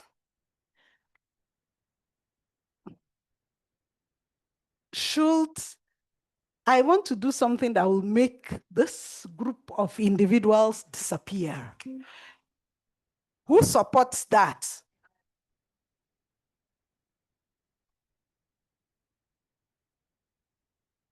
But that's you don't want to see African Magic live. So who supports that? If you support me making them disappear, raise your hands. Keep it up. Guys, those are your enemies.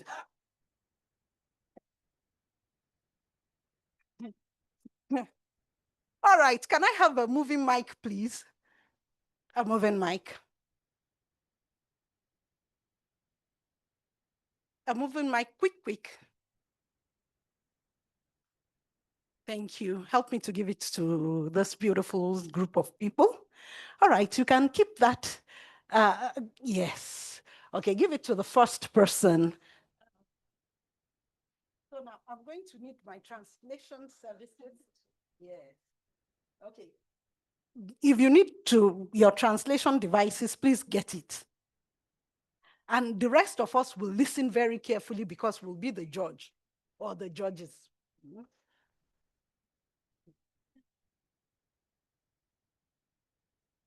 All right. Look at the coin or currency that you have in your hand.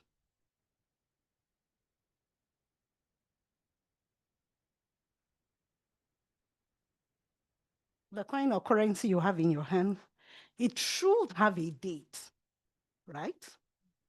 Now, you are going to tell us your name, tell us the name of your currency, read out the date on it, and then tell us something significant that happened to you in that year. So he has to get his glasses. And for the rest of us, we will listen very well, and we will judge the funniest or most interesting or most sympathy-provoking. You will just judge the best story. Yeah. So. Okay. My name is Marie Josiane, coming from Cameroon. The currency in Cameroon is CFA franc. Okay. The year of that coin was issued on 2023. Let me say, in 2023, I was appointed as a member of NITAC. And as the only geriatrician of my country, this happened because I was taking care of the grandmother of someone who was surprised to know that they were geriatrician or they were medical doctor who were taking care of older people. So he talked of my work to somebody who talked to somebody who talked to somebody. And finally, one day I was just called to say, okay, we are interested in your work and maybe you can be helpful on the NITAC. So that's my story in 2020. Thank you. Let's jam our hands together. And isn't she the youngest geriatric that you know? All right. So now it goes to Senegal. They have to start first. Yes. Shoot. C'est vrai que j'ai raté un peu les explications, mais je vais essayer de... En tout cas, cette pièce a été... En tout cas, ils ont... Your name, the name of your country's currency, the year on the coin or the note you have, and something interesting, the best story you can tell us that happened to you in that year. Okay, in the interest of time, listen to the next person. Oui, non, je comprends. Mon nom, c'est Abdoulaye Mangan. La pièce que j'ai, c'est du franc CFA, qui a été, en tout cas, disons, édité en 2002.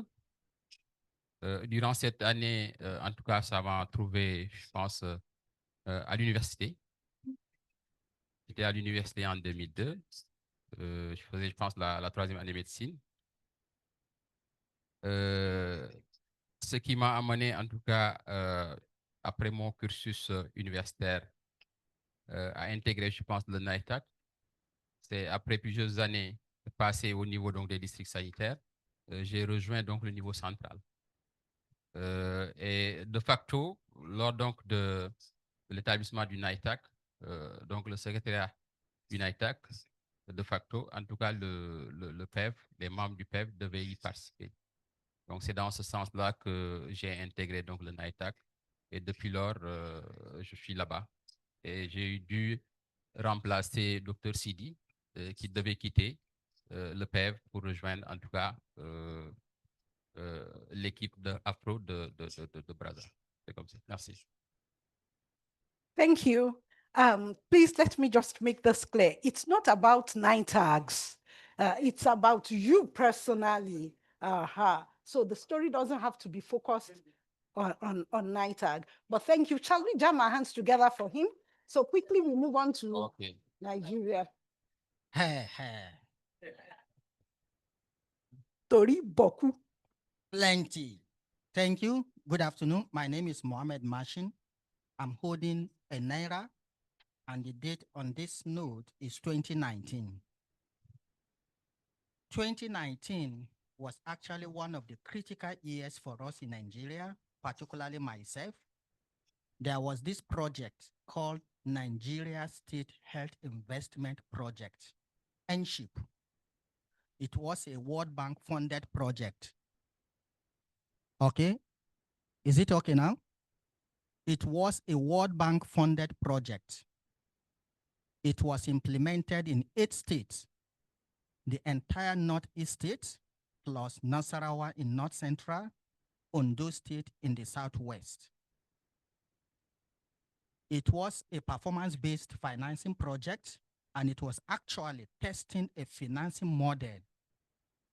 One of it was that what difference will it make when an incentive is given to health workers in terms of having a bonus, monetary bonus, in terms of having a monetary bonus, compared to when incentive is given to health workers in terms of having access to the fund to incur the cost needed to provide basic services.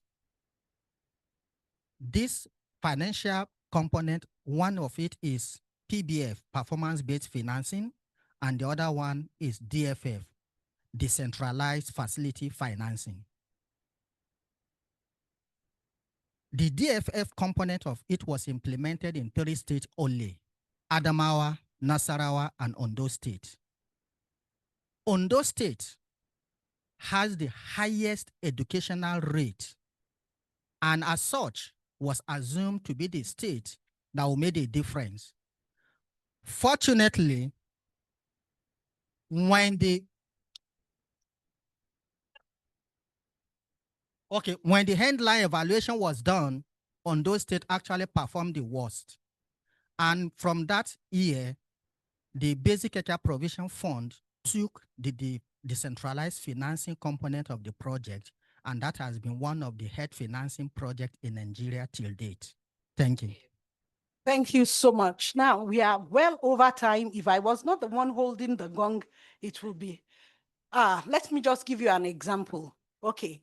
My name is Elizabeth Oduwale from Nigeria. The currency I have is called the Naira. The date on it is 2019, and I turned 50 2019. That's the example. OK.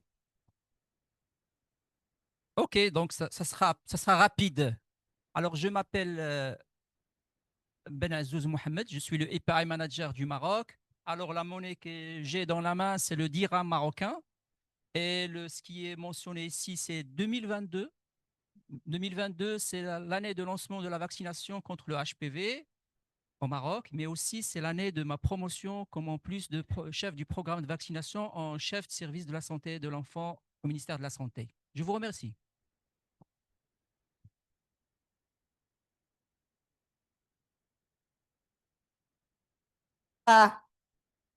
You are listening to the story and making your judgments. Yes.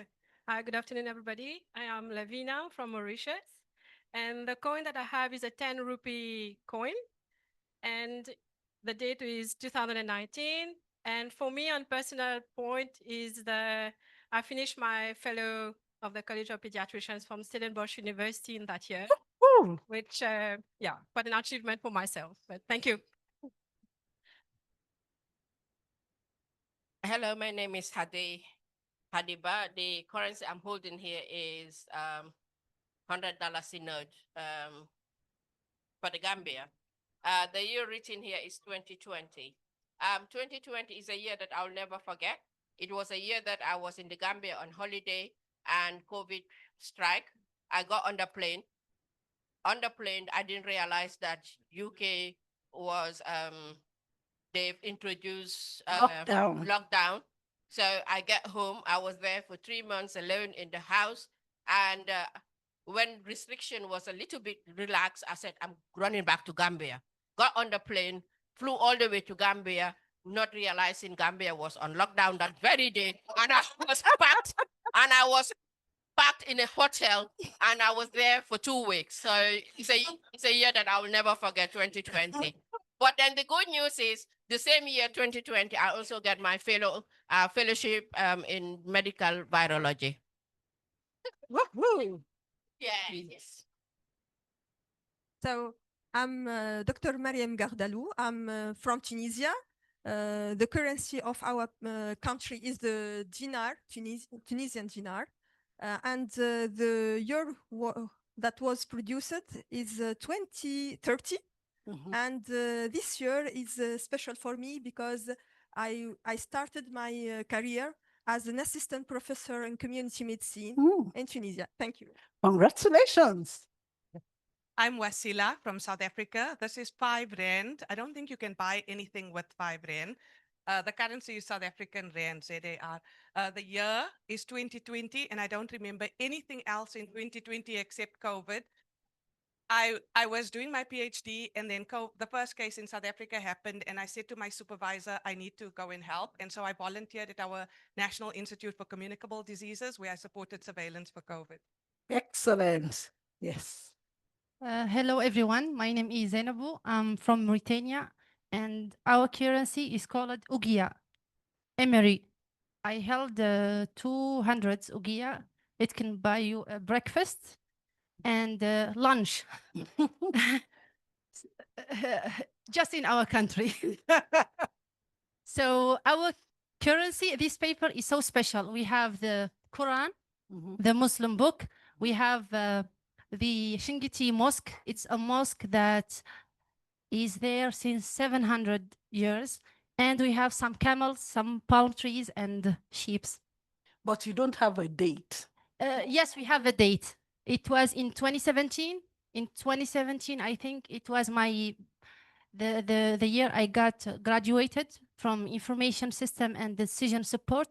And at that year, I was so stressed about having a job that will be fulfilling and interesting. And here I am 8 years later working for my national API and joining the NITAG. All right, we have 2 more delegates. Let's make it fast. We already Boa gone tarde, chamo-me Evanilda, sou coordenadora nacional de vacinação de Cabo Verde. Tenho a moeda do meu país, que é 100 escudos cabo-verdiano, que equivale a $1 ou €1. Tem um ano, a data 1994, o ano em que eu saí da minha ilha para estudar na ilha de São Vicente, o Liceu de São Vicente, porque na minha ilha não havia liceu. Oh, shame. Ok, alors rapidement, moi, c'est le franc guinéen. Et en principe, j'ai 10 000. 10 000, ça correspond à peu près à $1. Donc, ça ne peut me payer que mon canette de jus. Alors, la date dessus, c'est 2022. Ça correspond à mon arrivée au PEV comme coordinateur national adjoint. Merci. All right. Now to the judges. Who told the most interesting story? So, the consensus is the Gambia, right?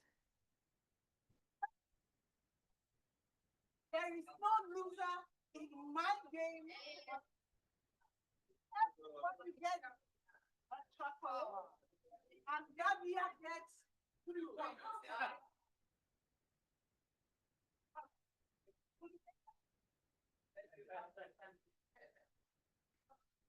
Thank you very much.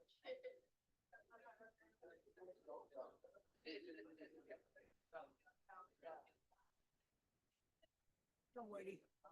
I'm sorry.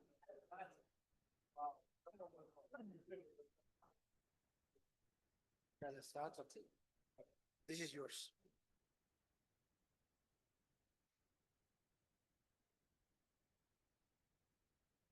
I told you where to introduce me. The gentleman says I must introduce him. So standing with me here is Dr. Mulungeta.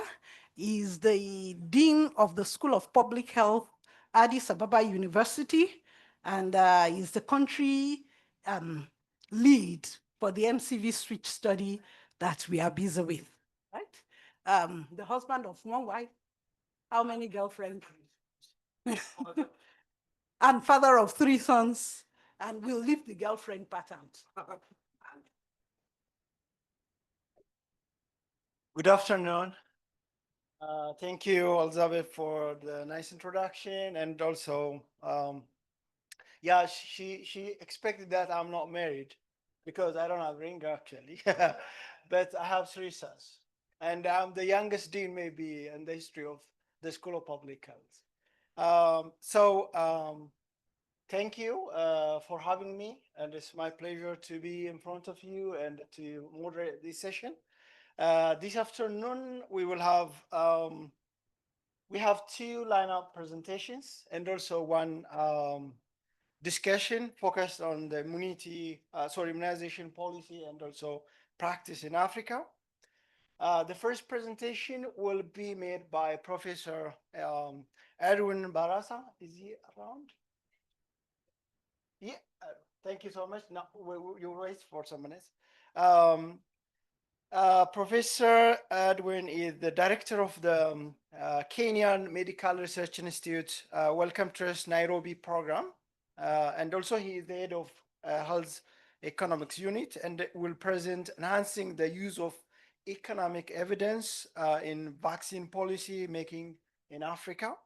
I think this is a critical topic for informed decision making, and he will take 45 minutes. Following that, journalist Edel Beleta, I'm not sure about the pronunciation. She's an award-winning independent science writer and editor, and also she is media consultant, as far as I know. And she will share insights on NITAG visibility and communication. This will highlight the importance of effective communication. And we will then open the floor for a question and answer session, giving you opportunity to engage and also to ask or make some suggestion for the speakers. Finally, Professor Benjamin, the most famous person in this hall, and maybe outside as well, he will lead a reflective discussion titled The Journey So Far, Reflections on Expectations, allowing us to assess our progress and also future directions and immunization policy. I encourage all of you to participate, pay attention, and also thank you. Over to you, Professor.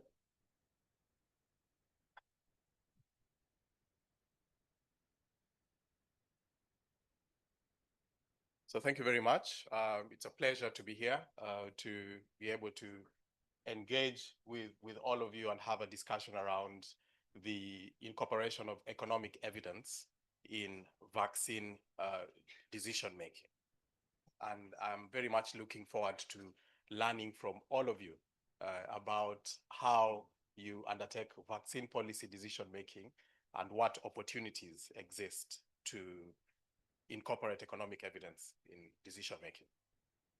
So I'm going to structure my presentation into 3 parts. Essentially, what I'm going to talk about is the need for economic evidence in vaccine policymaking, the need for incorporating evidence on the economics of vaccines in vaccine decision-making. And then I will highlight a little bit the gaps that exist in this quest to incorporate economic evidence in vaccine decision-making. And then lastly, make a pledge or discuss a little bit how or why it is important for us to think about institutionalizing the use of economic evidence in vaccine decision-making. So not ad hoc use of vaccine evidence, but institutionalizing it, mainstreaming it as a way, as part of the way of making this decision so that it can be more sustainable and long-lasting. So these are the three things I'll talk about. And I will start with discussing a little bit the need. And this is, I'm preaching, of course, to the converted. So this is just reminding us. We know that as a continent, we are facing fiscal constraints generally, and specifically within the health sector. And there are quite a number of reasons why we have these fiscal constraints. Key among them is the fact that African governments have historically underfunded the health sector. Some analysis around fiscal space for health was done a while back that found that for low and middle income countries to sustainably move towards universal health coverage, it is recommended that the government expenditure on health as a percentage of a country's gross domestic product should at least be 2%. It should be at least 5%. So 5% and more. For countries to make any meaningful progress towards universal health coverage as low and middle income countries, then their governments need to spend on health at a level of about 5% and above for that to happen. But when we look at the African continent and we look at actual spend over the past couple of years, on average, African countries or governments spend about 2% of their GDP on health. So way below 50% of what is required. And this is the average across the continent. When you look at specific countries, there are very few countries. It's only a handful of countries that have approached 5%, with most of the countries spending way below what is expected. And of course, that puts a lot of constraints to the health sector in terms of what the health sector is actually able to achieve with the resources that are available. Then, of course, our countries are facing debt distress. So again, across the continent, when you look at debt servicing, so payments that the countries make annually to repay debts, for most African countries, more than 30% of African countries spend on debt repayments an amount that is more than what they spent on the health sector. More than what they spend on the health sector. Again, meaning that debt is competing with other priorities when it comes to where the meager resources that we have within the continent are allocated. And then this year, more than any other, has reminded us that donor aid or external financing on health and other priorities is declining. It's been declining for a while, but this year we have been vividly reminded that we cannot continue to rely on external funding for our, for our priorities, and specifically for vaccines, of course. Gavi, which has been graciously supporting, vaccine and immunization across African countries and other LMICs, has been on a journey to transition. This has been a long-term journey to transition African countries, Gavi-supported countries out of, towards self-sustainability, essentially. And the way Gavi has done it, you more than myself understand this, has been to, take countries through a sort of a progressive transition, depending on the level of development of their economies. And we are all familiar with the different phases.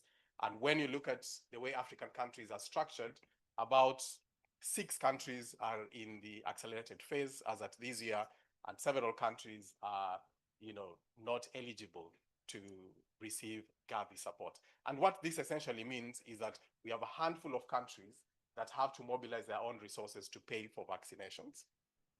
And we have a lot of other countries that over the next couple of years are going to transition into self-reliance or into self-financing for vaccines.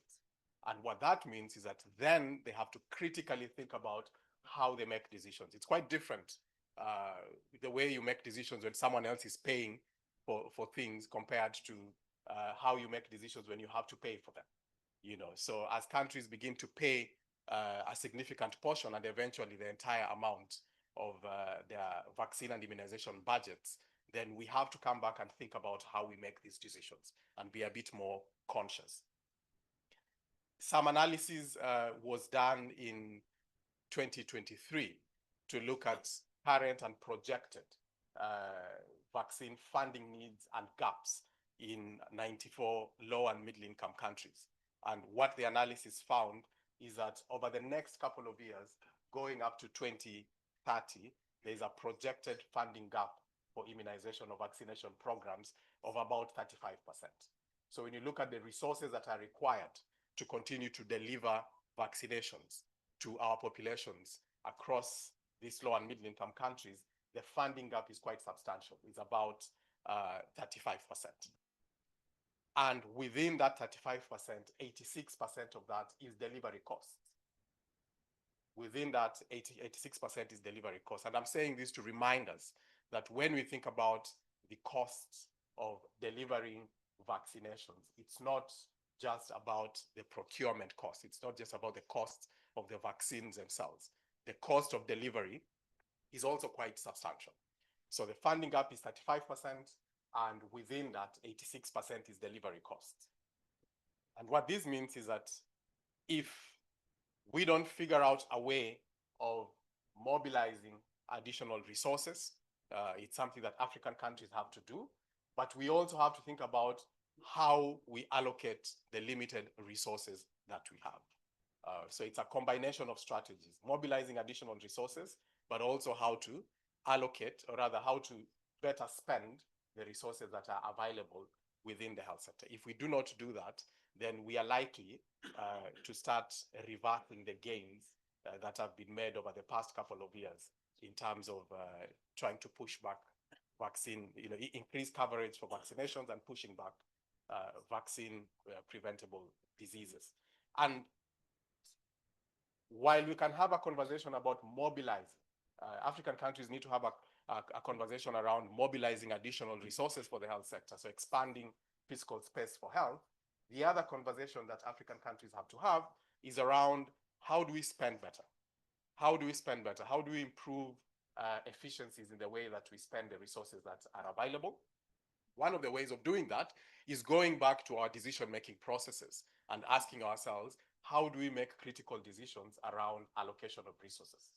So how do we make decisions within the vaccine space in a way that optimizes the resources that are available within the health sector or have been allocated to provide or to fund vaccination? And this is where the use of economic evidence becomes quite critical, because the idea of making a decision is that you have to make a decision based on something. You have to decide based on something. And what you're saying is that economic evidence is a vital consideration or guiding principle alongside other principles. It's a vital principle for informing this decision. And the value of using economic evidence is in the fact that it allows countries to optimize the resources that they have, so to be able to maximize impact given the resources that are available, and also facilitates sustainability or enhances sustainability. And when you talk about economic evidence, there are different bits of economic evidence and different analyses that could inform these decisions. But the key ones are really evidence on costs, because evidence on costs informs affordability, evidence on cost effectiveness. So what is the value for money for competing priorities? And evidence on budget impact. What is the affordability of options that we take as countries? And where these decisions can come in is informing decisions such as whether to introduce a vaccine, for instance. Whenever your countries are faced with decisions around should we introduce this vaccine or not, you have an elaborate process of debating and discussing such a decision. Part of that consideration should be what is the economic evidence. decision around what vaccine to introduce. We are privileged to live in an era where you have, for certain pathogens, you have, options of vaccines rather than a singular vaccine. So you have to make decisions around, what vaccine formulation are you actually going to, or specific vaccine product are you going to introduce in the country? So economic evidence can inform these decisions. Decisions around what population group to target, for instance. So, you have a vaccine, it's proven to be effective, but what population group should you target? What age group, for instance, should you target? What risk profile should you target, as opposed to, defaulting to let's try and get everyone vaccinated. The thing about healthcare decision making is that there's a lot of underlying emotions, and there's a lot of underlying emotions that compel us to want to say, let's allocate resources to everyone. But then in practice, fewer people get these resources. And we call that implicit priority setting, because we do not want to directly face the reality of having to decide between risk groups and population groups. So making decisions around population group targets, such as age, risk profile, and so on, are decisions that can be informed by economic evidence. And then once again, economic evidence can be used to inform decisions around delivery strategies. Because as we found out, delivery strategies the delivery of vaccines cost as much, if not more, than the procurement of the vaccine itself. And so when we are using economic evidence to optimize the resources that are available within, available for vaccinations, we have to also target delivery strategies and ask ourselves, what is the relative cost effectiveness? What are the costs? What is the cost effectiveness, and what is the budget impact of different vaccine delivery strategies? Because you want to choose a strategy that is affordable. You want to choose a strategy that is cost effective, in the sense that it delivers the most impact given the resources that are available. Overall, vaccine delivery costs, again, based on analysis, constitute 55% of total immunization costs. So this is an example of some work that we did in Kenya. I hope you can see that. It's an example of some work that we did in Kenya during COVID-19 pandemic. Someone was talking earlier about the fact that the only thing they remember about 2020 is lockdowns and so on. Part of the challenge with the COVID-19 era is that, one, we had the privilege of very accelerated development and deployment of vaccines. But two, we had a challenge with actually procuring these vaccines and making them accessible to people. And we had all these targets around how many people, what are the normative targets? What are the normative targets that countries should aim in terms of trying to achieve certain levels of coverage of COVID-19 vaccines in the country? And what was clear for us when we did this analysis in Kenya is that the normative targets, while great, were just not affordable to the country.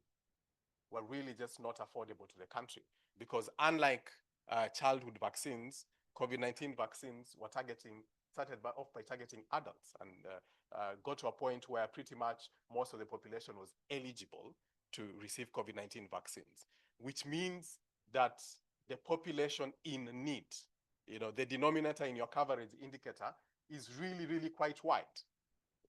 When you think about a country like Nigeria, for instance, or Ethiopia, and so on and so on, you're talking about more than 100 million individuals within the population. Kenya, where I come from, the target was about, population is about 50 million. So you're talking about very large numbers of vaccine doses. And if a country is to procure these doses, then it would wipe out a significant proportion of the country budget.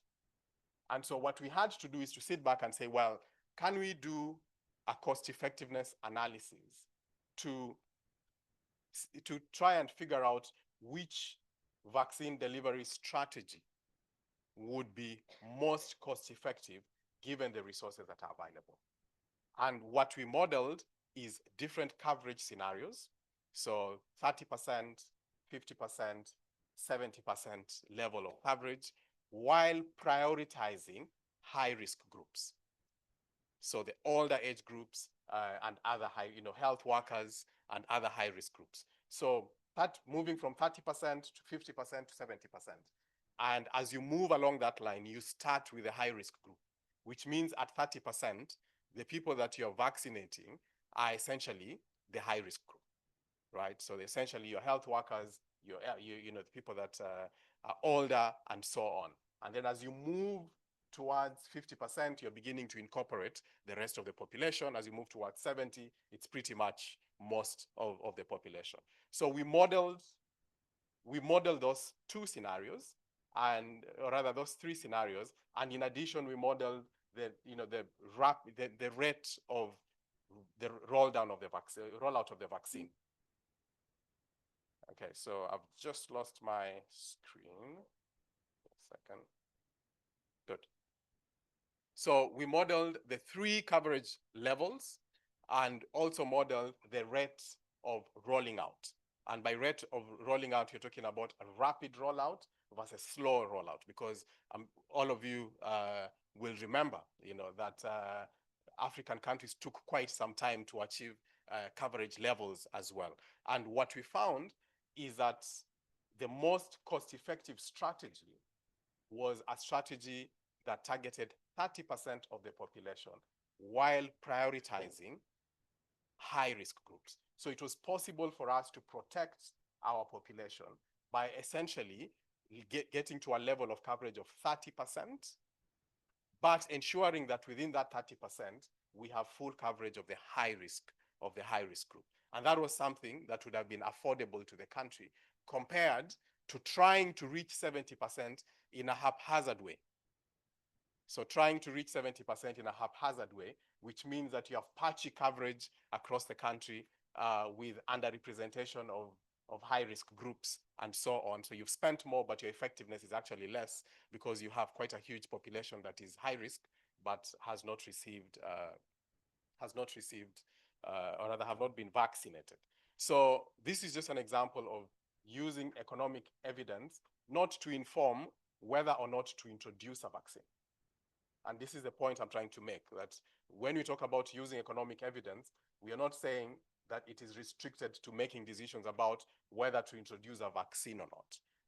That's one of the decisions, but equally, there are decisions around strategies. What strategy should you use to deliver the vaccine? What dosing regime should you use? Should you use fractional doses? Should you use the full doses for vaccines where there's evidence of effectiveness of fractional doses? What vaccine products should you use, and so on.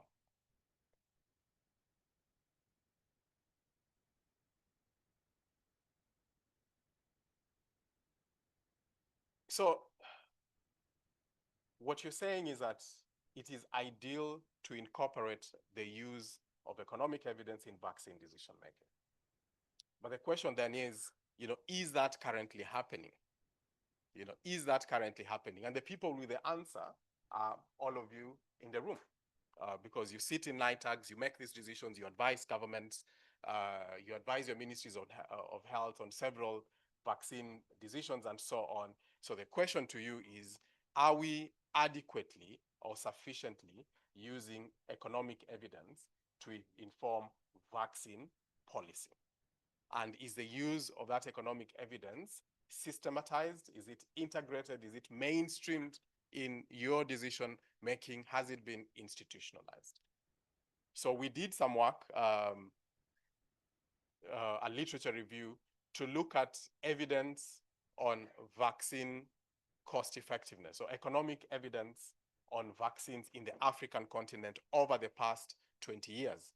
And what we found, which is what you can see on the left panel, is that there are very few papers that are reporting economic evidence on vaccines in the African continent. So very few papers reporting economic evidence on vaccines in the African continent. So we got about 127 papers over a period of 20 years.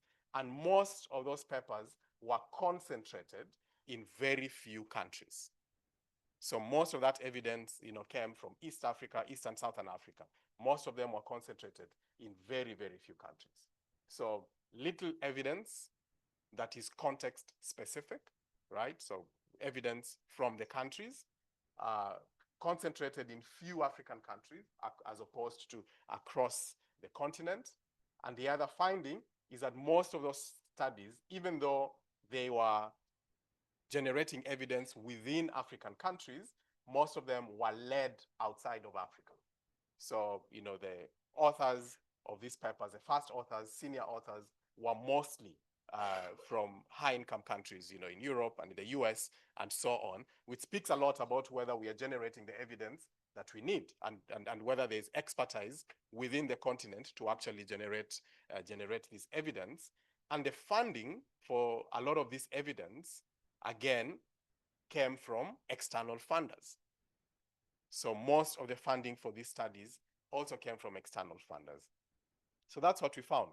And we also found that in terms of challenges, so why is it that there is quite limited evidence that is being generated to inform, context-appropriate evidence, context-specific evidence to inform vaccine decision-making? And we found that there are a couple of challenges. One is data systems. So when you talk to people who try to do economic evaluation in our continent, they struggle a lot with getting data to populate their models and to be able to do the analysis. So data on the effectiveness, sort of context-specific effectiveness, data on costs, context-specific costs. Costing evidence is quite contextual. So data on costs is not available. Technical capacity. Technical capacity was found to be a challenge. And here we are talking about technical capacity to generate the evidence, but also technical capacity to be able to analyze the evidence, interpret the evidence, and use the evidence was found to be a challenge. Funding is, of course, a challenge. Most of the funding is external. We are having a downshift, on a downward trend in external funding, which means that funding for evidence generation and research is also going down. And then lack of institutionalized processes. Lack of institutionalized processes. So the way it typically works is that a research organization, such as the example I've just provided here, would carry out an analysis and engage the ministries, engage the TITAGs to provide evidence and so on. But there isn't an institutionalized process that smoothly facilitates that. So for most of the countries, it's an ad hoc process that is case-by-case based as opposed to an institutionalized process. And then there are methodological limitations. So I'm standing here talking to you about evidence on costs and cost effectiveness. And evidence on costs and cost effectiveness these are approaches that are used to analyze all types of healthcare interventions, so drugs, health programs, and so on. But there are certain challenges. These interventions are not similar. There are certain methodological limitations and challenges in applying these methods to vaccine decision making. And here I'm just highlighting one of them, which is the challenges with capturing the broader benefits of vaccines. The way cost effectiveness analysis works is that you're comparing the effectiveness of interventions or the benefits of interventions and the costs of interventions. So measuring or quantifying the cost of interventions is rather straightforward. It's a bit more challenging to measure and quantify the benefits of interventions. Why? Because drugs tend to have direct benefits. So if you have a malaria drug, for instance, there's a direct benefit. Someone is sick, they have severe malaria, you provide them with a first-line anti-malarial, they are treated after 4 days, and that's it. So you can measure the benefit, which is there was a child that was about to die, and you've saved a life. And that's a benefit of a malaria drug. But what is the benefit of a vaccine? What is the benefit of a vaccine? There's a direct benefit, which is there was a child that would have been exposed to a vaccine-preventable disease, and you've prevented that. And so you've prevented deaths, and you've prevented sickness. So those are direct benefits. But beyond that, you have broader socioeconomic benefits. You know, you even have broader indirect health benefits because of, you know, indirect, you know, so immunity, so herd immunity and so on. And you have socioeconomic benefits. So again, during COVID, for instance, the example I just provided to you, we carried out cost effectiveness of vaccines, but we were only able to capture the direct health benefits. While we know that COVID-19 vaccines had indirect, and perhaps you could argue direct, socioeconomic benefits, because they allowed countries to reopen.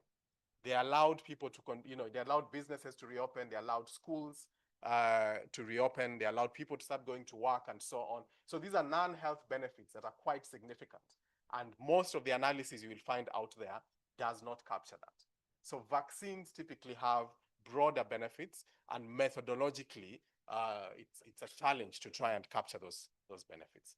So these are some of the challenges that are associated with incorporating economic evidence in vaccine policymaking, but nonetheless, there's still a need for us to try and address these issues, including the methodological issues, and try and institutionalize the use of economic evidence in vaccine decision making. So I keep talking about institutionalize, institutionalize, institutionalize, and I'm going to I'm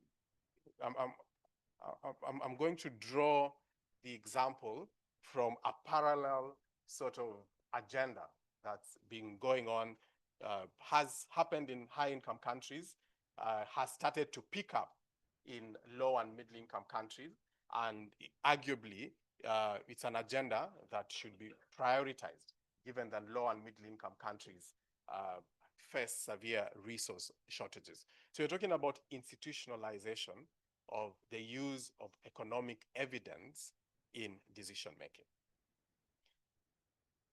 Vaccine decision-making is a priority-setting process. You're making decisions around how you allocate resources. But within the health sector, that is not the only priority-setting process that goes on. You know, there are processes around deciding on the essential medicines list, for instance, what drugs should be in the essential medicine list and so on. There are processes around deciding on benefit packages, especially for countries that have introduced health insurance schemes and so on. And all these decisions are priority setting decisions in the sense that they are allocating resources across competing healthcare needs. And all these decisions are essentially drawing from the same pot of resources, because a country has a finite pot of resources. And as we showed earlier, over time, African countries are going to be required to bankroll or to pay for their own vaccines, which means that vaccines will be competing with antimalarials and competing with antibiotics and competing with diagnostics and competing with everything else.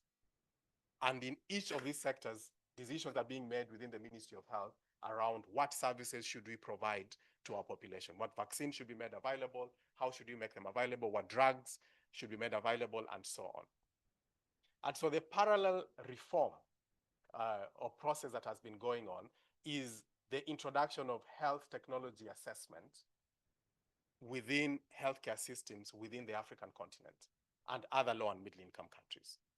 And what health technology assessment is essentially a systematic way of making healthcare priority setting decisions using explicit criteria. And one of that criteria is economic evidence. So when countries adopt health technology assessment as an approach to set healthcare priorities, or as an approach to make priority setting decisions, it is a channel or a means to institutionalize the use of economic evidence in decision making. Now, I am an admirer of NITAGs. I am an admirer of, as someone who's sort of spent time championing evidence-informed priority setting, I've always been an admirer of NITAGs. And the reason is, I find NITAGs to be an example of an institutionalized process, a systematic institutionalized process for advising on decisions. And it is something that has been scaled up across several countries. So in many ways, within vaccine decision-making, progress has been made in terms of setting up mechanisms for making decisions. while other aspects of priority setting within the health sector are struggling to catch up.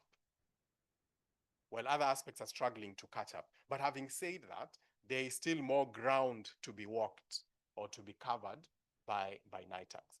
And NITAGs could benefit by drawing from the approaches of health technology assessment in strengthening the way they make the way you make decisions. So as I said, health technology assessment, or HTA in short, is a multidisciplinary process that uses explicit methods and criteria to inform healthcare priority setting decisions. And when we say health technology, what do we mean? We mean drugs, vaccines, health services, medical devices, and so on. So this is what we mean when we say, when we refer to health technologies. So countries are moving towards introducing and institutionalizing health technology assessment. So how does health technology assessment work? The way to look at health technology assessment is to unpack it into its functional component.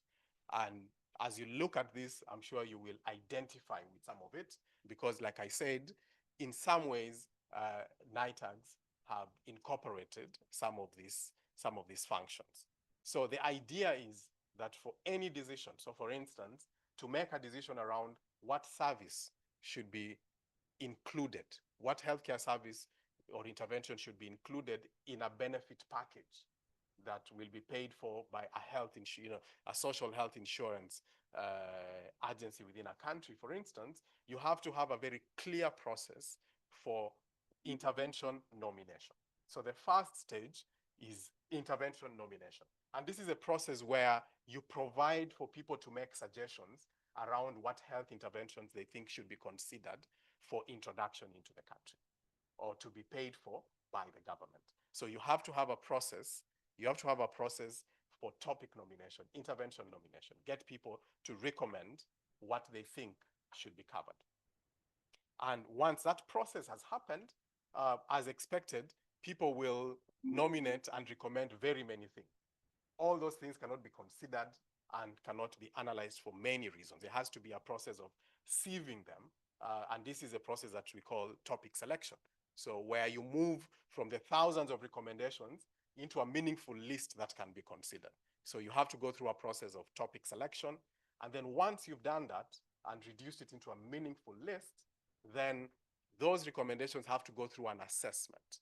And this is where you carry out the analytics to determine whether those interventions are worthy of being, or there's a justification for them to be included into benefit packages and so on.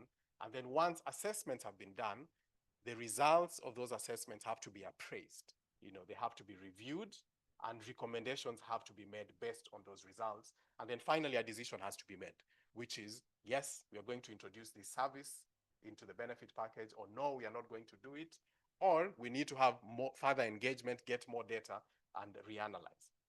Or we need to negotiate with the drug manufacturer, for instance, to reduce the price so that the vaccine or the drug can be cost effective. So decision making. So you have 5 key stages: topic nomination, selection, assessment, appraisal, and decision making. And when we say that countries have to go through a journey of institutionalizing health technology assessment, what it means is that they have to define and put in place who does what. So who does each of the 5 steps? Who is going to do topic nomination? Who is going to do topic selection? Who is going to do assessments? Who is going to do appraisals? Who is going to make the decisions? So countries have to define that very clearly, ensure that there's an institutional and organizational structure for making these decisions. And then countries have to define the rules. So how will they do it? So if we say, for instance, there'll be a stakeholder group that is representative that will make topic nominations, the question is, how will they do it? If we say that from those thousands of recommendations, we will move from them to sieving them to a meaningful list, who will do it and how will it be done? What criteria will be used to move, to move from 1,000 to 10? When we say that assessments will be made, how will the assessments be done? What methodologies will be used? What rules will be used? And this is important because, like I said, decisions around drugs that will go into the essential medicine list and around vaccines that will be adapted are all drawing on the same resources within the health sector. So you want to make sure that you harmonize the rules of the game because you're all drawing from the same resources and you're all targeting the same population. And you're all targeting the same objective, which is to improve population health. So the rules of the game have to be the same.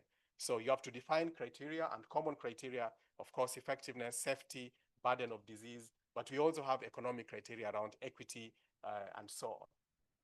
And then the common analytical processes that include economic evidence is cost effectiveness analysis and budget impact analysis. So the thing to ask yourselves, I guess, is what roles within the concept of, when you think about institutionalizing the use of economic evidence, what roles across the 5 steps can NITAGs play? Are NITAGs already playing? How can that be strengthened? And so on. So as I said, I am part of a team that has been trying to work with African countries to institutionalize health technology assessment within country health systems. We have a network known as the Afro-HTA network, so the African Network of Health Technology Assessment. And the idea is to work with countries to try and see how we can support the institutionalization of health technology assessment. And the framework that we use to guide this effort rests on 5 key planks. One is advocacy, political engagement, awareness creation, getting stakeholders to understand and appreciate the need for health technology assessments in healthcare priority setting, and then capacity development, training. So training, training both evidence generators and evidence users to improve their capacity to incorporate economic evidence in decision making, and then support with regards to developing organizational and policy arrangements. So the processes, the guidelines, the policies, and so on. And then developing the methods, the infrastructure for evidence generation.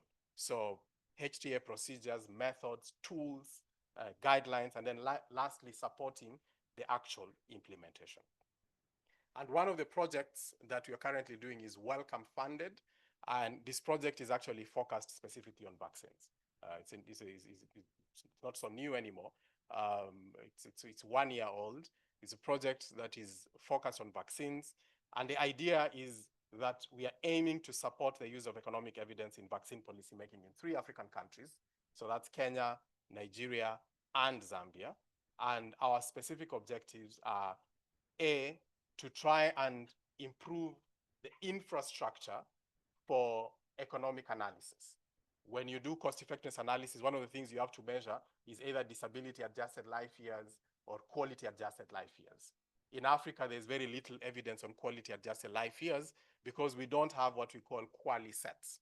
So what we are doing in those 3 countries is to support the countries to develop country-specific quali sets that can inform vaccine decisions. And then we will generate evidence on cost effectiveness across priority vaccines within these countries. So each of the countries have identified a number of vaccines that they would like us to generate economic evidence on. The other objective is to engage policymakers on the evidence that will be generated from this analysis. And then lastly, we aim for a continental initiative to develop a framework for incorporating, a guiding framework for incorporating economic evidence in vaccine policymaking. So we'll stop there. Thank you very much.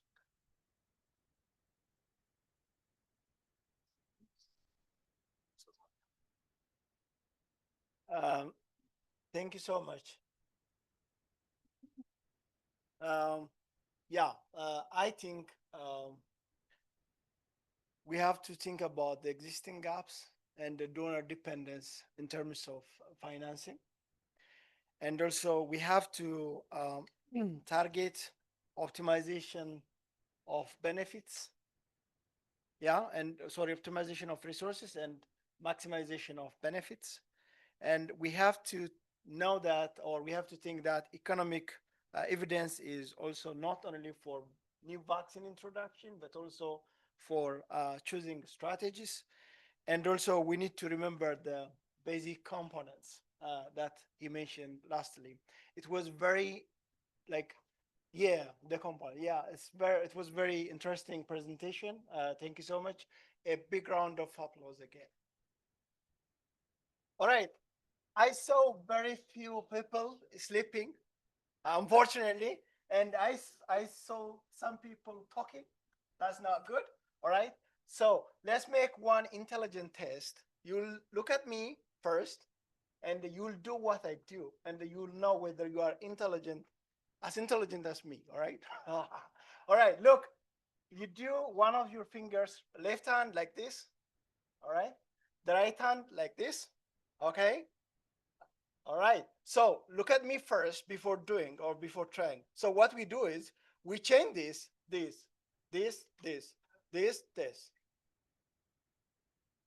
Can you do that? Have you seen me? Look, if this is this, look, switching from here to here. Look. Yeah? Can you do that? Anybody who did? No, you're beautiful. No. Yeah, Elizabeth will give us a chocolate if somebody does that. No one? Oh. No one. Okay. Okay, do it. All right. Look. Show. It's very simple. As simple as this. Yeah. All right, guys. Let's stop here. You cannot do it. That is very impossible. This brain, which is very intelligent, it is very foolish at the same time. So it needs repetition and attention. So there is movement from unconscious unawareness to unconscious awareness. So you don't have to try. So let's go to the next presentation. Our independent journalist, who is helping me with changing this? All right. So thank you so much. I have already introduced her. To use time, I'll invite her directly. Hey, don't talk. All right. Thank you. Wow, I really don't know what one needs to actually be able to work that out. You know, maybe a vaccine or something. So, hello everybody. It's very, very nice to be here. Bonjour, ça va? Welcome to Cape Town. And I hope you do have a chance to get out and to see some of our beautiful city. Okay. So I feel that maybe you've seen a lot of slides this week. Maybe a little bit slide, I was going to say slide drunk, but maybe slide overdose. Okay. So I'm going to promise you, I'm going to make a promise right from the start. I'm going to show you some movies and I'm going to show you some. Adele. Okay. So Adele. everybody. Good afternoon. How are you?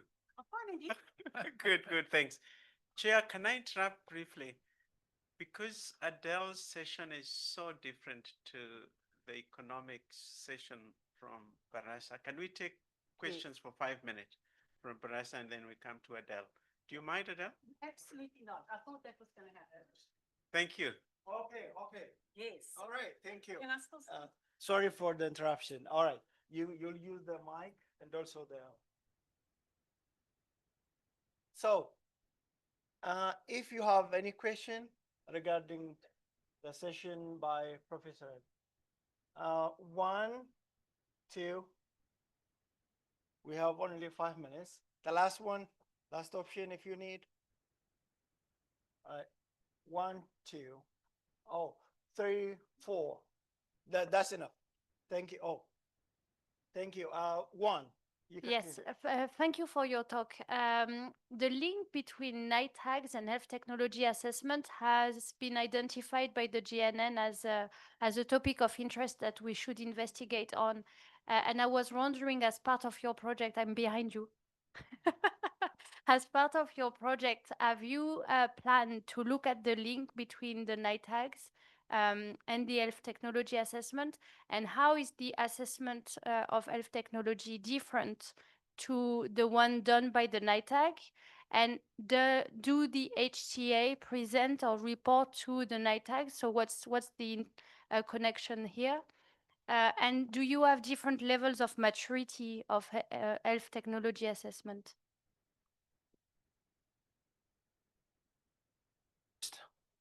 Yeah.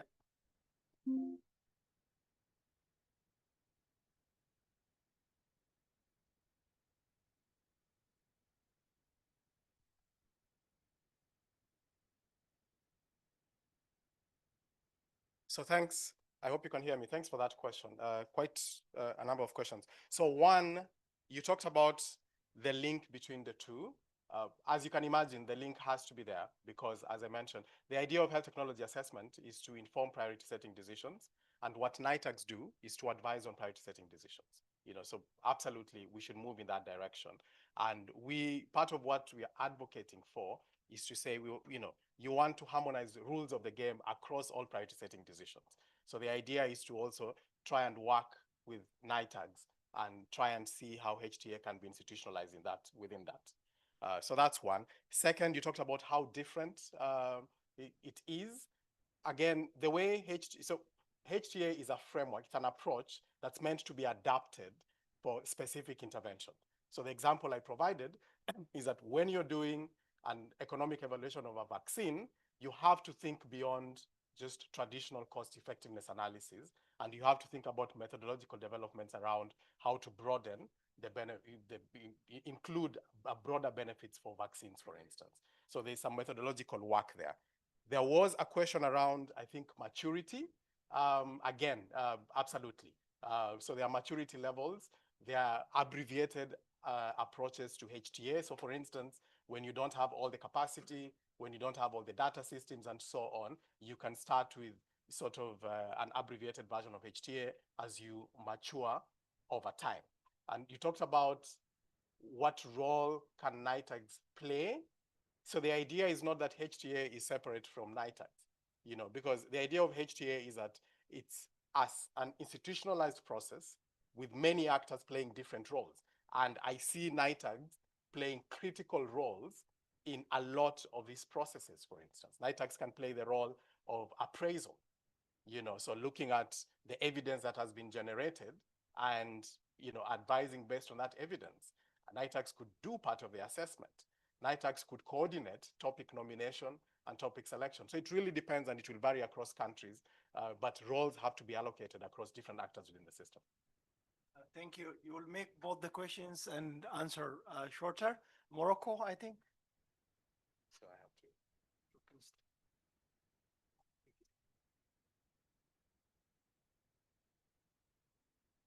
Vous m'entendez, oui. Alors, merci, Dr. Edwin, pour votre présentation, pour la richesse de l'information. Je me présente, je suis Chakib Khalfa, je suis économiste de la santé. Et donc, l'économie de la santé, c'est mon pain quotidien. Et je vais vous poser une question d'ordre technique, si vous permettez. Mais avant de commencer, j'ai un petit commentaire par rapport au nombre d'articles que vous avez, le nombre de publications sur les 20 ans en Afrique, que vous avez mentionné 127 publications. Alors, j'aimerais juste vous dire que le souci, c'est par rapport, c'est pas question qu'on fait pas des études, mais le problème, c'est la publication. Alors que le chercheur est pour publier dans des revues, dans des journaux, avec un impact facteur qui est important dans des scopus, et le financement, donc le chercheur ne peut pas s'aimer, la publication de son côté. Donc, peut-être c'est un message qu'on peut adresser au RETAC pour l'accompagnement dans tout le processus de publication. Et comme j'avais dit, j'ai une question d'ordre technique. Nous, au Maroc, maintenant, on est en train de revivre ou on est en train de vivre une refonte de notre système de santé. Et bientôt, on aura une agence HTA, donc c'est une agence de la Haute Autorité de la Santé. Et la Haute Autorité de la Santé, on aura peut-être, on est en train de penser de la création d'une agence d'évaluation de technologie de la santé. Et donc, vous avez présenté à la fin les Health Technology Assessment. Et j'aimerais savoir, moi j'ai travaillé beaucoup pour les médicaments que les vaccins et pour l'inscription des médicaments dans la liste dans la liste des médicaments remboursables. Et on faisait l'analyse d'impact budgétaire avec l'évaluation médico-économique. Nous, l'analyse d'impact budgétaire, c'est complémentaire, c'est facultatif. Ce qui prime, c'est l'évaluation médico-économique.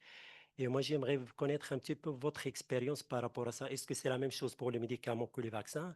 Est-ce que, par exemple, pour votre agence, le English to Pay, il est défini? Nous, le English to Pay, on ne le connaît pas. On travaille avec 1 jusqu'à 3 fois le BIP au Marocain. Et voilà, c'est les questions que j'ai pour l'instant et merci. Thank you. Thank you for that, for those two questions. One was a comment, I guess. And the point is, it's not just about tools and capacity, it's also about funding. And I think we highlighted that. So it's both rather than choosing, one between one and the other when it comes to challenges with producing economic evidence. And the issue around, first of all, congratulations. Great to hear that Morocco is setting up a HTA agency and so on. The idea is that the agency has to define what interventions are going to be subjected to health technology assessment and define processes for those interventions. Typically, what countries will do is to set up a process for services, so what's included in a benefit package, set up a processes for pharmaceuticals, for drugs, and then within either set up a process for vaccines or have the drug process with variation for vaccines, because these interventions are different. But then you have to set the same decision-making rules, right? You have to have a cost-effectiveness threshold, for instance, and say, this is how we make our decisions, and so on. So it really depends. It has to be context-specific, but you need separate processes that are related and harmonized. South Africa, I think. Thank you, Chair. So thank you so much for a wonderful presentation. I just have one question. I want to hear your opinion around the introduction of the vaccine, COVID vaccine. You said that in your study, you found that 30%, targeting 30% of the population moving forward was the most cost-effective intervention. So I find that interesting, but I'm just thinking that if you look at it, perhaps for COVID it worked, but for other interventions, I'm not sure how much of assistance would that be. For example, we had a challenge, we had to introduce a gene expert for testing for tuberculosis some years back. And we started a discussion who should get it. Then someone says those who are more at risk of getting drug-resistant tuberculosis. Then us in the program, the question was, how do we know with precision how many people who are at risk go to facilities? This type of data is not routinely collected, very difficult in the end to even know that this is how the selection happened. So the question I'm trying to bring here is that some of these percentages are useful, but the practicality in terms of government services, given the limitations in terms of data collection, maybe with age, we collect age for patients, but again, do we have accuracy in terms of age groups and all that so that we could implement, So my other point is that I think some of these interventions, when you say, I'm going this route, you can also bring stigma. If you say, I'm bringing this new medicine is for people living with HIV, then later you say other people will get it, you bring stigma. I don't know, I just want to hear your opinion around this. What is behind that 30%? Is it just age group or are there other considerations that will help, like programmatic implementation, given all the limitations we have in terms of inadequate human resources, poor data quality, and all that. Thank you so much.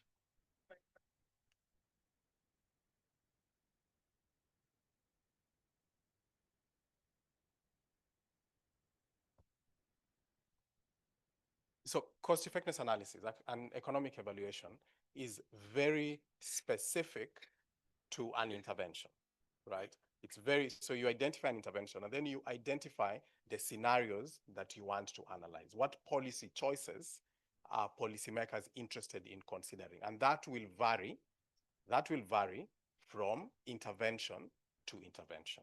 So the first thing to do is to figure out what options do we have? What options do we want to analyze? And in thinking about those options, that's when your considerations come in.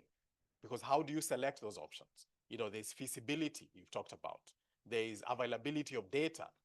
There's social and other considerations and so on. You have to think about, there's a capacity of the system to deliver that intervention, or rather that option. You have to think about all of those, incorporate them into the consideration for choosing the options that you think you have available for you. And then once you've done that, then you have to choose one of those options. And you do that by now modeling the cost effectiveness of those options. I hope that makes sense. One more question, very short. Back to Morocco. Je suis clinicien pédiatre. Je travaille avec NITAG du Maroc. Je voulais ajouter que parfois, pour certains vaccins, comme le vaccin contre le pneumo, la surveillance de ce vaccin-là coûte aussi cher que le choix de la vaccination. Nous tous, je ne sais pas s'il y a un pays africain qui assure la surveillance microbiologique de la distribution des sérotypes et des sérogroupes contenus dans le pneumocoque. Je m'explique. Il y a au moins 30 à 40 sérotypes qui sont pathogènes pour l'être humain. Le sérotype 10, il contient 10 sérotypes. Le sérotype 13, il contient les sérotypes du 10 plus 3 autres. Les deux vaccins coûtent cher. Le PCV13 coûte 1 fois sur 3 plus cher que le PCV10. Et nos NITAG en Afrique, quand ils choisissent ou le PCV10 qui est moins 10 ans, ou le PCV13 qui a 3 sérotypes de plus. Mais on ne sait pas.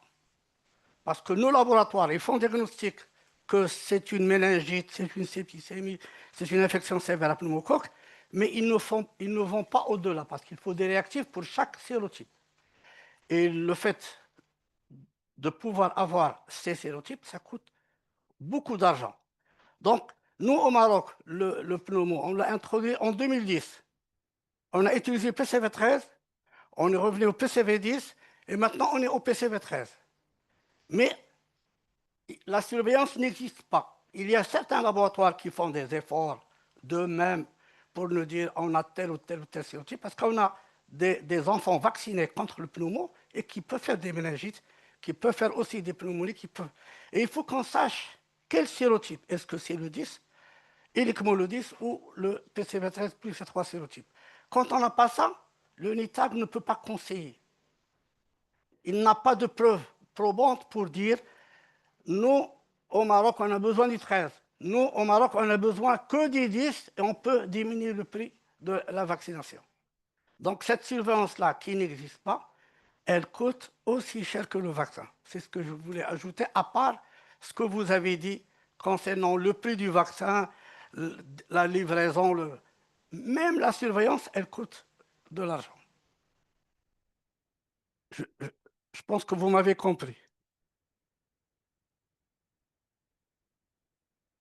Thank you very much for that. And that's an important point. It costs money to generate data for decision making. And this is part of the challenge that's highlighted in terms of generating, in terms of what gaps exist to generate the evidence that's required to inform decisions. So absolutely agree with you on that. But the one thing I'm going to say is that then, should we invest in these data systems or not? And there's work that has been done to look at the return on investment of health technology assessment.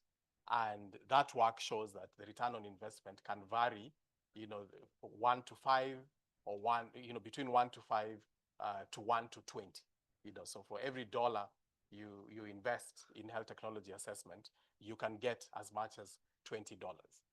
So it costs to set up systems to generate data, but the value that you get in terms of optimizing resources from the decisions that those systems will inform way outstrips the initial cost. So it's something to think about. HTA costs money, but it saves you way more money, and it enhances impact much more. Thank you so much. One more close again. Thank you. So back to the this presentation. Yeah, it was really interesting. I was just thinking, actually, I always like to link things. And it's just really, I found your presentation really interesting because I kept on thinking, if I was a NITAG member, what is the kind of stuff that I would like to have in my top pocket when I speak to the Minister of Health? And there's a lot in that presentation, I think, that one would take if one is going to actually try and convince a decision maker on whether to go for a vaccine or not. So, having said that, let's watch a movie. This was taken during COVID-19 in Cape Town. Just saying this more for the French participants because it might be a bit difficult. I'm not sure how the translators are going to feel about translating from the dialogue in this particular interview that was done. It was when a group of people were protesting against vaccines. It was outside Groote Hospital way back when, 2020. I can't remember exactly when it was. So I want you to listen to it because I'm going to ask you a few questions about it. About this, vaccines that are out there, they are staging a protest outside Groote Hospital in Cape Town. The protest, we're told, got off at about 11 o'clock or so. Is where we find my colleague August joins us outside the hospital. Talk to us. Look, we've heard from some young people who are enthusiastic about this vaccine, want to get better, want to get to a better place here in South Africa. What's the situation though where you are?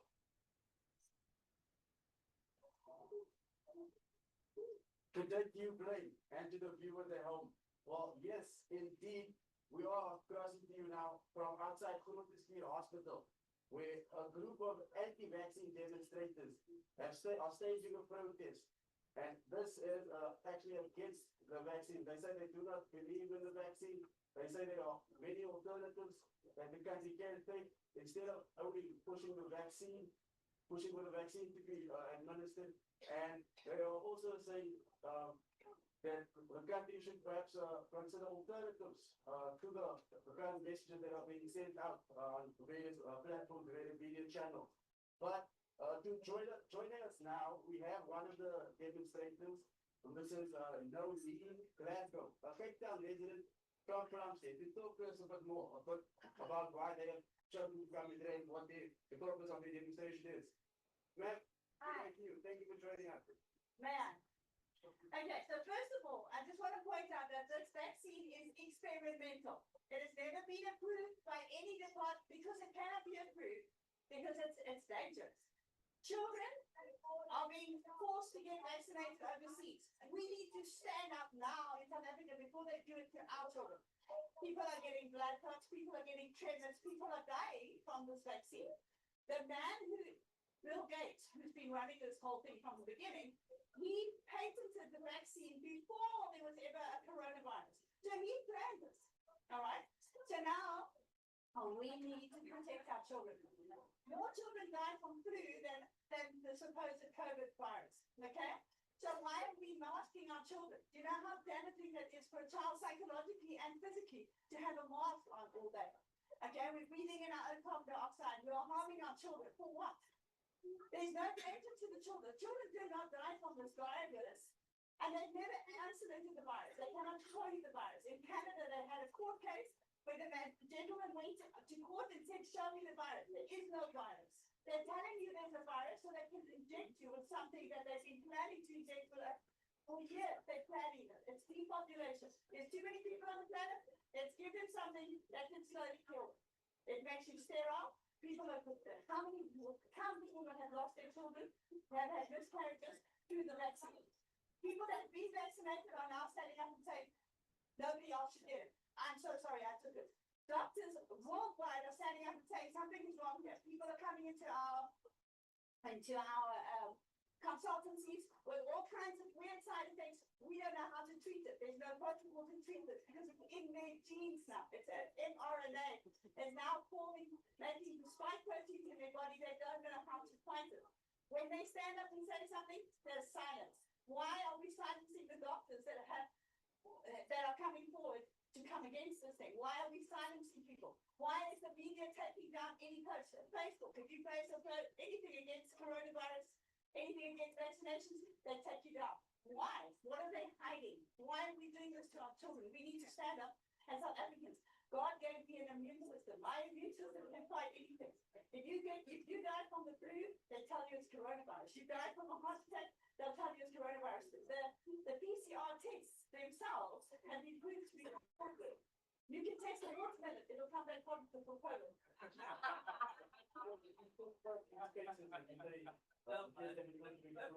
And you're saying, women have to do the control of the vaccine, but it's not. Just do you just tell us where we can find it? You can go to any SARS website, not SARS, the vaccine adverse, VAER, the adverse effects. There's data everywhere. If you want to, if you're wide awake enough to go and look, there's cases. They have to say 12,000 have died. In America, it's already 12,000 have died from this vaccine. That's just the reported cases. There's way more. Millions have come forward with side effects. Millions. Why are we still forcing this on people? Now, in South Africa, we're not forcing them yet, but overseas they are. So it's coming to us, and we need to stand up as South Africans. Like the president of Tanzania said, no, I'm not going to do that to my people. They killed him. The president of Haiti said, I'm not going to do it to my country. They killed him. So we need to stand up as South Africans. We need Mokeng. He's a Christian. He sees what's coming. He sees this virus is dangerous, the vaccine is dangerous, and he's coming to stand for us. Well, the question is basically going to be that everyone receives from government that we have to reach this level of herd immunity, and the only way we can do that is if we have a certain amount of vaccines, and then they Do you mean fast forward? So this line here at the bottom, you just have to move it. But it's nearly finished, isn't it? 2 week lockdown. It's nearly finished. We're now 2 years in. The more they push the narrative, the more they're showing you the virus. So why are we? It's over here now. Suddenly nobody died from the flu this year, but they died from COVID. They're labeling everything.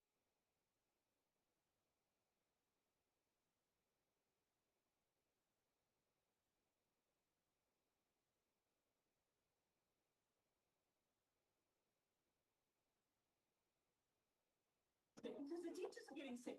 It's the vaccine that's the danger. So we need to stand up. If you want to be healthy, you keep your immune system healthy, you eat properly, and you can take vitamins, there's vitamin supplements. People that when they get ill, they can take vitamins. You're putting something in your body that you don't know what it is. There's not one of these vaccines has a list of ingredients. You don't even know what's going in there. However, they do tell you that it's a gene therapy. They are telling you that it's going to mutate and it's going to create spike proteins. The doctor that made the mRNA, the doctor that invented them stood up and said, please don't take it. We made a mistake. We thought that it would stay in the arm. It's not. It's mutating and it's spreading to every organ of your body.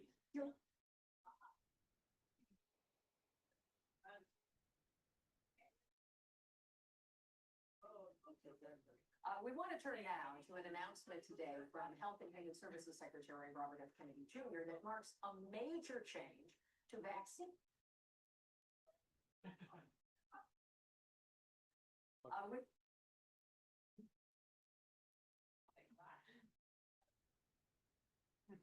because it's bizarre, isn't it? It's mad, isn't it? Right? But it's actually not that funny. It's really not that funny.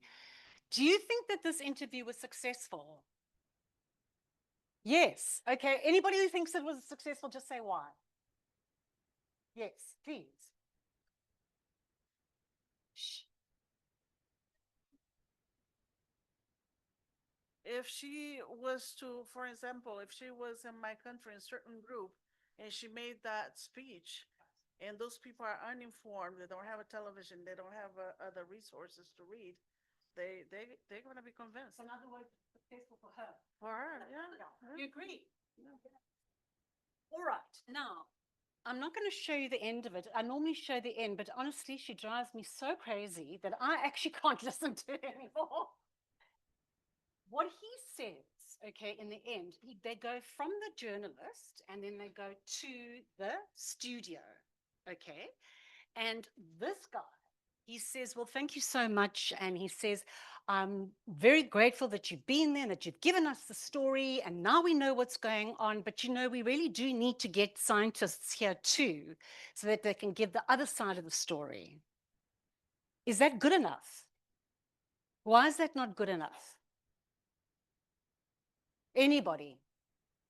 So he tries to come back by saying we're going to get some scientists to come in and we'll play the video again of this woman to rebut it, you know, to argue against it. Now, why? What do you think about it? Is it a good idea? Why? Because you're allowing resonation, you're allowing her to repeat herself, number one. And the way he's put it is giving credibility to what she had said. Okay. So that you have to choose your wordings a little better so that you don't give her credibility. But that's still not what I'm looking for. But you're right. All of that is correct. Okay. But what I'm thinking about is something else. I'm thinking about the audience. So if I was at home at 8 o'clock news, okay, and I was busy cooking, or we were going to sit down to have our supper and everything, and this is happening. And then this guy tells me that tomorrow or the day after, a week later, when we get some scientists together, we can bring them on the show to talk about this. Is that any good? Why not? Yes, it's credibility, but what? Yes. Yes. Yeah. Can I tell you what the answer is? Because I'm under pressure from, you know, the bosses in the corner there. I'll tell you what the answer is that it's too late. It's gone. It's finito, as they would say in Italy. Too late, my friend. Why? Because you are saying to me that you're going to give me the other side of the story tomorrow, okay? But sorry, I'm going out to my religious meeting tomorrow, or I am going out to my family tomorrow. It's gone. But what is remaining, okay, is that messaging. Vaccines are dangerous. Vaccines change your DNA.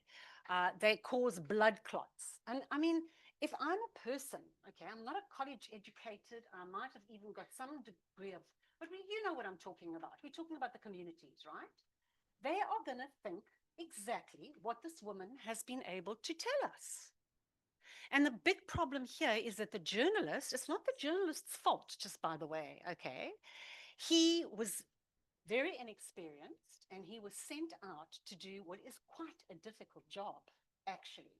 Because in journalism, when we talk about this sort of stuff, we say to ourselves, well, should he have been sent anyway?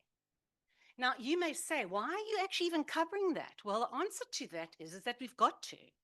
Because you can't, if there is a protest, things could happen at the protest. It's an event, okay? But what the journalist didn't do, so I do a lot of training of journalists as well. I train people on both sides, okay? And I'll talk about that a little bit later. But the thing about it, okay, is that the journalist didn't go to 3 doctors that were standing outside Groote Hospital, and they were there because they were so worried about this anti-vaccination thing, and they were just standing there. He didn't go there, and he didn't interview them, okay? Problem. The other problem is that he never challenged her once. It was like, you know, live streaming. It's just like, yeah, like that, okay? So my point here and why I've shown this to you is that we are living in very dangerous times and it's really not very funny. And if you don't believe me, let me show you another video. Yes, come on, you know what's coming.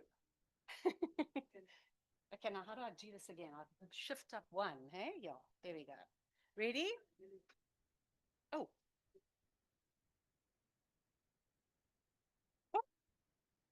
I don't know what's happening here. Freedom to choose. We want to turn now to an announcement today from Health and Human Services Secretary Robert.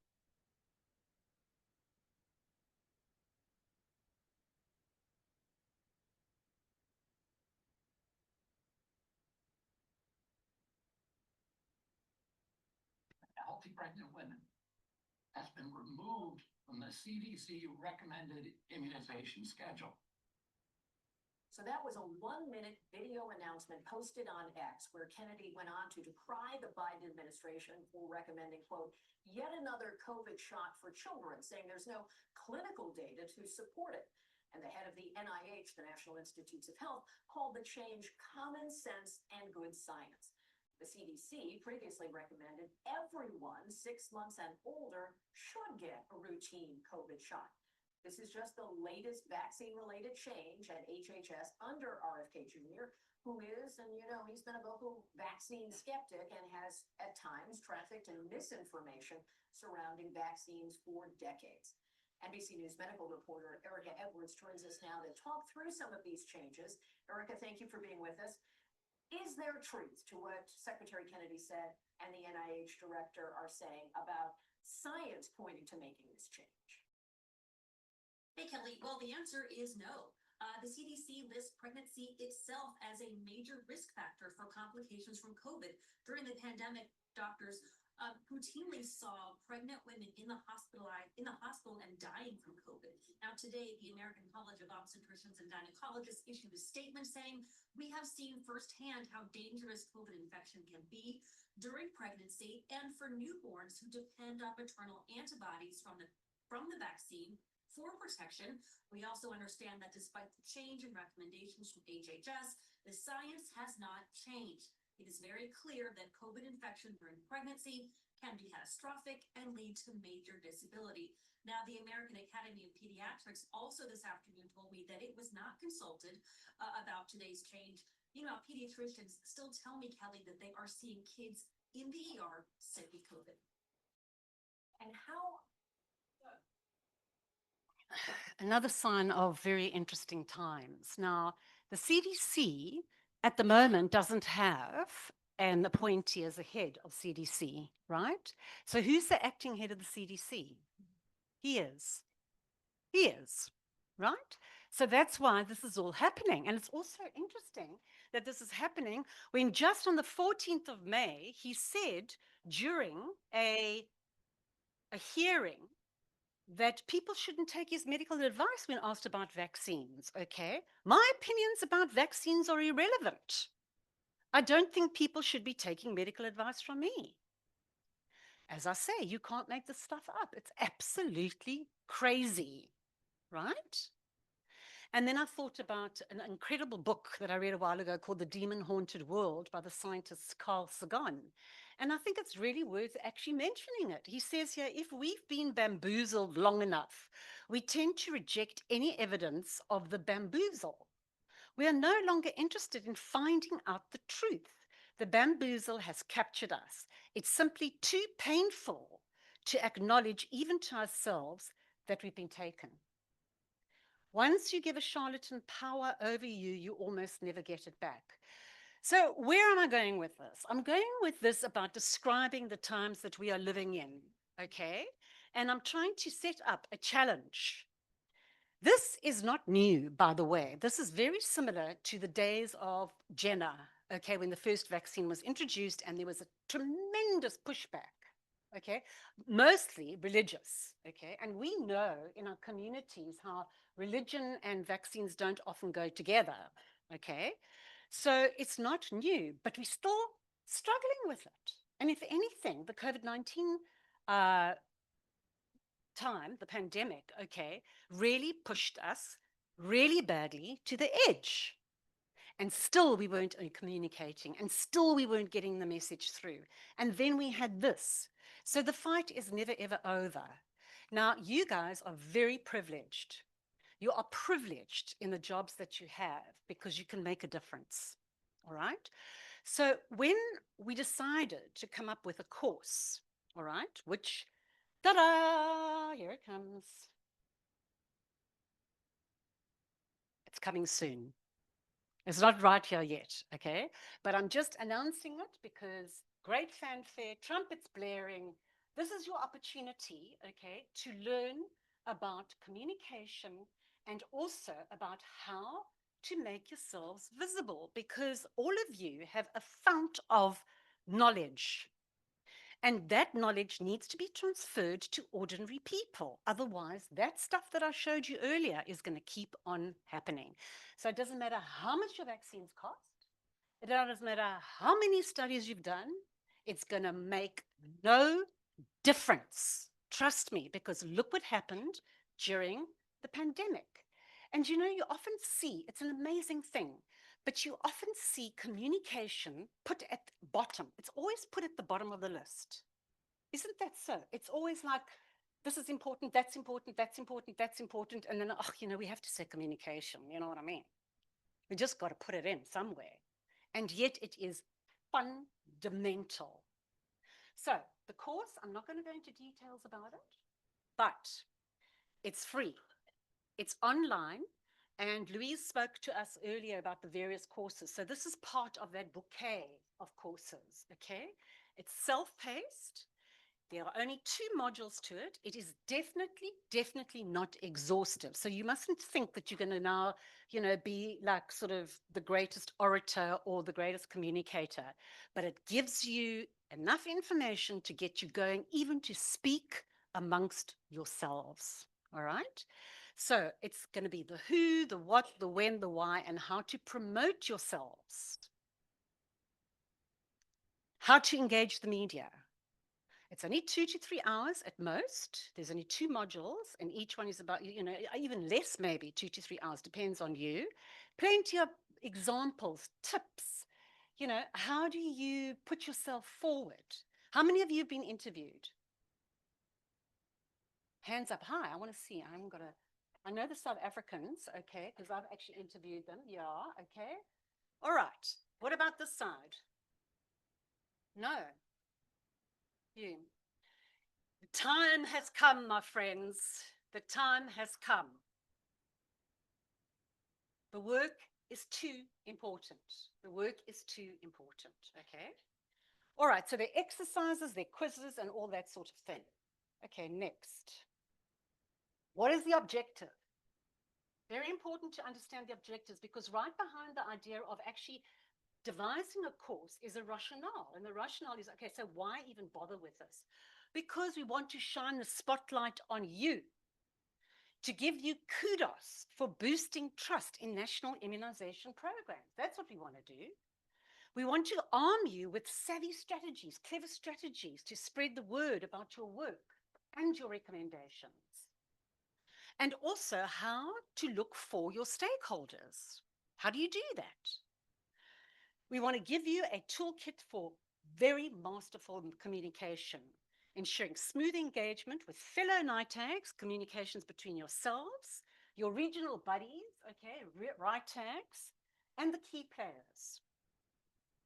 We want you to master the art of talking to the minister, okay, and mingling with mainstream and social media. All right, and then we also want you to become vocal, not just champions of vaccine, but vocal champions of vaccine. We want you to become those guys that the media go to for comment, for example, okay? So now, does anybody recognize that? Where's that? Anybody? I can't hear. Sorry? Where is it? Where is that? Yes. What is it? Africa CDC. Okay, so while we're now looking at the terrible situation of misery of people that don't believe in vaccine, the anti-vaxxers, the hesitant, the this, the that, the terrible stuff that's actually happening in America, okay, the CDC that's run by a buffoon, okay, we now have Africa Rising. It's absolutely fabulous. It's fabulous. I went there recently. 2 weeks ago, I was at Africa CDC, and why am I telling you this? Because of the initiatives that are happening at the moment, and it's a good idea. It gives you a good idea of what you need to be doing. I went to train journalists, okay, and there were journalists, guess where from? The Gambia. So all West African journalists, Central Africa, East Africa, Southern Africa, and also Egypt. And all of these journalists came together. It was a very, very strategic move by Africa CDC because they want, and they told us this, they want to become more visible. So what do? They bring in a whole lot of journalists, okay, and they talk about what they do. Now, the interesting thing about that, okay, is that every single journalist posted stories. They were all over the place. And what was it about? It was about mpox, it was about genomics, it was about a whole range of things, okay? And listen, it's a mighty fine building, actually. Very, very, very beautiful building. Okay, so more pictures, you know, really. Okay, so here we go. You know, people always can't work out how I got to do this sort of stuff. So there are the journalists. That's one of the things. And we were talking about information overdose. We were training the journalists on how to cover, for example, misinformation and disinformation, rumors. And that's exactly what's in your course. Okay. It's also to help you on how to counteract misinformation and disinformation. Right? So next. Incredible. I mean, this is a bit like being at the dentist and this irritating woman is sitting next to you and she's showing you her pictures from her recent trip. So, but anyway, I think it's still worth it. So over here, was an incredible room there. It's called the war room, or, you know, it's where they get all the signals. It's where they get all the signals for all the different infectious diseases. So mpox was quite big. So we had a huge, big thing on mpox and the vaccine. It's quite amazing, actually. So, you know, this was a presentation that was given. The journalists were there. They were getting the information. They now hooked in to a press conference every single Thursday with more information happening. And one of the beautiful stories that came out of this, and one of the positive stories that came out of this, and one of the stories that they really want journalists to write about, okay, is the fact that they are going for manufacturing of vaccines on the continent. Not only that, but diagnostics as well. And the only reason that I'm telling you this is because I felt so positive. It's a very positive thing that's going on, okay? They don't want to rely anymore. You know, I'm not going to go into the funding thing because it can be political as well, but they don't want to necessarily put all their hopes, you know, the begging bowl scenario, you know? It's about we need to be starting to do this for ourselves. And so the journalists come and they write all these incredible positive stories. You guys could do that. You could do that. What is the NITAGs? What do they do? How do they work? Invite some journalists. It's worth it. Okay. Then also, what did they do? They even told us what stories we could write. How's that? How clever is that? Opportunities for news coverage in One Health. They spoke about One Health. So there we are, emerging and re-emerging disease outbreaks, etc. And that, of course, was the African Union. Beautiful, beautiful building. And yeah, so, and not, one way to end a beautiful time away is to have a fantastic coffee from Addis, your Addis coffee. So yeah, the point of this whole thing was to show you that things are possible and we need to work hard and we need to start talking. We need to start communicating with each other and we need to make ourselves seen. You need to become champions, vocal and visual champions. Thank you. Any questions? Thank you for your nice and impressive presentation as well as for keeping time. Okay. So, is there any question? Like 2 or 3 questions? Like, like the news, like my immunity can fight any disease. God or Allah will protect me. And the date of death is already fixed. That's where the outputs of my interview as well. Whether I am vaccinated or not, the date of death is fixed, then I don't need anything. And she said, you guys are privileged. You all are privileged to make difference. And this is a good message. And no change without effective communication. By the way, as a chair also, I would like to suggest having social behavioral change or SCBCC expert within NATAG is very important. Like we were talking about health economists, epidemiologists, blah, blah, and we need to have social behavioral change expert within NITAG. That's very important because the context varies by this. It's not the same across Africa, well, or even within a country, within Ethiopia, it's different. So in that case, having social behavioral change expert is very important. The Tunisia famous lady was talking about importance of qualitative research as well. So the behavioralists are best fit for that one. Question one, I saw there one from Nigeria, two from South Africa, I think. That, any more? Not to Nigeria. Two from Nigeria, no. The same South Africa. Oh, different? Okay, Nigeria. Any more? Okay, I'll come back if I get extra time. 3. Okay, 3. So she's arranging something. Don't worry. So, one. Okay, let's see.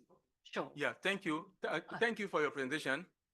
It's not a question, Yes. just a comment. Sure. I think one of the things that, like I'm a strong believer in vaccine, and vaccine is one of the best interventions that we have in public health. Yeah.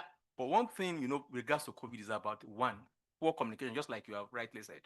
Poor communication, then transparency in science. It's not just about, communicating that vaccine is good. Definitely. The question is, all these companies that were making this vaccine, how transparent were they with data? Definitely. Now, were they kind of giving us, because now this is science, and science is not voodoo. Science is something that, like one thing is like it is systematic. Now it is based on principle.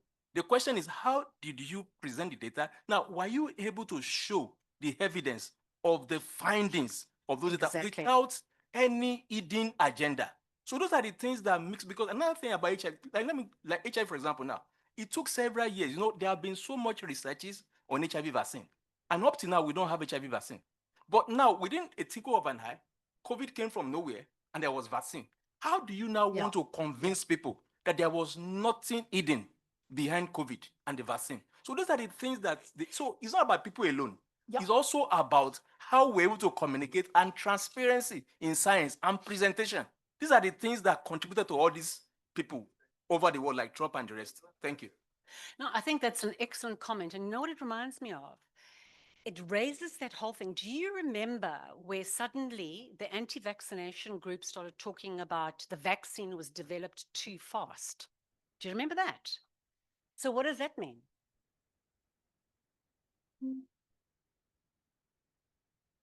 Product.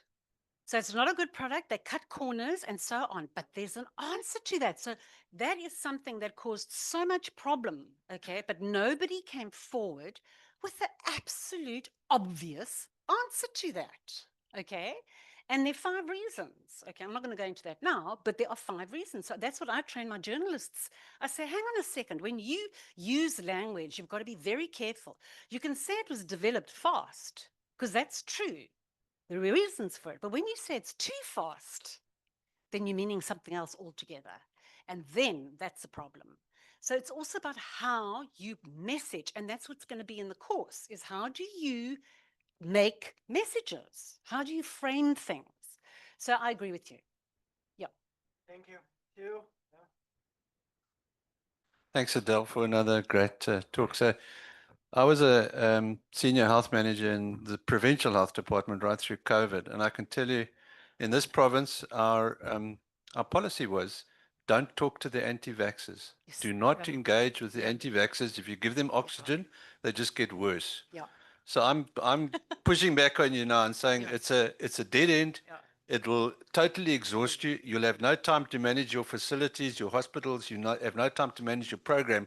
These people will suck you dry. I don't talk to them. No. So let me tell you a little story. I completely agree with you. So I'm not saying talk to, in fact, I've got to actually speak to a whole lot of healthcare workers in Stellenbosch. And the title is How to Speak to an Anti-Vaxxer. Okay. And my answer to that is preferably not, right? But the thing is, okay, if you are in that context, a journalist, and there is something like there could be a huge fight, there could be a bunch up. So in a situation like that, and somebody might be killed, you have to cover it, it's the news. But in a situation like that, they sent somebody who would never manage that properly. Okay, so I would agree with you. I've got a friend, and you both know, both you and Greg and Ben know him. He absolutely, this is how he handles it. He's an immunologist, okay? And he was visiting and he got this call from a journalist and they said, please, can we interview you? And he said, okay, except who else is going to be there? And that's what you say. Who else is going to be there? Is it just going to be me or is there somebody else on the panel? They say, no, there's somebody else on the panel. Who's going to be on the panel? An anti-vaxxer. So he says, okay, how much time are you going to give me? Is it going to be 50? He said, so the person said, the journalist said 50, 50. 50 for you, 50 for me. And he said 90, 10, otherwise I'm not coming. And so they said no, so he never went. You know, it's how you do things. That is the point. And one doesn't need, I agree, I don't think one need, because, you know, we all know, I would imagine, that fabulous WHO picture of the injection, right? And then you've got hesitancy in the middle and you've got the absolute, they cannot be moved on the one hand, and on the other hand, you've got those that are the champions, right? But in the middle, you've got those that are hesitant for various reasons. Now, those at the end are, they're going to waste your money and they're going to waste your time. So I agree with you. Yeah. Okay, 1 minute, only 1 minute for question. Oh, yes. I was going to say, one of the things I did notice a comment during COVID, one of the things that seemed to push people to the side of, okay, I may not take this vaccine or err to the side of being an anti-vaxxer or so forth, is that the whole thing of that we all had to agree that the vaccine was okay or was safe. And a lot of people felt like, okay, we're all human. This thing is coming at us fast. We all have innate fears. We want to know certain information and no one is telling us the information. It's very one-sided. Surely this can't be that perfect. And a lot of people who were then hesitant were quickly just like, oh, you don't want to protect people. You don't want to, you know, herd immunity thing. You are an anti-vaxxer. And that pushed people even further away from the vaccine, and hence the whole free speech situation.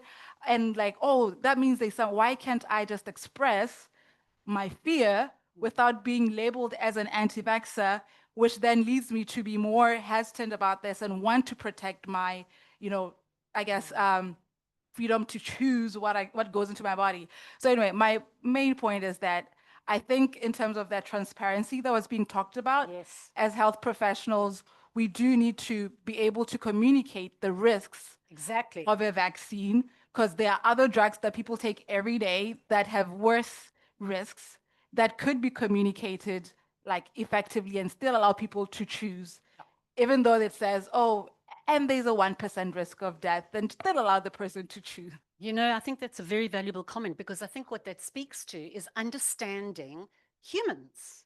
It's understanding humans, and it's understanding how we communicate and what we need to hear.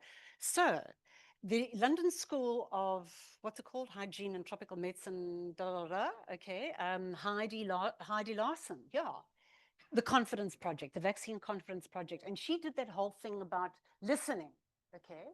So we people, you guys, you know, I'm afraid to say, this is your job, actually. You've got to listen to people. You've got to really hear where they're coming from.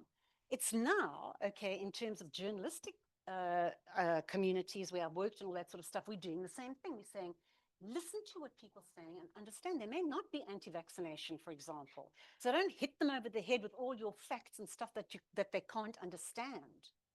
So my answer to that is I completely agree. We have to learn to communicate effectively, because I can communicate with you. You communicate with your kids, okay? Don't do that. Stop doing that. And, you know, because it's not the right thing to do. You're not going to get anywhere. So it's how you communicate and it's how you listen.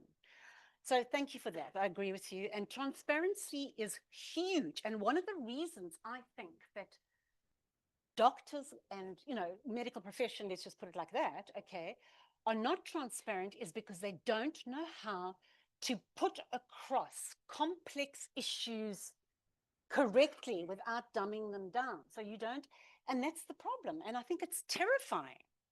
I mean, I find it terrifying, you know, to write an article to make it make sense. So you've got to start getting it. And AI is great. Sorry, but AI, obviously, I'm not talking about, you've got to be very, very careful about your facts and stuff like that. But you know, when ChatGTP says things like, you know, you say, keep the facts, but make it cool, you know? So that is already bringing you down to how people speak. I mean, obviously, we can go on for another hour about this. All right. So, yeah, yes. Oui. Last one, yeah. Si on revient à votre Oh, première clip, madame. Si on revient à votre première clip, la dame qui parle aux journalistes, derrière cette dame, ce sont nos professionnels de soins, nos infirmiers, nos médecins qui s'opposent à la vaccination. C'est ce qui est très marquant. Quand un personnel de soins, de la santé, un médecin, un infirmier, contredit un expert et qui lui dira, il vous montre le vaccin, c'est un vaccin expérimental que. Donc, si on doit agir, ce n'est pas au niveau des médias, ce n'est pas au niveau d'aller contredire cette femme, mais c'est d'abord commencer par notre milieu à nous, nos hôpitaux, nos centres de santé, nous, pour informer et donner la réalité pour qu'ils soient, nos avocats, pour qu'ils soient à côté de nous, parce que je prends l'exemple de la grippe. Je ne parle pas du Covid. L'hôpital, à Casablanca, il achète chaque année le vaccin de la grippe saisonnière. Et il est fait par 25-30% des infirmiers et des médecins. Ils ne croient pas à la vaccination contre la grippe. Donc, comment voulez-vous faire croire à un diabétique, à un sujet âgé, d'aller se faire vacciner alors que votre personnel ne se vaccine pas? Voilà ce que je voulais vous dire. I think it's a fantastic question, and I don't have an answer to it because it's so complicated. And it also, you know, how does one feel as a virologist and epidemiologist when a cardiologist is talking about how vaccines work? You know, so it doesn't even have to be an ordinary member of public. You've got all of these people that are so specialized in what they do, and then they go onto the anti-vaccination wagon, okay, and they don't know anything about vaccines because it's not their speciality. So that puts you back even more because they are considered really famous doctors, okay? So it is a very, very difficult thing. But I want to go back to something you said, because I do, you know, I keep on thinking, how can we find ways? How can we find solutions, you know? And when they talk about an experimental vaccine, it's one way to come back on that. You can say, well, how do you think vaccines are approved? Do you know how it works? And of course, then we go into the issue of clinical trials, which people do not know or understand. So already there, at a very basic level, you have the chance to educate people about how clinical trials work. And it's something that is really very important, because if they think it's experimental, then they think it hasn't moved on, because they don't know about phase 1, phase 2, phase 2B, you know, et cetera, et cetera. But yes, it's hard. Nobody said it wasn't. I mean, that's why we still have this issue since the 1700s and before. Right. Thank you. All right, look, until they fix this, 1 minute, please. 1 minute there, 1 minute there. Both of you ask, then we will answer together. 1 minute, please. C'est beaucoup plus un commentaire qu'une question. Je pense qu'en face de ce manque de communication, qu'il faut apprendre à communiquer et à véhiculer une information de la part des professionnels, il ne faut pas oublier qu'il y a de l'autre côté les professionnels de l'information, qui sont les journalistes du secteur conventionnel, ce qui se cache toujours derrière la protection du témoin et le droit d'expression. Et de l'autre côté, il y a aussi les apprentis journalistes. C'est tout le monde aujourd'hui est devenu journaliste avec les médias. Tout le monde poste sur YouTube, tout le monde sur Twitter. C'est des pseudo-journalistes. Et là, il va falloir que l'État, que l'institution, qu'il y ait une... Il faut que l'État soit régalien. Il faut que l'État soit régalien. Il ne faut plus se cacher derrière la liberté d'expression. Il faut pénaliser toute information destinée au grand public qui ne s'appuie pas sur une preuve. On s'est toujours caché, les journalistes entre autres, et c'est le lobby du journaliste qui s'est toujours caché derrière la protection du témoin et derrière le droit d'expression. Mais le droit d'expression, il nuit à la population. Quand je pousse une population à ne pas se faire vacciner, j'en tue quelques-uns. Et je pense, autant que le journalisme a fait tomber Nixon, je le veux bien. Le Washington Post, il a redressé une manigance. Mais les journalistes, entre autres, ont souvent nui à la communauté. Je suis désolé. Thank you. Continue there. Okay, I just want to make one thing just very quickly is that I thank you for your comment. I understand your passion and I also understand your anger because what you've said is absolutely true. I just worry that when we start talking about taking away freedoms, you know, you might get success to a certain extent, like everybody will go off to get vaccinated if they're told, go and get vaccinated. But there's always, and we saw that with COVID, didn't we? I mean, when people were forced into places and it caused huge problems. So I understand where you're going, I understand what you're saying, but I appeal for more, we've got to have some sort of balance. And I think that that's with education and insight and so on. But thank you for that, yes. 1 minute. Yeah, thank you very much. One observation I made when you are showing the two videos is that for I don't know that it was SABC, it looked to me as if that reporter was like a general reporter. Yes. Who didn't have maybe much experience reporting on health matters. Exactly. Whereas for the other one was like a medical editor, you know, who has some experience reporting on health issues.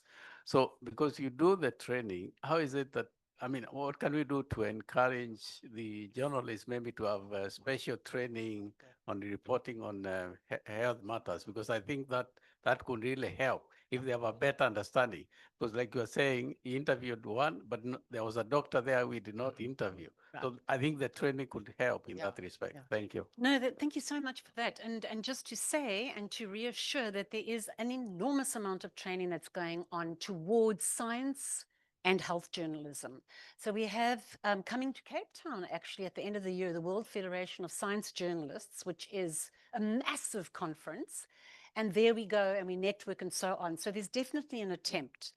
And, you know, I think I think that VACFA, having me here, you know, I think that being sent to Africa CDC to do training, and there are other people like me that are doing it, there are attempts, and these are the positive things. So thank you very much for that. Yes. I just wanted to make one comment about what journalists want. And I'm so sorry, I've had my back to you. That's very rude. What journalists want, what they're hungry for at the moment is data. So just like you want data, they want to see the data. They want to, what's the word? Interrogate the data. So it's a similar kind of thing. They both want the same thing. All right. But thank you very much and have a good rest of the week. Thank you. Okay, thanks.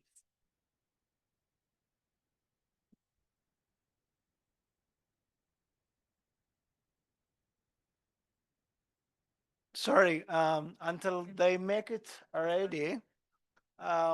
One more point I would like to add is, like when you talk about economic or maybe cost and the benefit, we talk about direct cost, indirect cost, or direct benefit and indirect benefit. But what do you think about intangible cost and the intangible benefit? Like, for example, a person who is suffering from some disease will have pain, yeah, which could be severe. We cannot figure out or we cannot give value for that. I don't know if there is a mechanism to quantify the pain, but when we talk about the benefit of vaccine, we can talk about disability, recovery, or other things, but we have to also advocate about the relief from pain or from suffering. That's also very important. Being we are ready to for all right, okay, is this already? Yeah.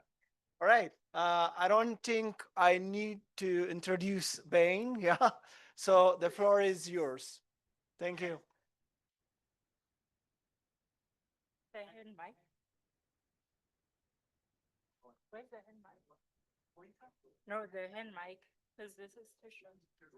Anyway, I'll work with, oh, there it is.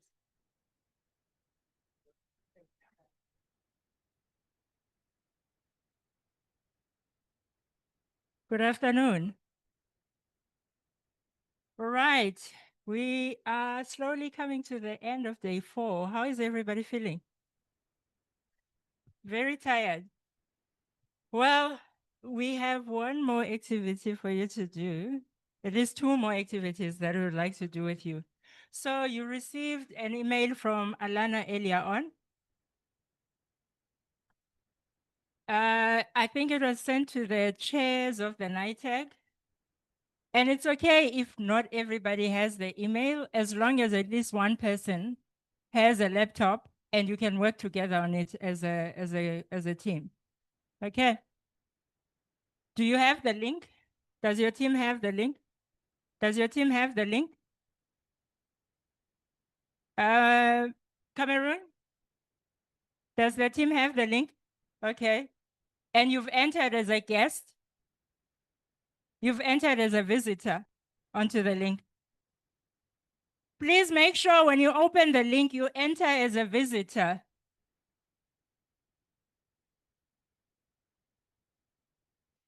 We have 4 questions that we would like you to reflect on.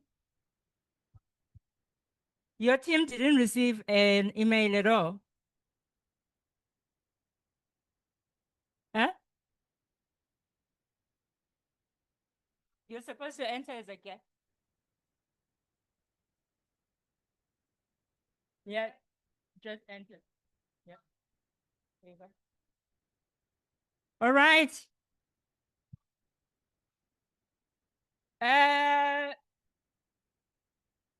Ben, give me a second. You entered as a visitor. Fantastic. You enter as a visitor, yes. Enter. Yeah. I'm checking now. I'm gonna check now. Okay.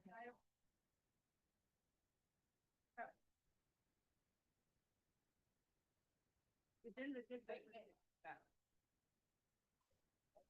Yes, she is. She can answer the question. I have a couple of nice things.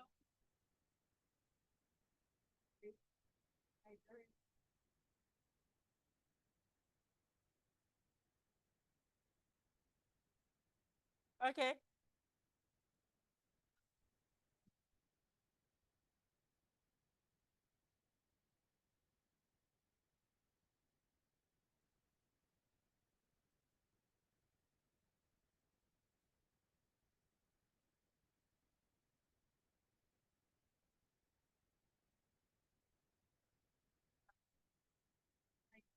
Give me a second. Hi, everyone. Can I have your attention? There are multiple links that were shared, and each link at the end has the name of the country. So you should enter the name of your country. Alana is sorting it out. For those of you who don't have the link, Alana is sorting it out. So each country has a room. So you will go to the Guinea room, okay? Once you are there are 4 questions. The first question, each and every person needs to give an answer to in your team. You can choose one person to be a scribe, or everybody can enter the link and type themselves. Okay. But we expect to have answers to all 4 questions. So the first question is around expectations. So remember, you presented at the beginning some expectations. Now we want you to share what expectations have been met. And then the second question, what expectations have not been met so far? And then the third question, we want you to list at least 2 actions that you're gonna take from the training that you got so far, and what support you might need from Niche in order for you to be able to undertake those actions. Is it clear now? Fantastic. Do you guys have the link? Okay. And you're working on the task? Are you guys clear? Senegal? Okay. All right, for those of you who don't have the link yet, you are working on it. And do raise a hand if you have questions. Yes. Today. She's gonna explain. She's coming. She's coming. Do you guys have the link? The email address. Okay, great.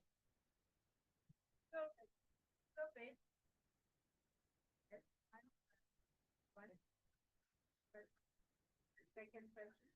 And then on the third question, it's a collective response. Who issues that we're going to undertake?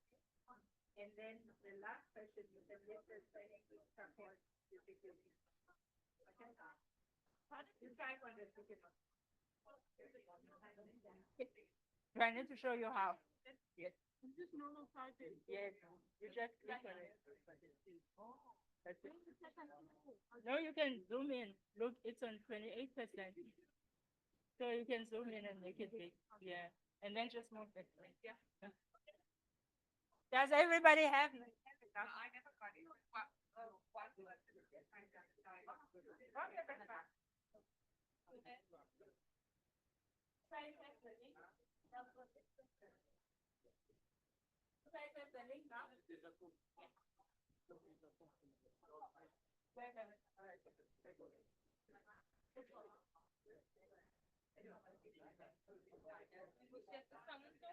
Okay, so I'm gonna remove.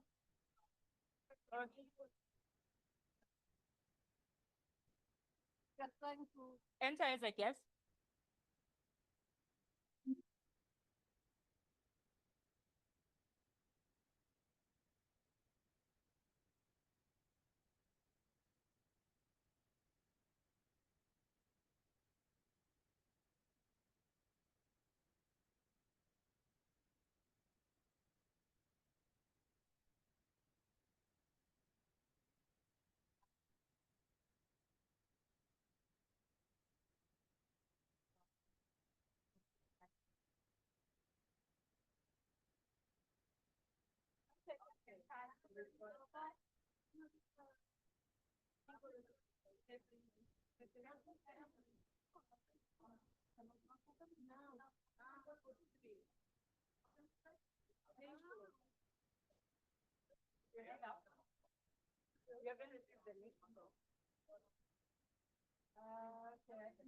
Yes, Alana is gonna sort it out.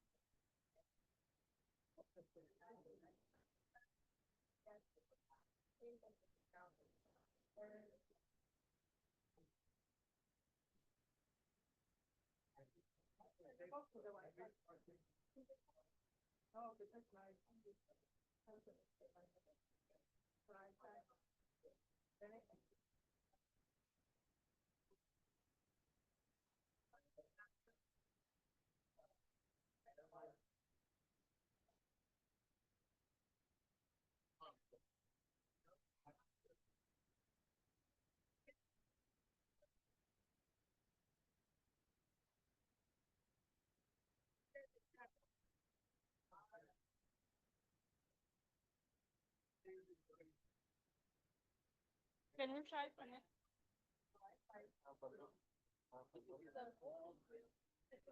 I thought something that was written now. The whole new?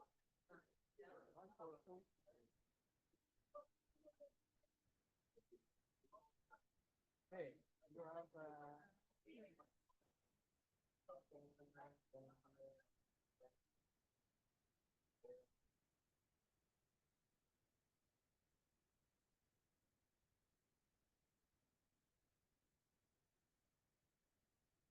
Still not connecting.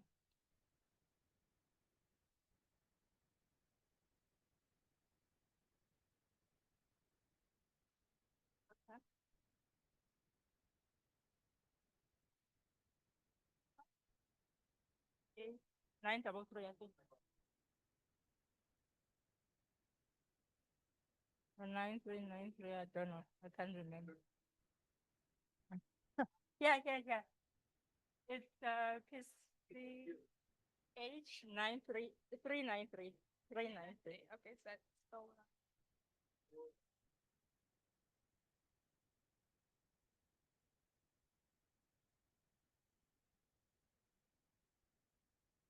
All right. Does anyone need help still? Or everybody is answering their questions? You're okay?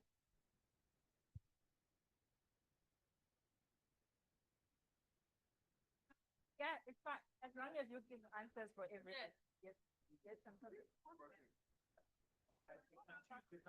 She's working on it. Probably 10 minutes. We don't have access. She's working on it. Trying to. Maybe she's trying somebody else.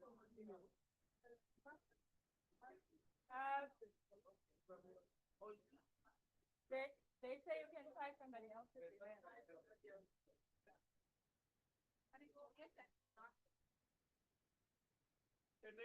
Yeah. Yes, I understand.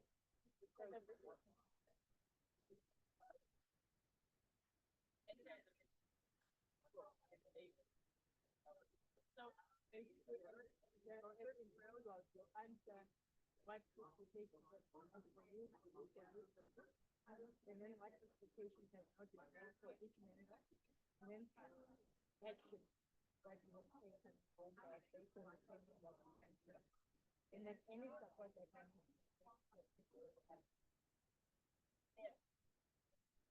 So what is the people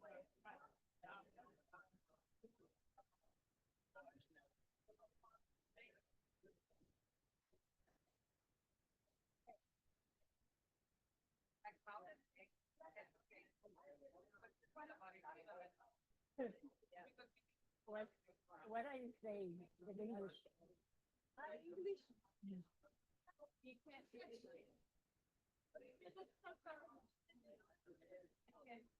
She's struggling to type. Okay, I can help you type. No, I don't speak Portuguese, so I won't be able to do that. Okay.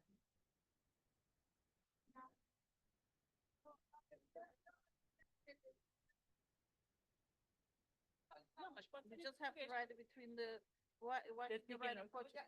Yeah, you can write in Portuguese. But why does it say it moves when you start to write? It goes out of the mouth. Oh, I don't know why it's doing that. Bacteria, when she writes, it goes out of the mouth. It's the same about it. No, it stays in the box. No, no. Go in the back. Ah. I don't know what's going on with your laptop. Yeah, but what?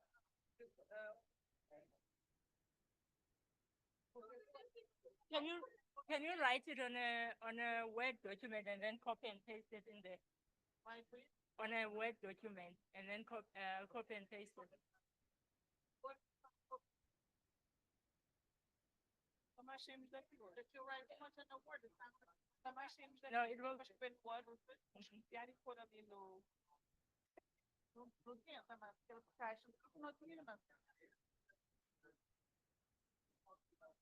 Ah, I can see mathematical model.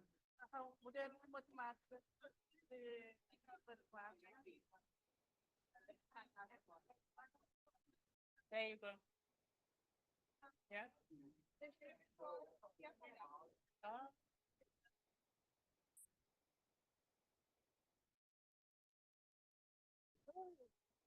Are you able to do it?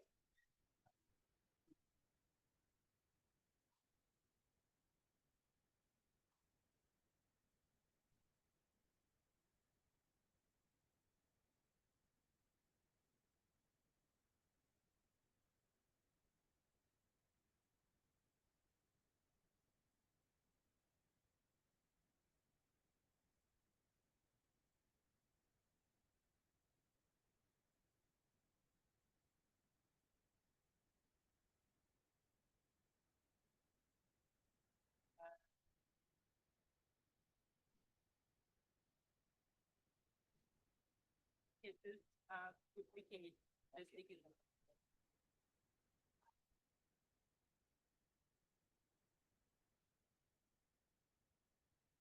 Are you guys okay?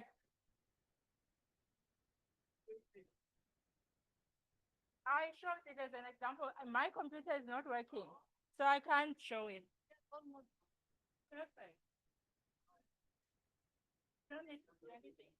So just You just close when you're done.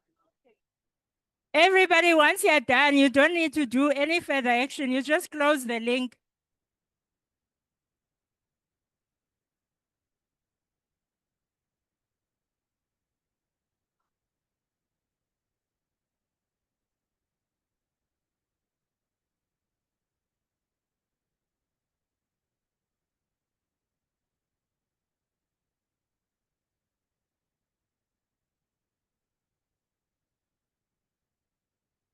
It's all the journey so far as well that we are looking at.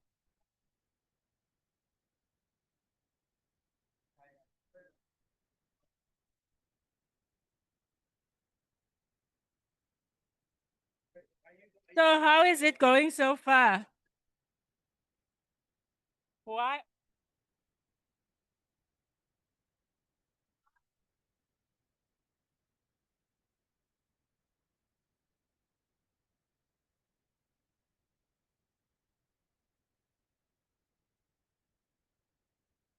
You guys okay? You guys okay?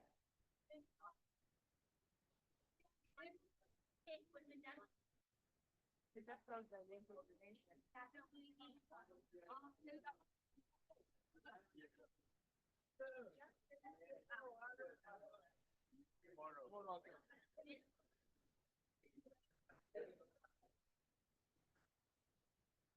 You just close the link.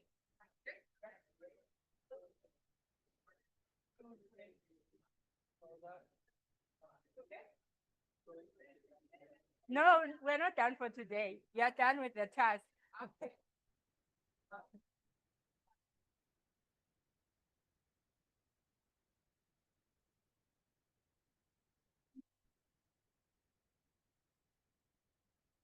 Is Salim going to do the daily evaluation now? Because my stuff is almost done. Okay.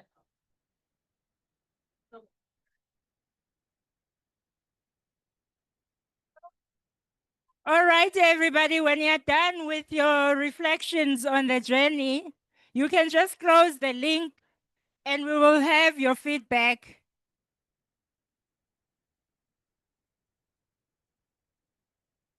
When you're done with your reflections, all you need to do is to close the link and we will have your feedback and we appreciate it. We appreciate you taking the time to reflect on your expectations.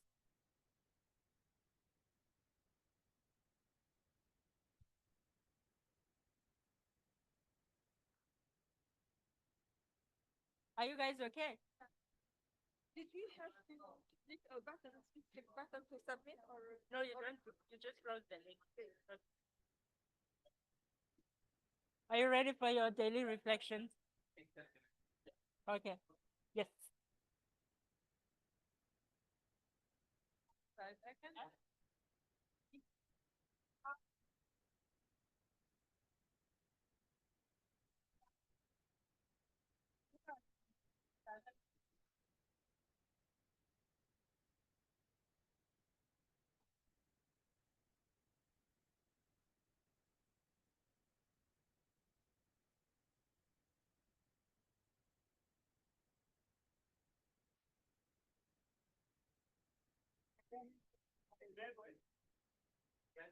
You type in the box. Yes. You're not- Because I think it's the thing itself. What you, oh, it's the platform. Yeah, no, they're typing on where? Ah. I thought you had opportunity. No, because I didn't know.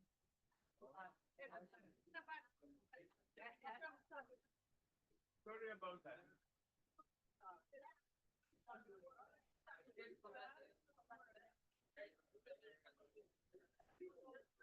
No.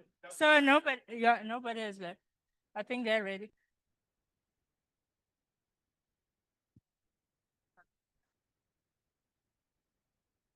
So once you've said all the expectations that have been met, which you came into the training with, you need to list the ones that have not been met. And then the next one.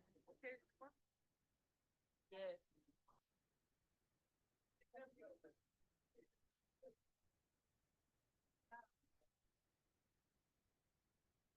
All right, who is still busy with the reflection?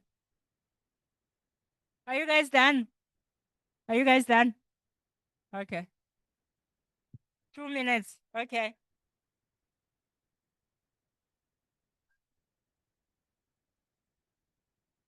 Are you guys almost done? Perfect. We're done. How is it going? Oh no, you're not supposed to type on the. You're supposed to only type on the sticky note. No, you don't click on it. There's somewhere else. You didn't type on it.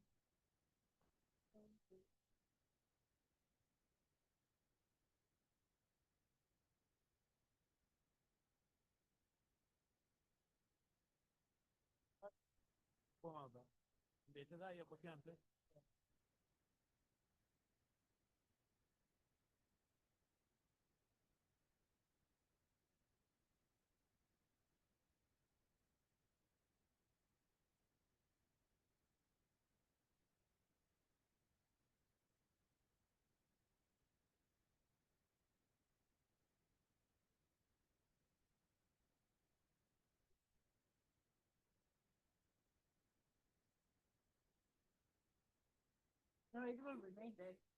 Yeah, it won't.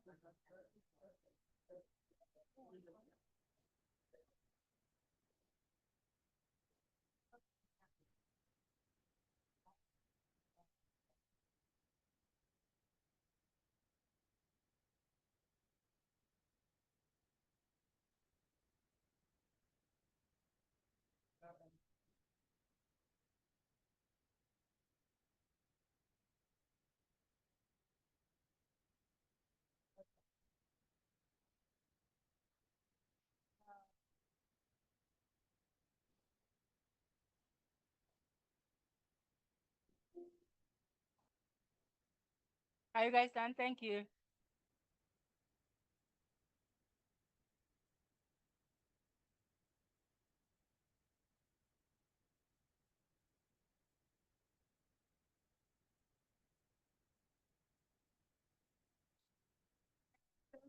Alarm.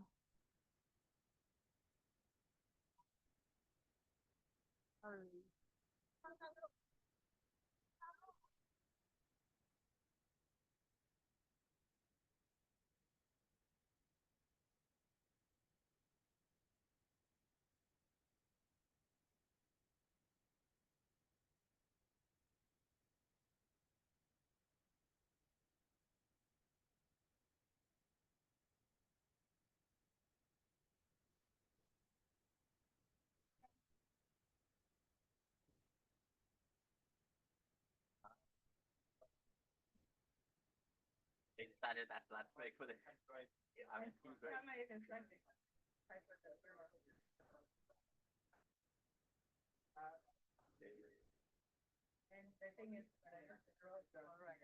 For your attention.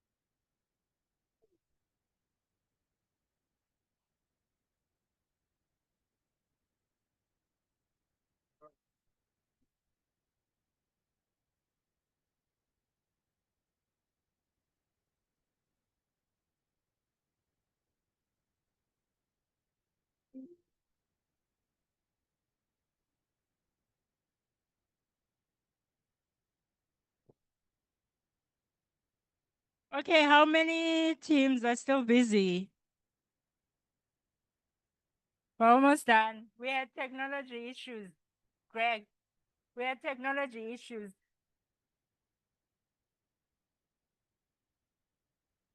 We had technology issues. Some people didn't receive the email with the link, and so they struggled to get onto the mural. What's happening now? We're wrapping up because now we're gonna do the daily reflection. What is daily review? Yeah. And then we're done for the day. No, I've got all the feedback that I wanted.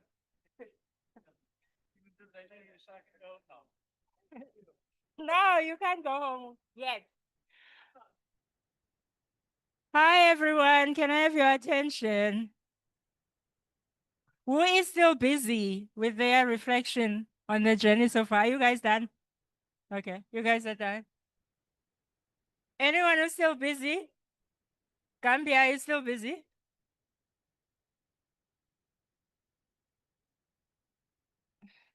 Okay, I've lost the.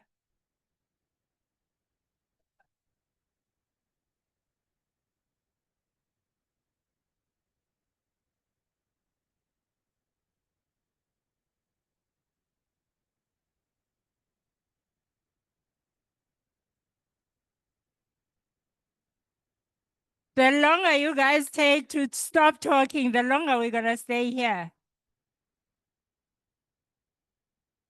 The longer you take to stop talking, the longer we're gonna stay here. Thank you. All right. So apologies for the issues with the technology. Just to say, we're gonna be using the same platform, the same link tomorrow. So please make sure that you keep it somewhere where you're gonna be able to access it for our first session tomorrow. And thank you for your reflections. We really appreciate it. We're gonna go back and look whether we've managed to meet your expectations, as well as to learn about the support that you might need from Nish. I am now going to hand over to Salim, who is going to do the daily reflection as our last activity for today. Where is he?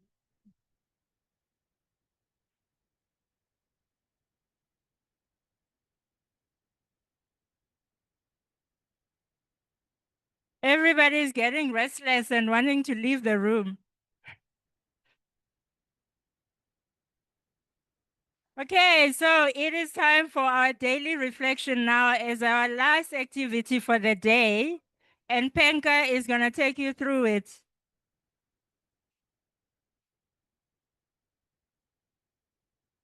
This one. Okay. Bonsoir à toutes et à tous. C'est fatigant.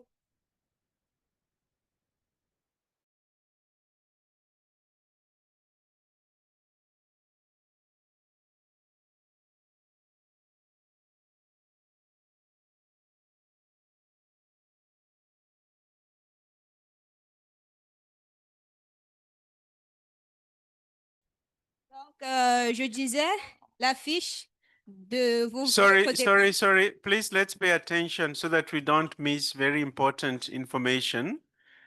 Some of it relates to you going back to your country. You don't want to go back? I understand. I understand. Okay, thanks. Penka, over to you. Ok, vous m'écoutez maintenant. Votre fiche du départ de votre vol est là, où vous êtes enregistré. Donc, il est important que, avant que vous rentriez demain, que vous ayez là pour savoir à quelle heure vous quittez pour l'aéroport. Is it clear? Ok. Alors, donc, nous sommes à la dernière session de notre journée qui est l'évaluation. Donc, vous allez cliquer vous allez essayer de scanner le code ou alors vous entrez le code et on va commencer avec l'évaluation. Dites-moi quand c'est fait, s'il vous plaît.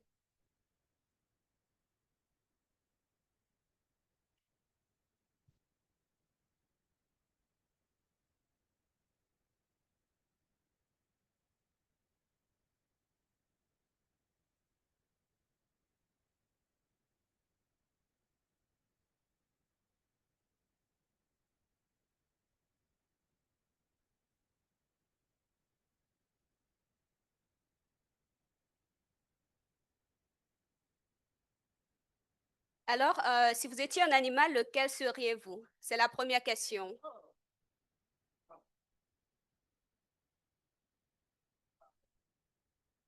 Vous n'êtes pas connecté?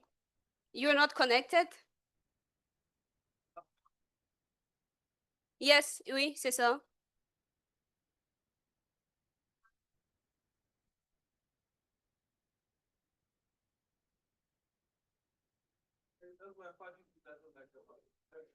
Alors, la première question, est-ce qu'on est là? Vous êtes avec moi, s'il vous plaît? Are you with me, please? Okay. Okay, the code. You can go to the next one. No, they need the code. Yeah, and then you just use this one. So the other people still answer, and then you Okay. close it. Okay.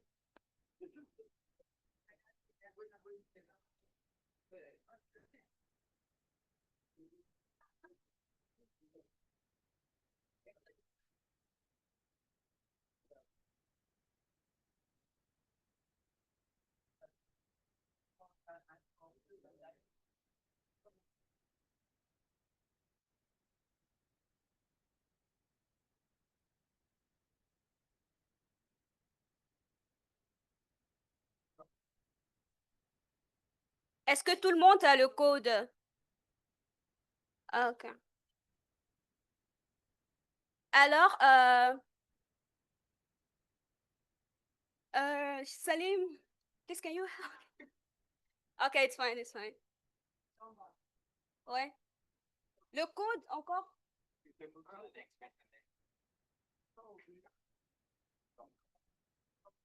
Hmm?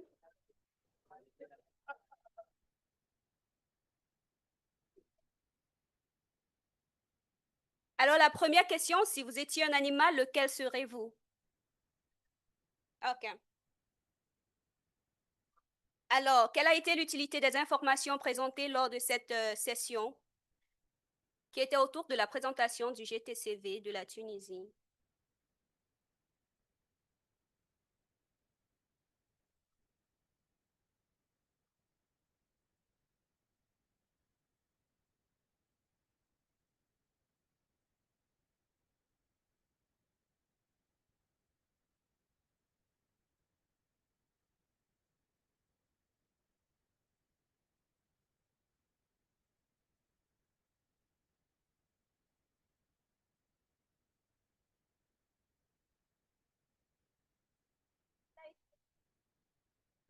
Ok, la prochaine question est donc, quelle a été l'utilité des informations présentées lors de cette session? Il s'agit du jumelage des GTCV expériences de la région du Pacifique occidental.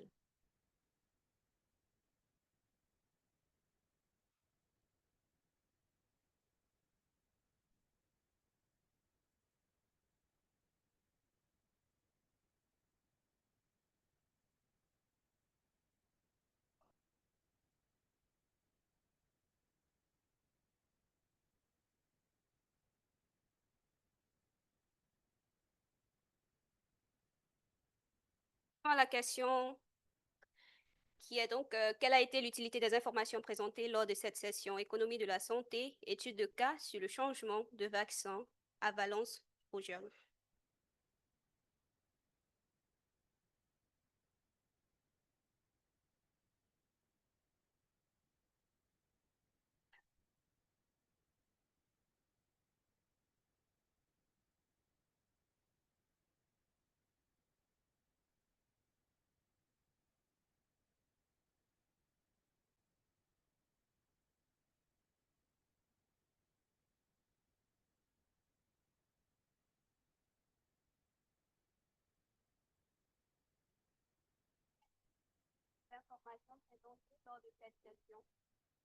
Quelle a été l'utilité des informations présentées lors de cette session modélisation mathématique, qui était l'étude de cas?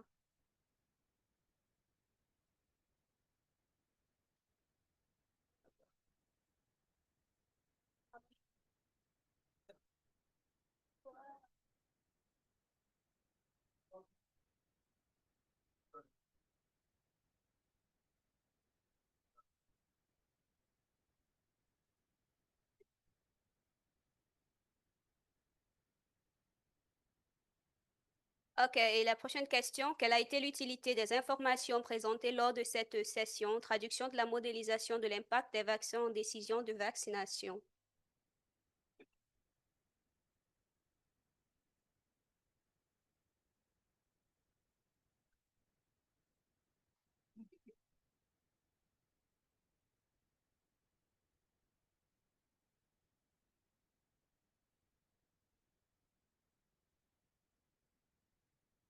OK, la prochaine question.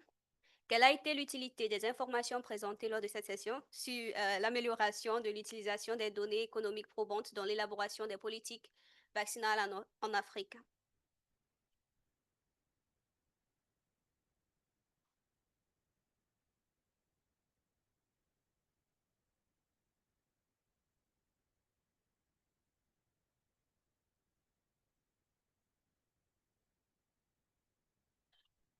La prochaine question, quelle a été l'utilité des informations, toujours lors de cette session, qui est autour de la visibilité et la communication des GTCV?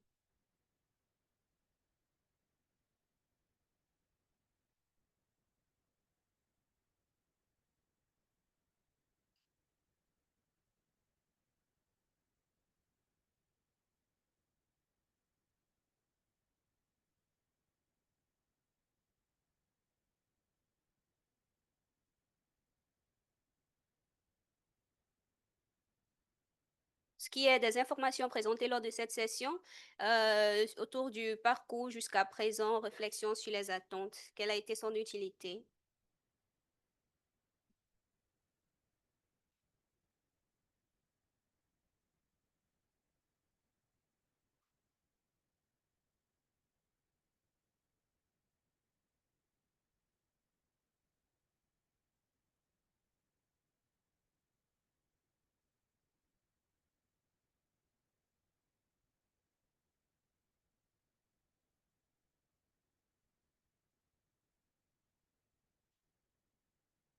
OK. Est-ce que vous pouvez évaluer la traduction de 1 à 10 de la session d'aujourd'hui?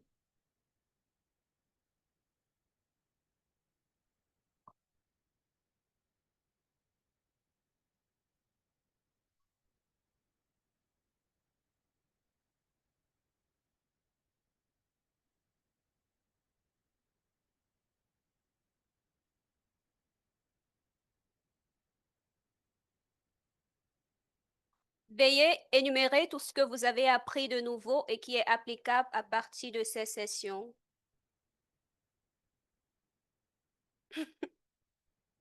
C'est trop. Nous sommes presque à la fin.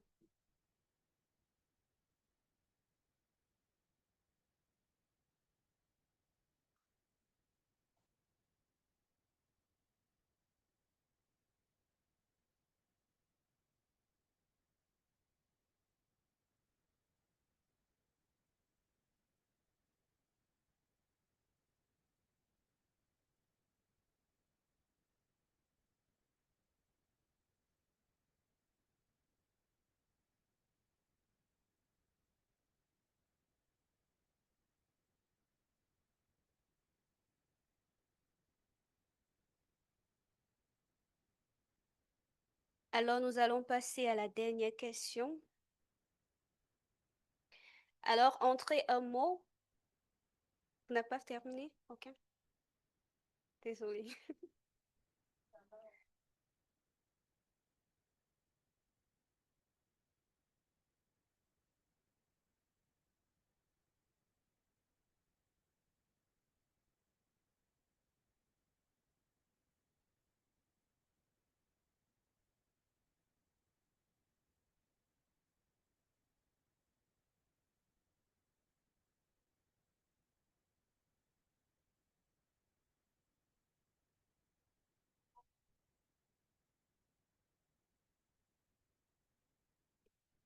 Alors, entrez un mot ou une phrase qui décrit ce que vous pensez de la formation jusqu'ici et nous acceptons plusieurs réponses.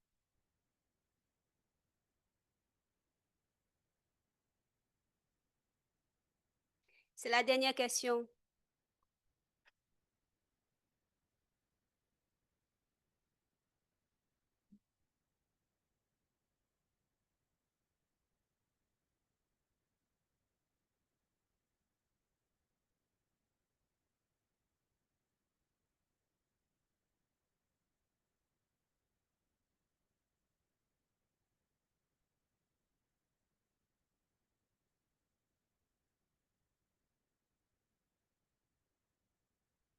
Voilà. Merci beaucoup pour votre participation. Passez une agréable soirée. Merci.